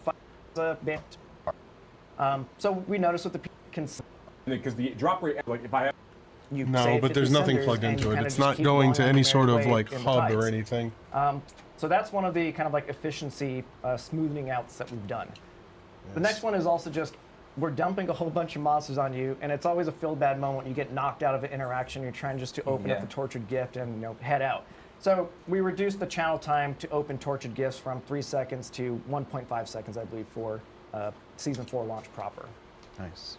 That'll help a lot. So, and I think we'll address some feedback of like, why don't we just make it instant, right? Right. Yeah, we kind of do want to safeguard against like the accidental clicks. Again, it's a frenetic game, so you're clicking a whole bunch, and I think 1.5 seconds is enough time to, let you make sure that that's what you want to commit to before you open it. And there's also like because you guys didn't talk about this, there's changes to like the channeling, like you I think with like dot damage and stuff like that. Oh yeah, dot damage now will interrupt channeling as well, which I think is a pretty good, which is good. So especially as you are in the frantic areas of Helltide and everything. So lots of Helltide changes, a lot of good feedback from players from PTR.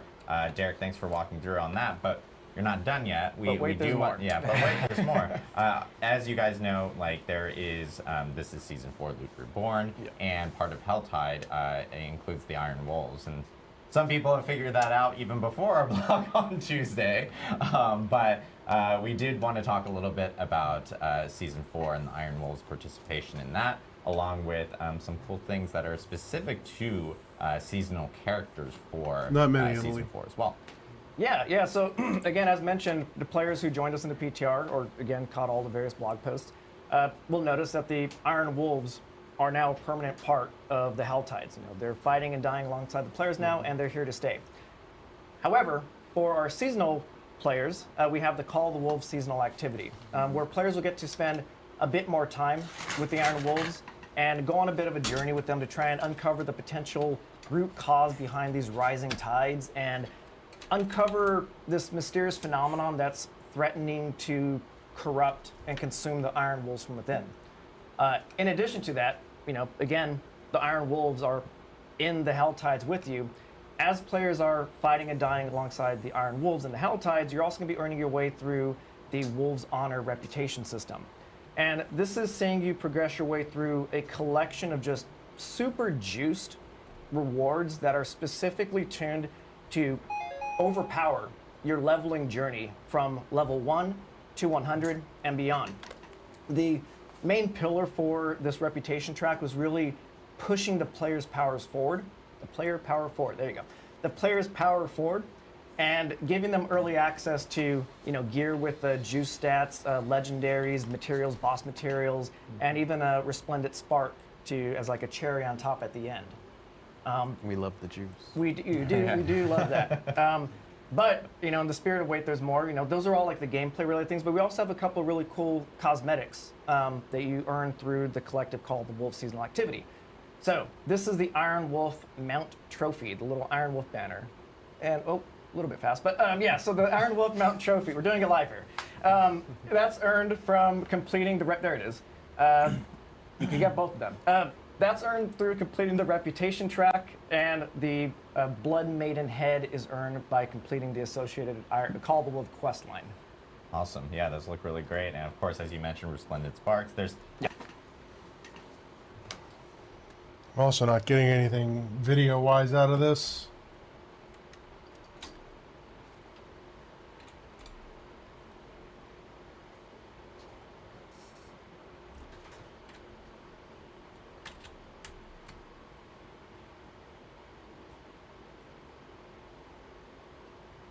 Walk.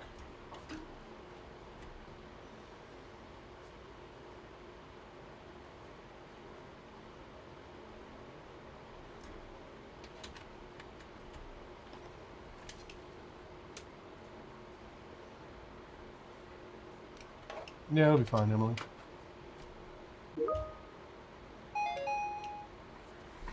Back to the same thing.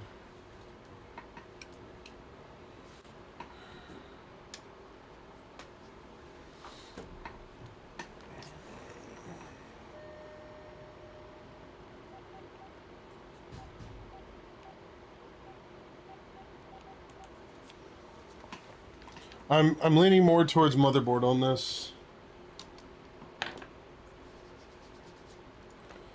Oh, you can actually get this thing for. I still can. It's crazy.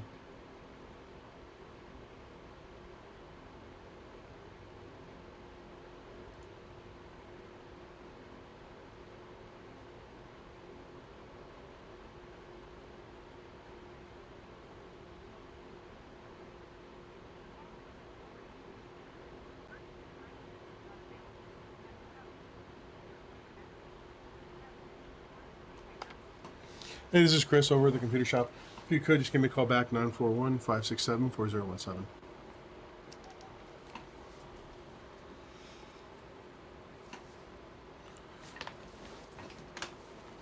I think it's a motherboard. I don't think it's a CPU. We reset the BIOS. And the problem is, like, even with nothing plugged into this, it's still not working correctly. Oh, thank you.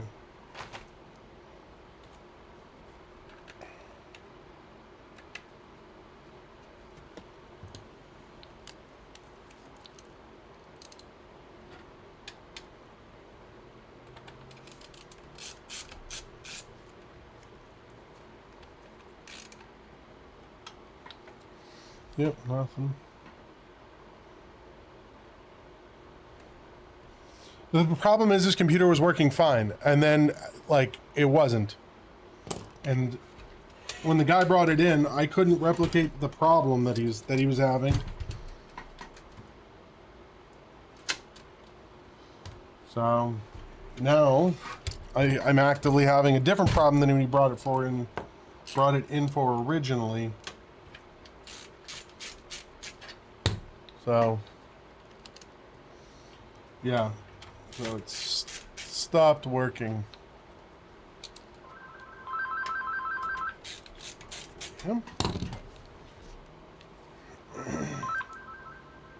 Bradenton PC Repair, this is Chris. Yeah, it's calling about your computer here. It looks like it's something with the motherboard. So new motherboard for this is $250, and then the install would be $100, so you'd be looking at $350.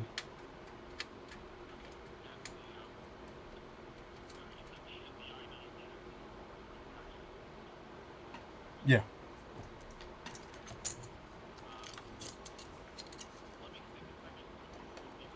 Mm-hmm. Yep. That's fine. Yep. Right. We won't put this back in here. No, it does not.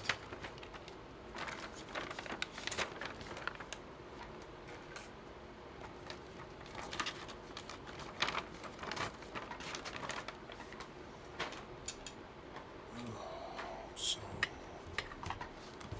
mentally just like boomed right now. Should be that.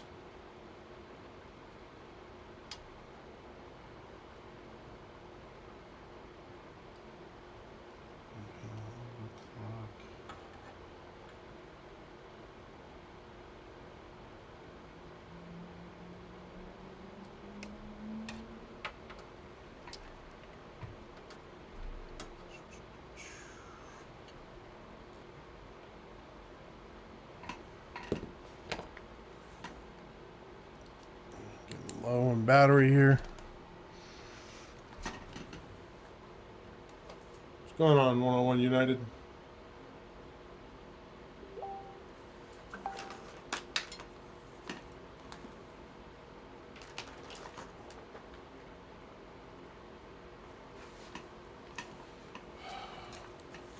Recently bought a Z690 board to upgrade. Had to use an external flash to revive the BIOS chip. Was completely wiped on board. That's surprising. That Rain Man FL guy would be the one you want to talk to about that. All he does is BIOS flashes. It's his jam.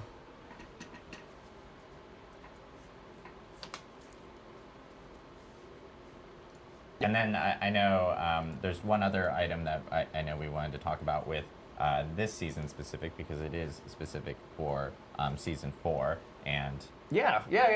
Thanks for the reminder on that. There's so much to cover. I know, there's a lot, I know. Derek has like the largest list of items to kind of go through here. So Yeah, so you know, as mentioned before, on the seasonal team, we love our experiments, and I don't think a season would be one without some level of experiment. So with that, we have the seasonal item, or as kind of like call it the seasonal toy, and that's the Profane Mind Cage.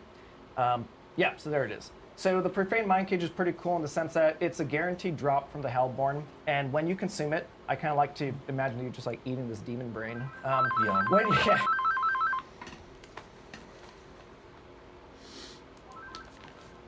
This is Chris.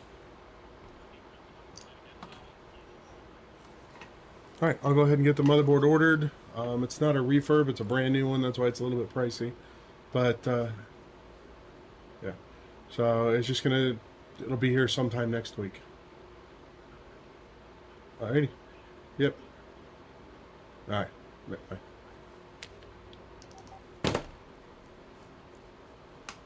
All right. When you consume it, for the next 60 minutes, the Helltide monsters are going to be boosted up to 10 levels, depending on the world tier that you consumed it in. And you're also going to be increasing their aberrant cinder drop rates. So, you know, again, all tying this back to that leveling journey and like tempering and stuff, like sees to talk about, right? Engines is my med. It's just a odd leveling, really powerful. And you know, on top of Endorial, we've added a new tier to the boss ladder called Tormented Bosses. So these are much higher level than level 200 bosses, sort of pinnacle aspirational bosses to take down. And what we've done here is we want to play our cards too early. Yeah. Well, I think.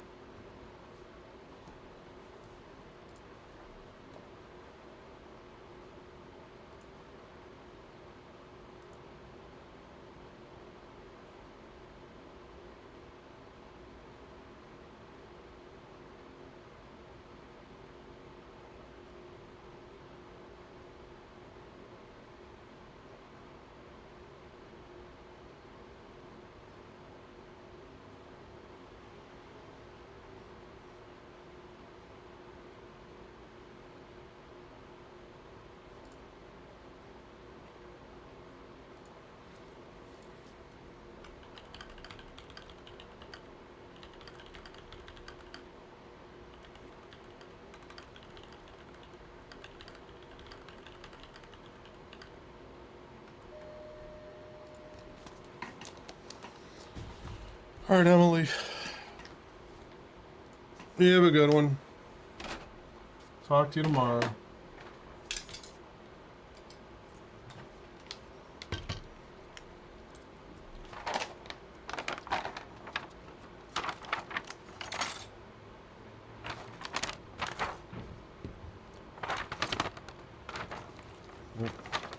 Rain Man, that 101 United guy is speaking your language.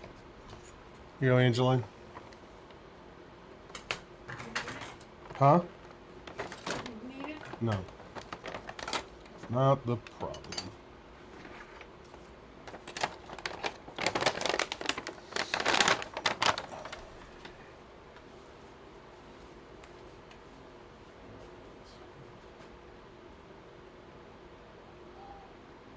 What is all this? Is this just dumpster stuff? Because this is like, this was clean. Those are. What's going on? I gotta go through these two, because these two things are dumpster, and I'm going through all the laptops tomorrow. 5-1, 5-1, 5-1.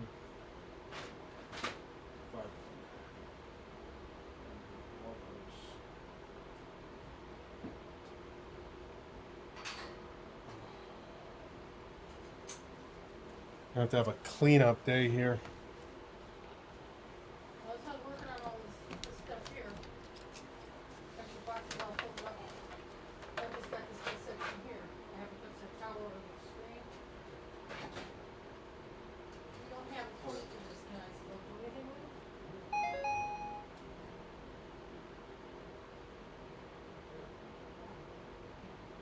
Somewhere. It should be. I bought one. What is this thing? That is garbage. I need a Phillips. What size?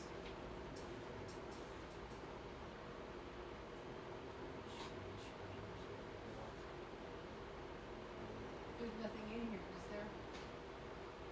You don't take this one. I'm going to box up. There's the sleeves.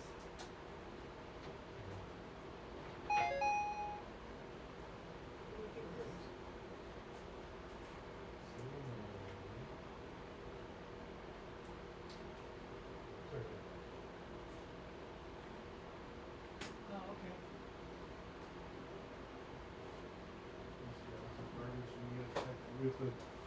All those I have to go through. What about these? You want these cords?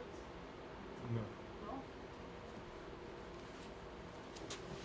These fifty-two, whatever this is? Some blue cords in here. Should I throw this out too? I can't tell what that is. Something small, something that's going in. Yeah, I'll look later. Okay.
Yeah, Emily, I said good night.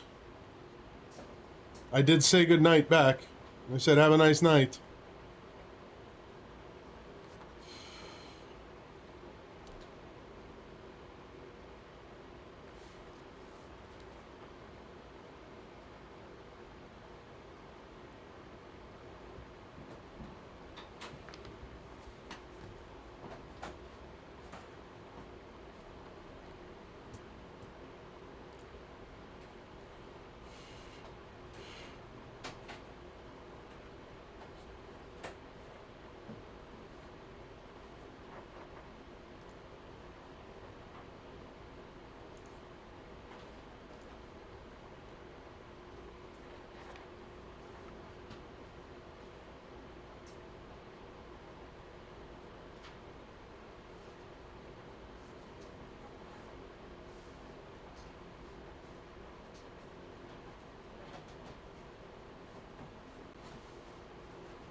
16.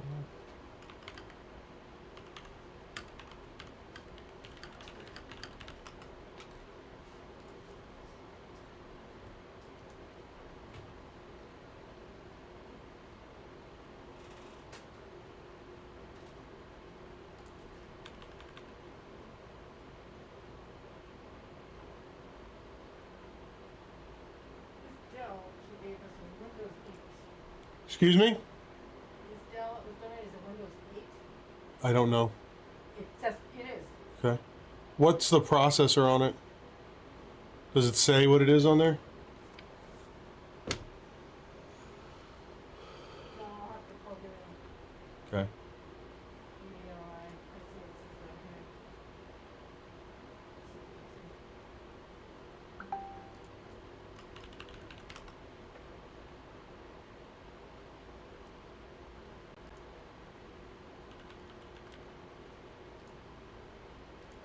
No, when it's in space, I'll plug it in.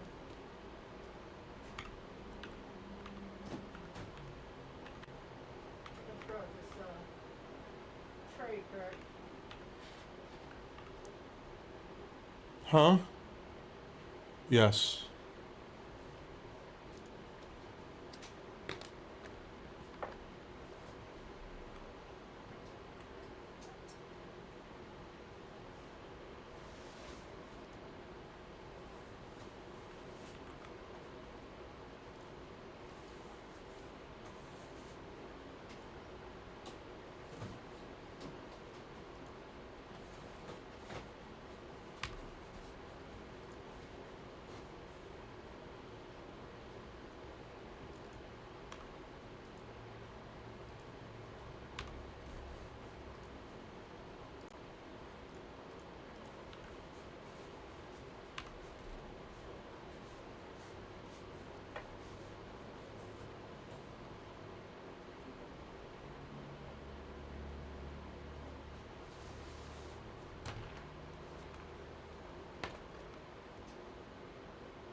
A10. Yeah. Oh, that can cost. Yeah, that's it. Okay. Use the Windows 11 thing on it. See what it. See if it'll.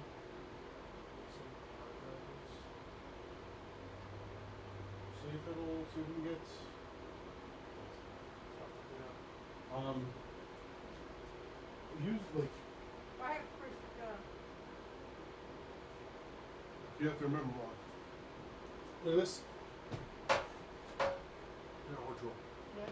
well, this was so dirty, I figured I would use a dirty one. Once one of these are dirty, it's literally $20 for 100. Once it's dirty, out, because I don't want you accidentally rub it, like transferring stuff from one computer to another. Yeah, see if you can install Windows 11 on there. Oh, first I gotta do my T-band. Yeah. I just want to see if we can find the email. There's some crazy brain to be serious.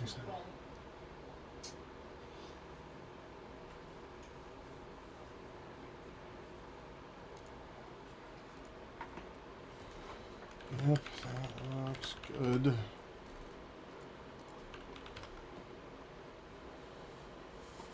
Oh.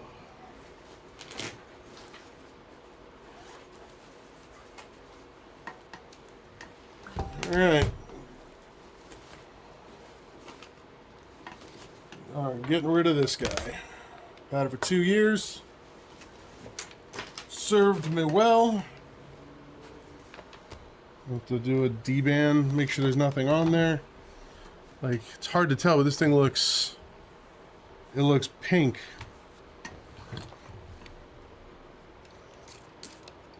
From my backpack.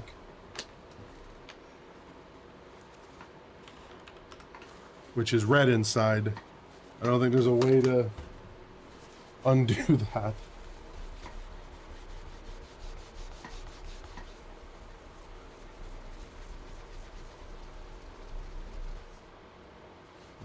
It's like permanently stained. Got this hue to it. All right.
back.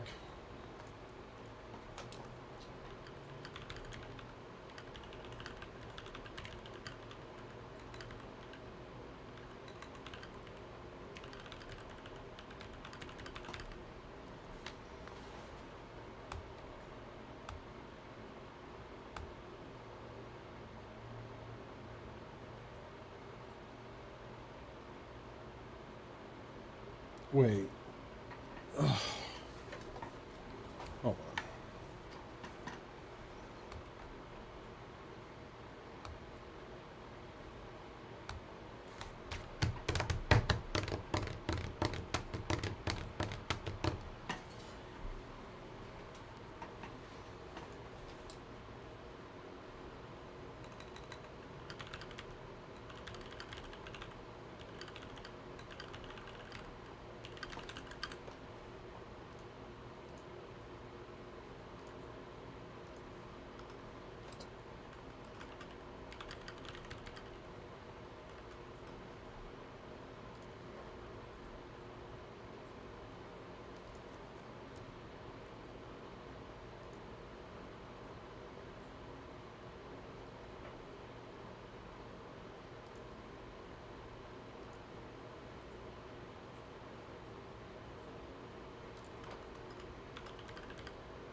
Yeah. Got a 320 Toshiba hard drive there. Replace it with one of ours. Okay. Not an SSD.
Hello.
Tomorrow. Look at that tomorrow. I got some other stuff I got to work on, namely this website.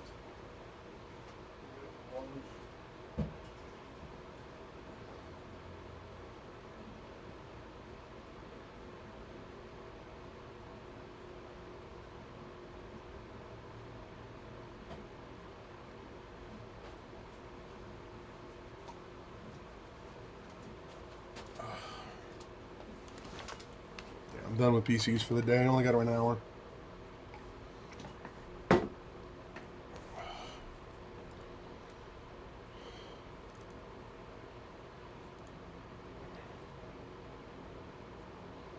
So what's interesting is when I save this and then I go look at this, that's now gone.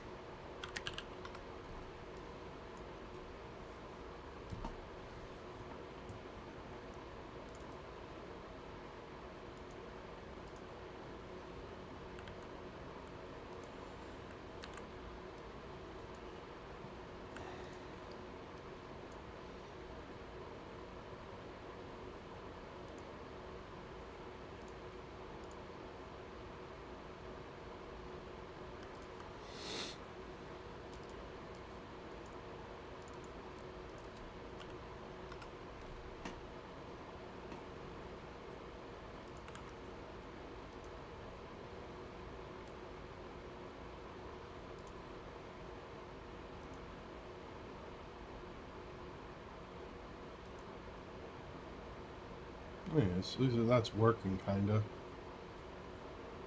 Alright. What's the difference between that and this?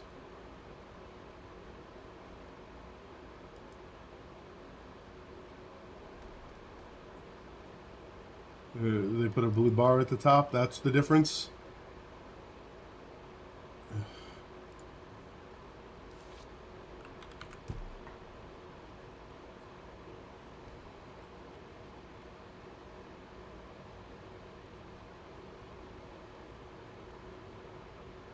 Cool.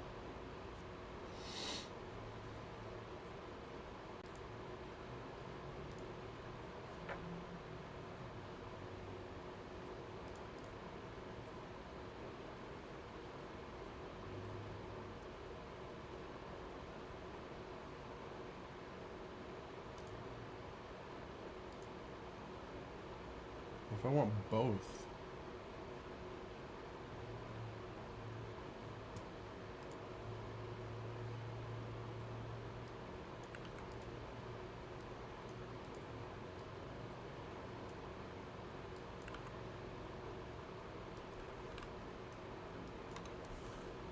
Just gonna grab this.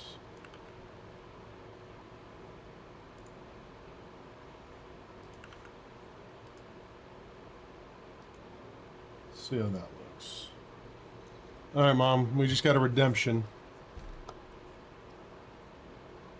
Go for a walk.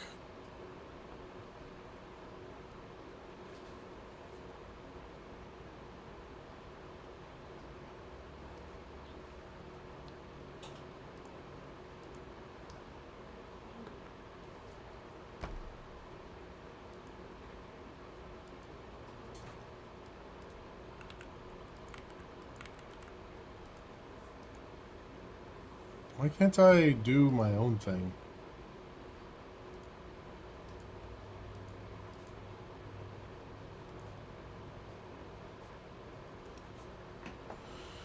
All right, I'll be right back.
It is 750 feet.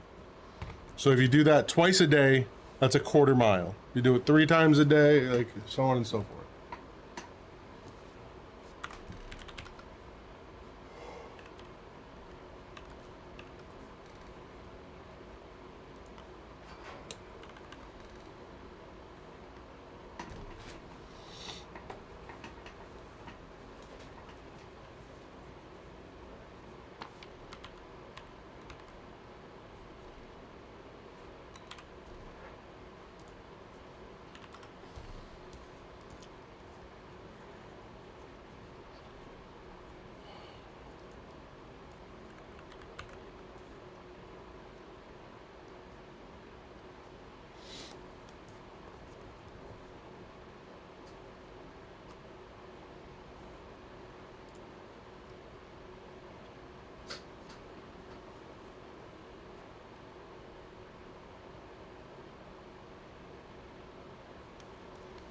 Okay.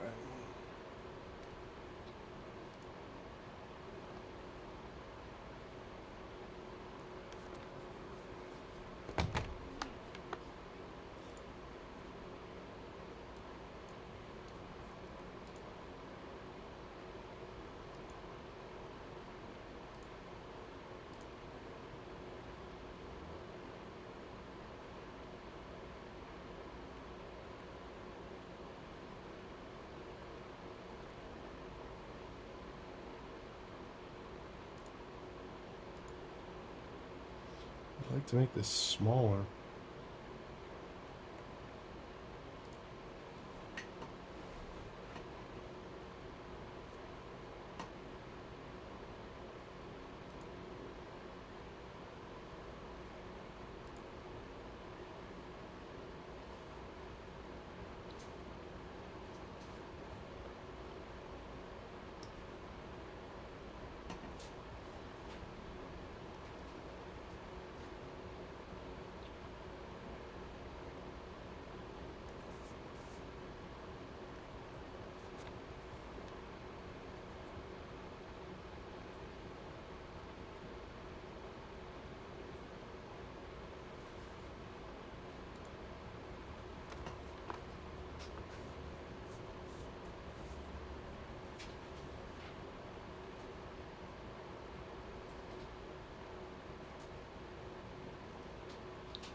Hello, I'm working on a website.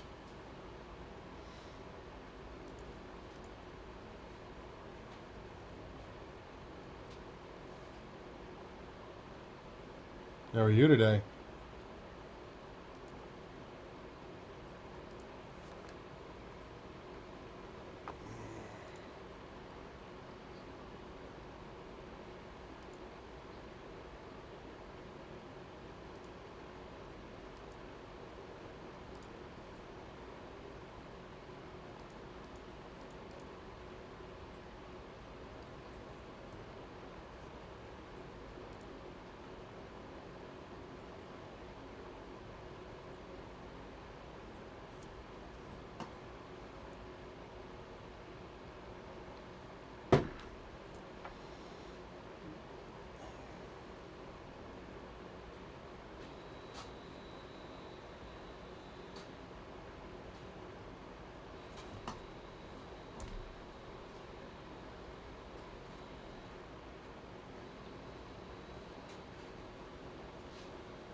Just realized you guys couldn't see what I was working on again. All right. This is stupid. I gotta fix this. What's going on here? This is...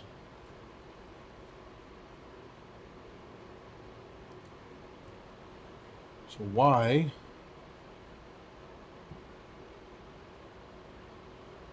New navigation menu, header, settings. I guess let's start all the way to the top.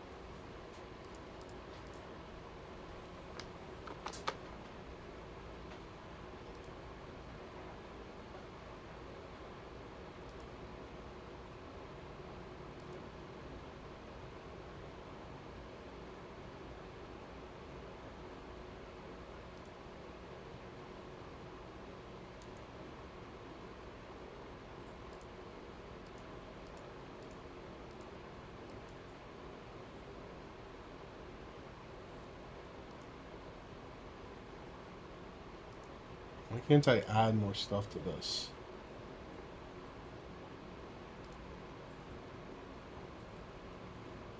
Let's do contact info, social links.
So this should go away now.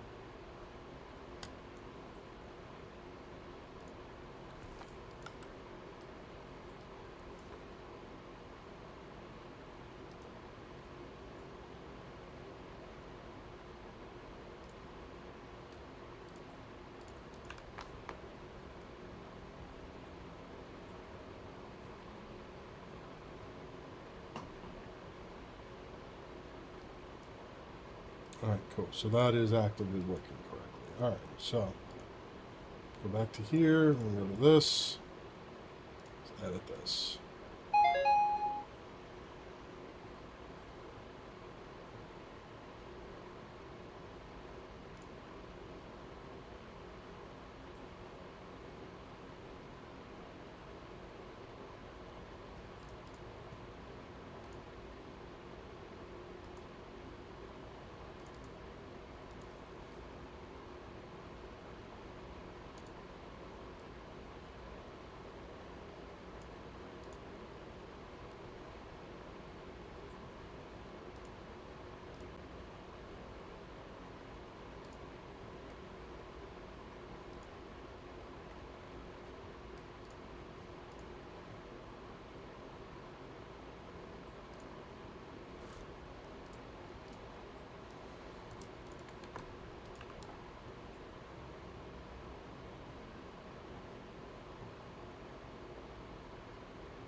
How do I center you? Is it that one? See if that works.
You had some interesting watching habits there, Mr. Rainman.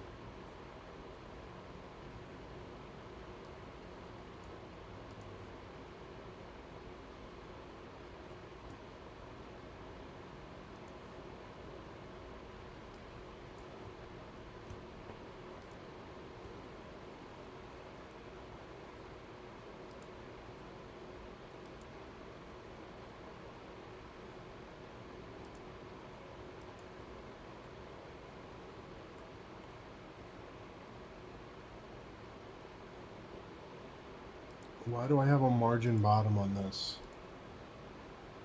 On this?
There we go.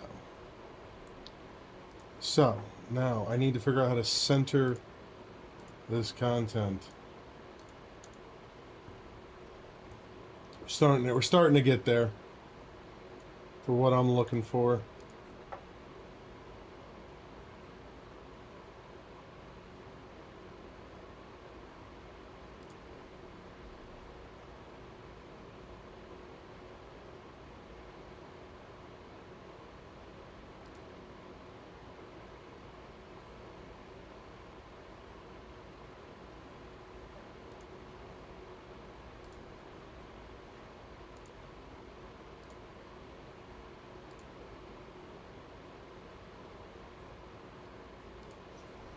Why default?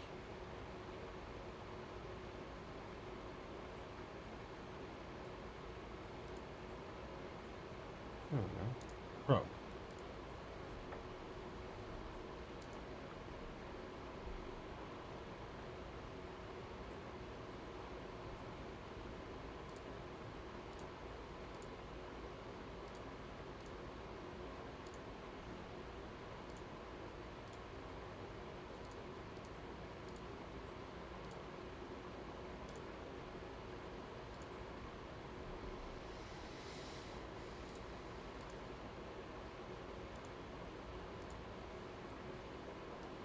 Getting close here.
Must be nice.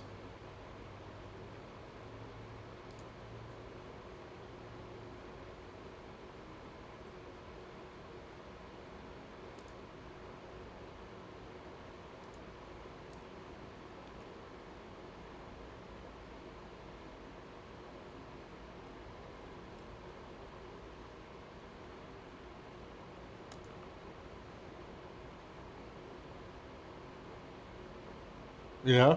Maybe set an alarm and get up.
Need this to be a maximum size.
14.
Something's breaking there.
I know.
Yeah.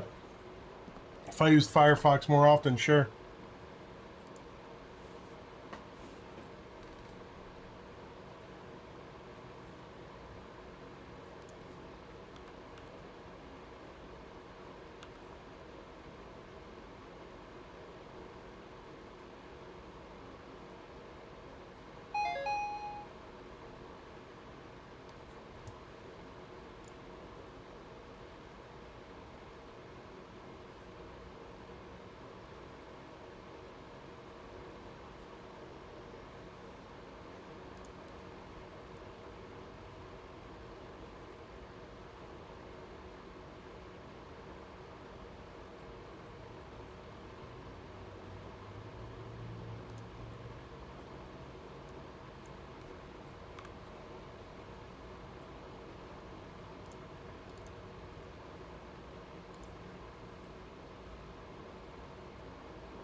We're getting there.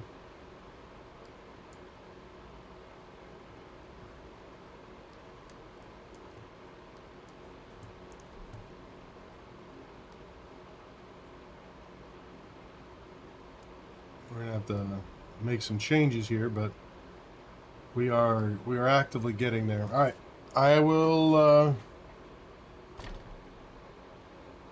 talk to everyone later at home, and I might stream, I might not. We'll see.